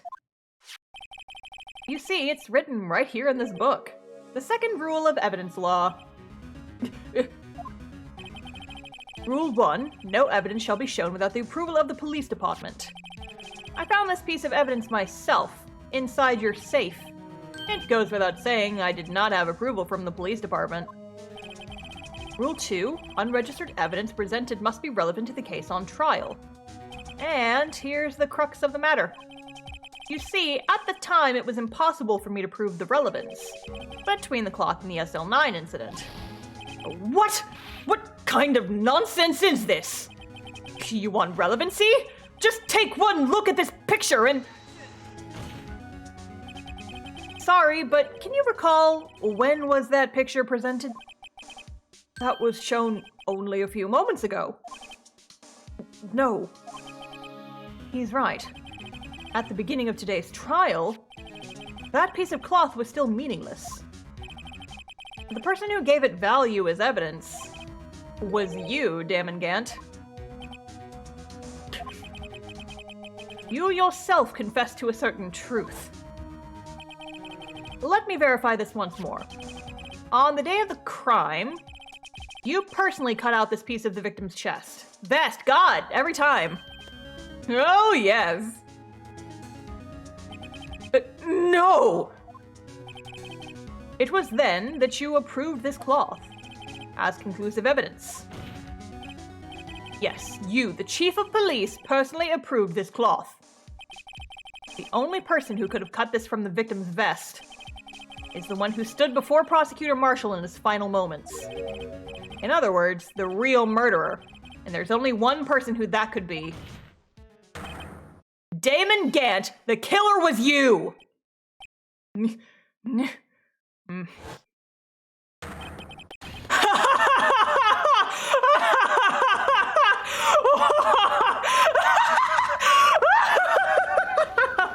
Oh, there he goes. God. That man is dead. I knew I should have gotten rid of him. That good-for-nothing scum. For 2 years, he's been snooping around the department trying to get something on me. Crimes are being committed every day, yet he insisted on hounding me. Well, your crime wasn't exactly petty. He wanted to reinvestigate the case. He recruited Angel Starr, then convinced Bruce Goodman. Detective Goodman? Yeah, that's right. If the evidence is transferred, I'll lose my only chance to find out the truth. Please, you've got to help me. Goodman turned him down, as he ought to. Still, Jake Marshall didn't know when to quit. He stole Goodman's ID card and tried to take the evidence. Goodman came to me that day. He wanted to file a lost item report. I went with him to the evidence room. And then all of a sudden he decided to speak out. What are you talking about, Goodman? Can you please reopen the investigation, Chief? We can't transfer the evidence out. There are too many questions left unanswered.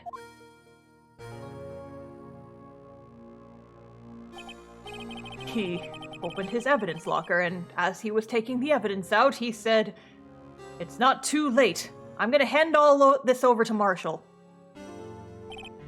Well, to be honest, I was a bit taken aback by his words.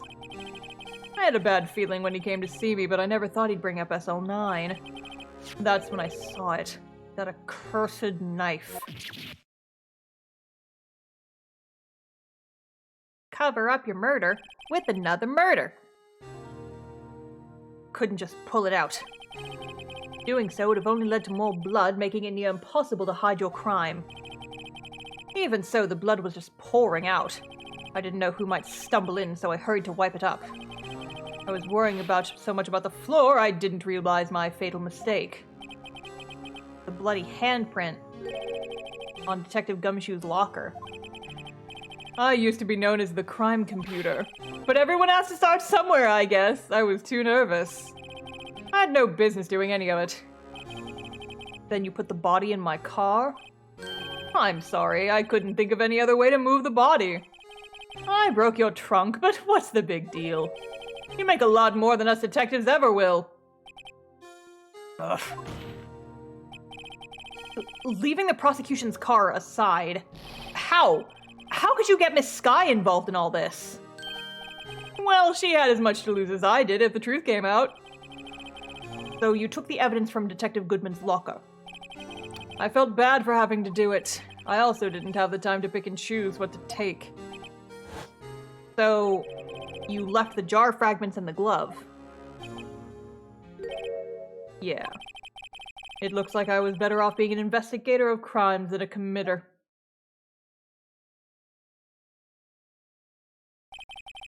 They all did their best to get in my way. I've got to hand it to them. They do their jobs well. Much to my dismay. Fake evidence doesn't hold up very well upon close examination.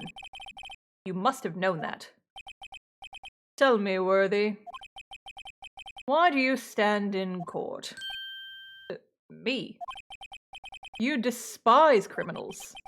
I can feel it. You and me, we're the same. One day you'll understand. Oh, believe me, you will. You're just one man.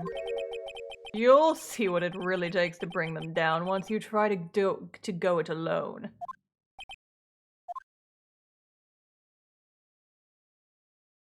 Yikes. Well, looks like it's time to say goodbye. Oh, Udgy. What? Looks like we'll have to cancel that lunch date. Sorry, old friend. I'm sorry too, Damon Gant. I knew you as you used to be long ago. For once a fine investigator and an example to others on the force.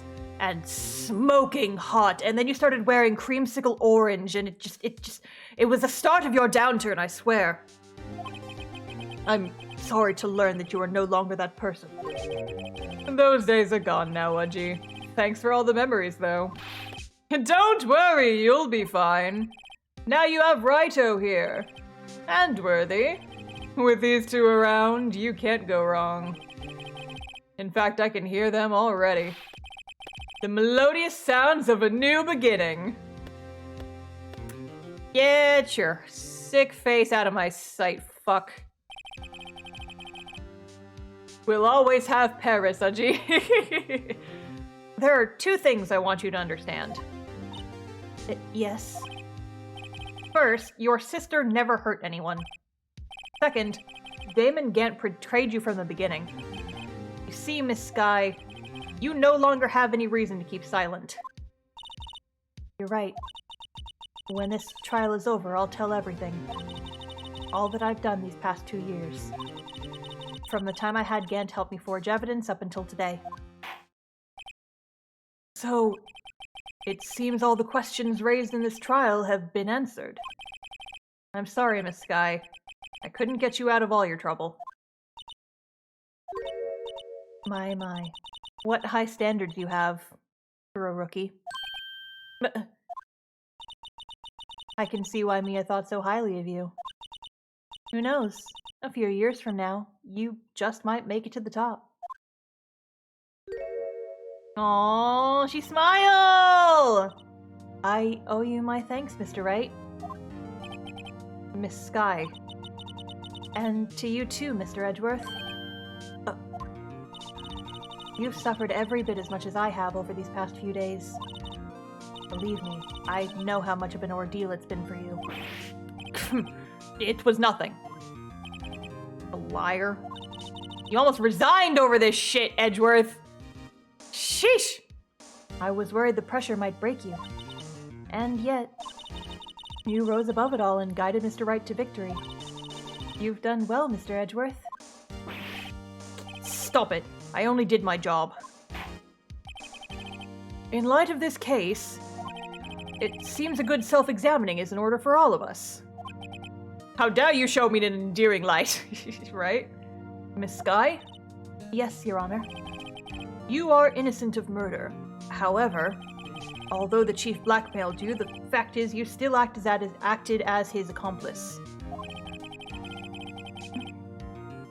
A trial will be scheduled for these crimes at a later date. Yes, I understand, Your Honor. Is there something amusing about all this? Why are you smiling? It's been a long time, Your Honor. A long time since I felt free of these heavy chains.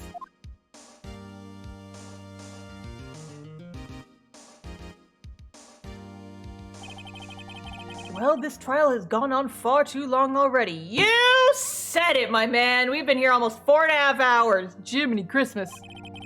Regarding the charge of murder, this court finds the defendant, Miss Lana Skye, not guilty. Let's fucking go! Pew, pew, pew, pew, pew, pew, pew, pew. That is all. This court is adjourned.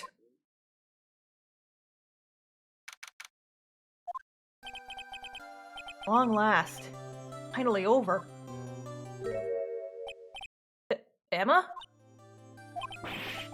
Why the long face? I'm sorry your sister didn't get completely off the hook, but at least she wasn't convicted for a murder she didn't commit. No, that's not it. Just now, after the trial ended... I can see why Mia Fey thought so highly of you. I owe you my thanks, Mr. Wright.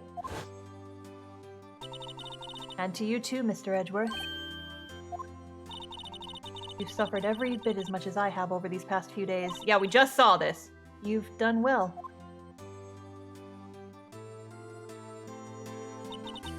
You know, I did my best too.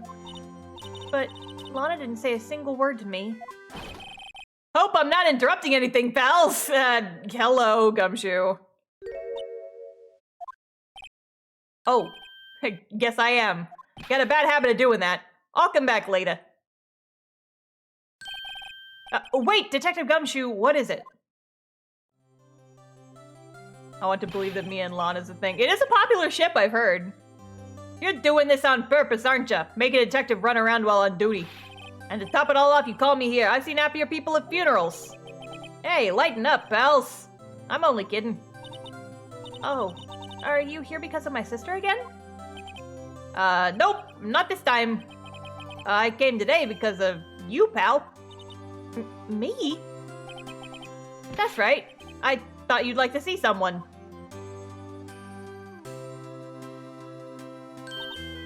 Lana! Should you be doing this? She's still under arrest, you know. Well, I won't tell if you won't. Emma, I owe you an apology. It's okay, sis. Don't worry about it. That day, 2 years ago. Good guy, Gumshoe. He really is. He's a good guy. We love Gumshoe in this house. It was the first time in my life I ever panicked. It was all I could do to keep myself from screaming. All I could think about was keeping you from getting wrapped up in that mess. This. I asked Anne to help me cover up the truth. I thought I was doing it for your sake, but now I realize I was wrong. I changed after that day. Had to. It was the only way I could make it through the past 2 years.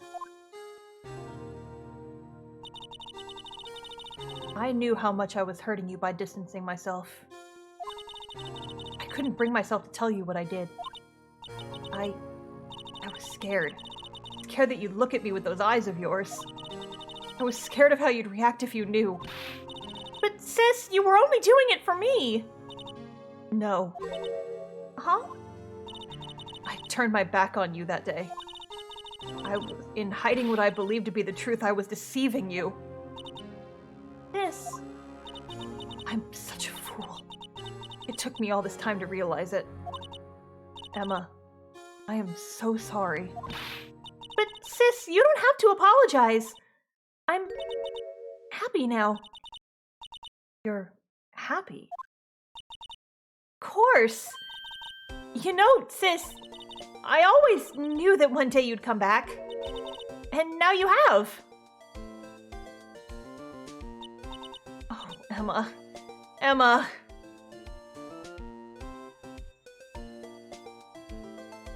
Aw, siblings! No one can change the past. The only thing we can do is strive to make up for our mistakes. Why must we make up for our mistakes, you ask? Because in so doing, we can find the way back to our rightful path. And it's from there that we can move on toward a brighter future. Damn, I feel like this has a lot to do with what's going on in Cast-Off. Hey, read my webcomic!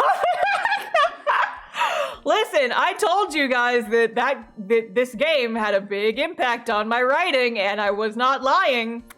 And that's all I'm gonna say about that. At least that's what I felt watching the two sisters make up. Mr. Wright, Mr. Gumshoe, me. Thank you both for all that you've done. I'm sure we'll meet again someday. Isn't that right, Edgeworth? Isn't so cute, so good for you. Edgeworth? Stop hiding behind the ficus and come over here. There he is. Look at this mad little man. Where was he hiding? Behind the ficus. We all saw him. Get right, chat? We all saw him hiding behind that plant in the background. I just came to say congratulations. Thank you. Thank you, Mr. Edgeworth. Right. Well, I'll be going now. Mr. Edgeworth, I do hope you don't blame yourself for what happened. We were the ones who acted corruptly, not you. Too late for me. No matter what anyone may say, I realized today that I can't correct my mistakes. Mr. Edgeworth? Not only that, but I don't even trust myself anymore. Chief Gant was right. You despise criminals. I can feel it. You and me, we're the same.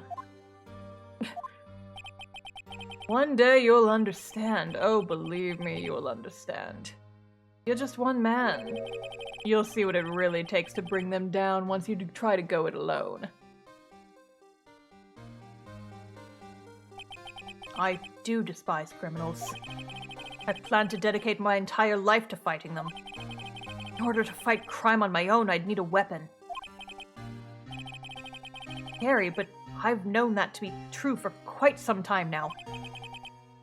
But Edgeworth knows. Enough time, I might have tried to pull something like Chief Gant did. That thought terrifies me. But that's why I can't continue on as a prosecutor. Edgeworth, don't you understand? Damon Gant and your mentor, Manfred von Karma, they were both a bunch of fucking assholes. Were both the best of the best when it came to fighting crime. But they both made the same mistake. You said, in order to fight crime on my own, I'd need a weapon. That may be true, but think back to today's trial. You weren't alone. You had your gay boyfriend here. You were working together with Mr. Wright. And because of that partnership, you were able to present evidence that otherwise would have gone undiscovered. Isn't that right, Mr. Wright? Uh-huh. What? Oh, yeah. What is this, a pop quiz? Come on, Mr. Wright. Show him what Lana's talking about. Evidence, huh? Something that neither Edgeworth nor I would have been able to find on our own. Oh no, I don't get to save. I don't get to save. Uh-oh. If I'm wrong about this, I'm fucked. I mean, it has to be the cloth, right? Because... Oh, no, the evidence list. Yeah, because we pieced it together. And it became the full thing. That's the picture I drew. Our counterattack began with this. You had one half of the evidence list, and I had the other. Apart, we wouldn't have been able to completely restore Emma's picture. That didn't just happen by chance, Mr. Edgeworth.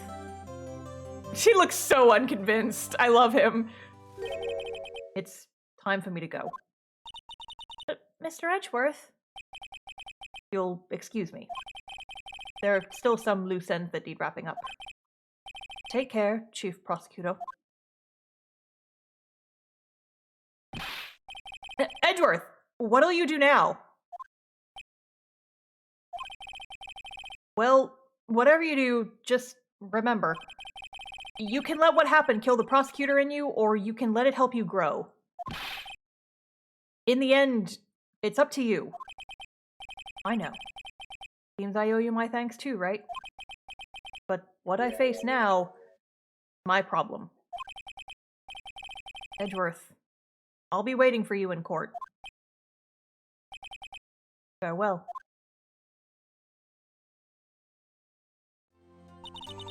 I'd better be going too. unnecessary. I'm unsaddled with unnecessary feelings.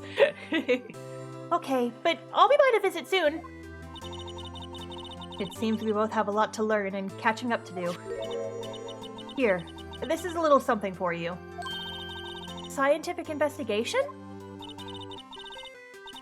It's the first book I ever bought. Study it well. Thanks, sis! I will! Baby... Ugh. And so another case came to a close. As for the sisters, I have faith. Faith that their lives have only just begun. I mean, listen, Lana's probably still going to jail, though, but, I mean, at least she's not getting accused of murder, so that's better. And as for me, I think it's time I started on a new journey of my own. A journey to rediscover myself. Lingering so long on Edgeworth. Their baby, Your Honor. Well, don't go trekking off just yet, pal. Huh? What is it, Detective? There's just a little matter to be resolved about the chief prosecutor. You see, she isn't supposed to be out of jail like this. But... I thought you said it was okay. Yeah, well, it may be okay with me, but the folks at the prison are a different story. Huh? Basically, I had to bribe a guard in order to sneak her out for 30 minutes. Believe me, it wasn't cheap either. Huh? Way to go, Detective! I didn't know you had a wild side. Yeah, well, you see, Mr. Right here's the one who will be footing that bill. Huh? Huh? What, you think I could afford it with my salary? You gotta be kidding me, pal. Huh? Huh? What? Thank you, Mr. Wright, you're the best! Why is it? I suddenly feel like I want to scream. Hey, I got an idea. Why don't we all go pay it off together? Yeah, that's a great idea. Come on, guys. Let's go. Yay! We did it! Woo! Oh, my voice is tired. IDK if I can do this stream. Clearly you have a very strong voice. Good job on 4.5 hours plus 3 hours of T&D. Yeah, I talked like the entire day today. Oh, I hope she'll be pleased with As for me, this affair pretty much ended my days at the prosecutor's office. Still, I'll manage to find my way back to the field somehow. Then I'll be able to investigate crimes together with Emma. Cute.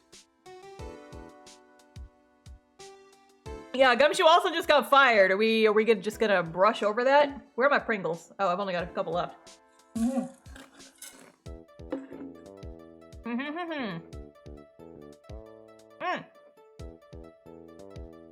Yikes, I thought I was a goner for a moment there. They overlooked my unauthorized investigation at the chief's office. If we penalize you anymore, it'd be worse than firing you. Yep, that's what they said. It just goes to show, you can't shake me out that easily. Sure, Gumshoe, whatever you say, bud.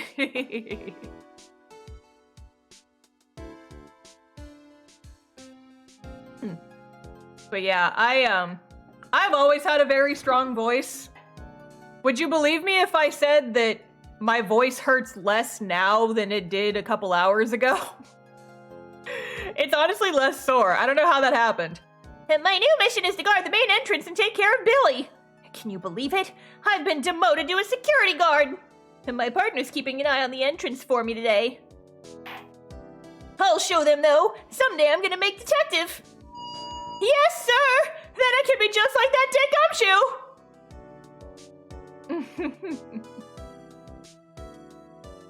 I have always had an extremely strong voice. It's how I can talk for days on end at conventions and not lose my voice.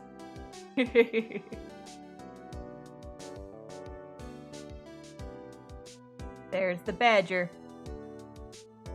There he goes. Doing his little wiggle.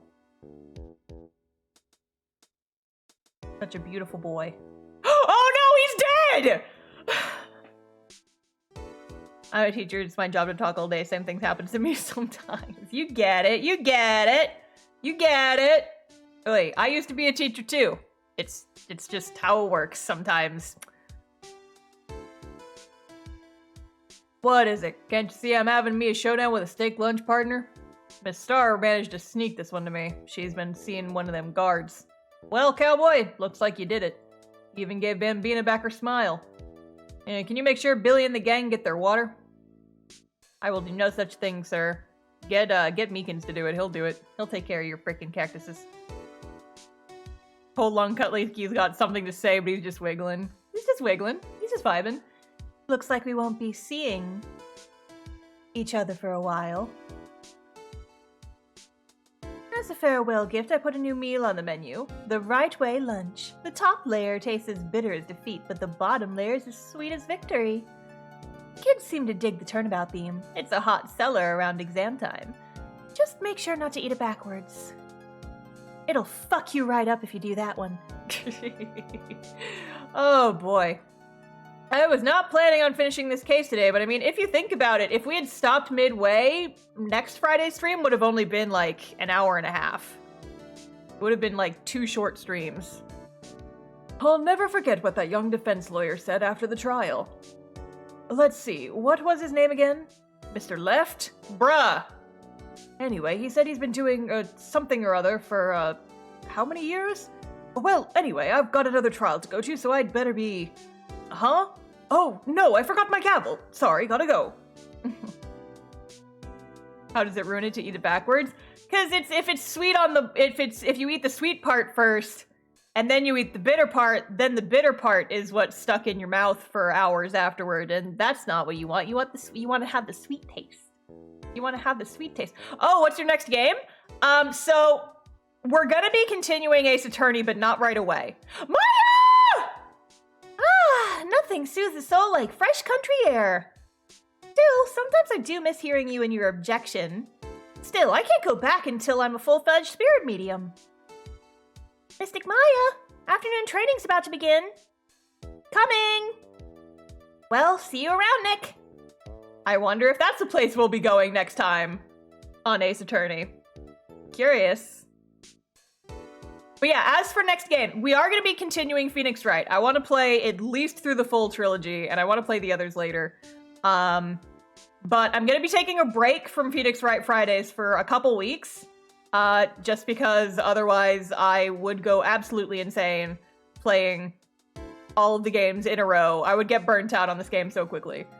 Oh, Mr. Edgeworth? Hello, fucker.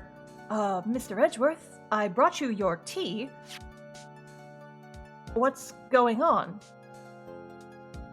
Uh-oh. You should totally do the investigations at some point too, just for more Edgeworth. Oh, fuck yeah, we're doing the investigations. What I'm thinking is we finish the trilogy. So we finish this one. We do Justice for All next, and then we do Trials and Tribulations. Then we play both of the investigations game.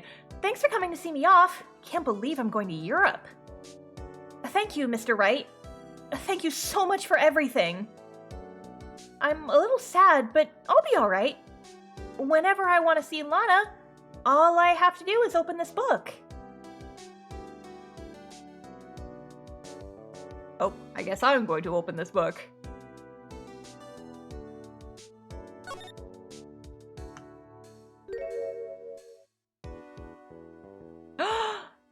Cuties! Cuties! Look at them! She's wearing her sister's hat! That's so cute! Ugh, oh my gosh. Precious. I love them. Look at the babies! Look at the babies! Oh my god! Okay, so anyway, now that we're all done talking about stuff, I'm done voicing over the credits. So what I'm thinking is we do Phoenix Wright 2 and 3. We finish out the trilogy. Then we play Investigations 1 and 2, and then we do the sequel trilogy, which is Apollo Justice and Dual Destinies and Spirit of Justice. So, like I said before, there's 2 Ace Attorney games that I still haven't played. I haven't played Investigations 2 because that one was never localized. There's a fan translation that you can play. And so we're gonna have to play that one unless they suddenly decide to localize it here real soon. But we can play that one. And then I never played Spirit of Justice because Dual Destinies was kind of disappointing from what I remember. And so I was not super motivated to play Spirit of Justice, TBH, so I think I just skipped it. Fan translation is top tier. Good to know. I'm excited for that one because I've never played it and I've heard it's very good. But yeah, so like I said, we're going to be taking a break from Phoenix Wright Fridays for a couple of weeks. I don't know exactly how long it's going to be, but it's not going to be a full year this time, I promise. But we will be starting a new playthrough for Fridays because your girl really wants to play AI Somnium Files. That is another long play series, but I've never played it. I don't know shit about it aside from what I've seen in the trailers.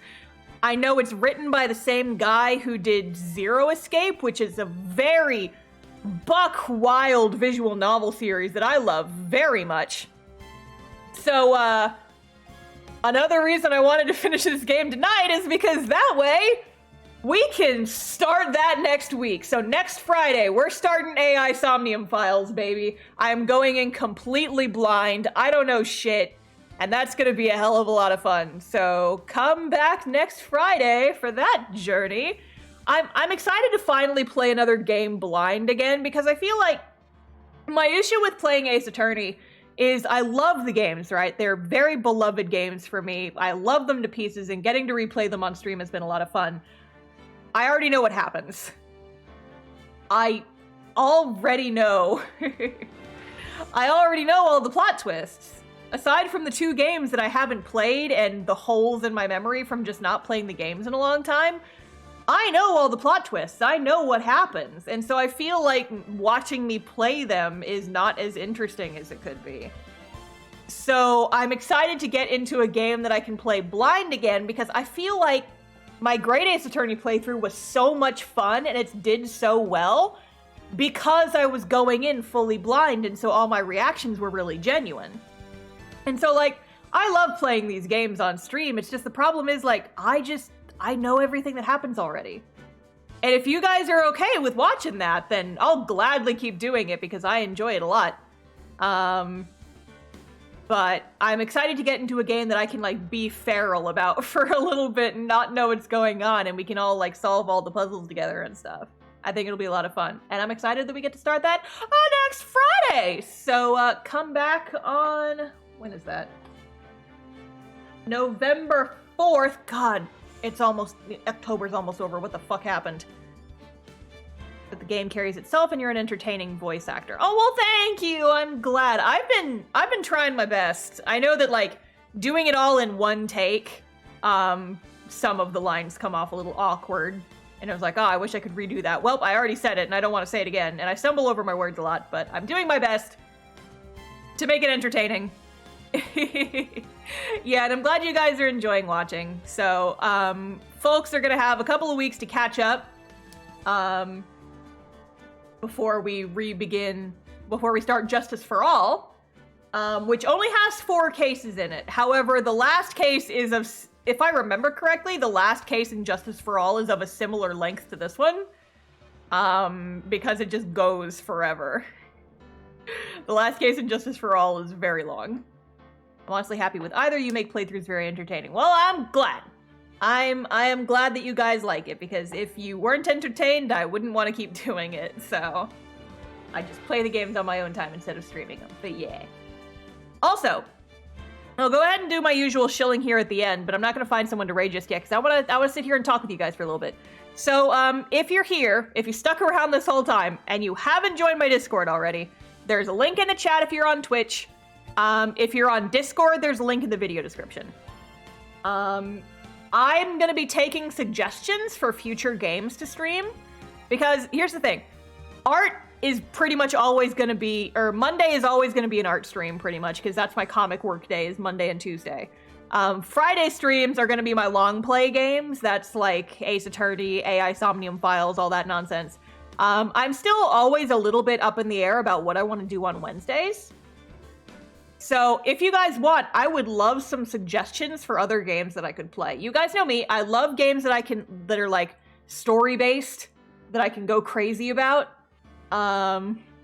Just because you put it in my head, I'm gonna search out the Udgy Gant art just to spam you. Oh no! But here's the thing though, if you do that, it's gonna prove that I was right, that it does exist. Haha! But yeah, so I'm definitely always taking suggestions for next game to play. Maybe something a little bit on the shorter side compared to this. I guess this wasn't too long. If you think about it, this was only 9 parts.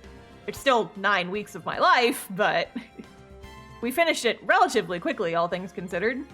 Because Great Ace Attorney, all told, was 75 hours, that duology. 75 hours for that game. Give or take a few, just because each stream was not exactly 3 hours. Some we went over a little bit.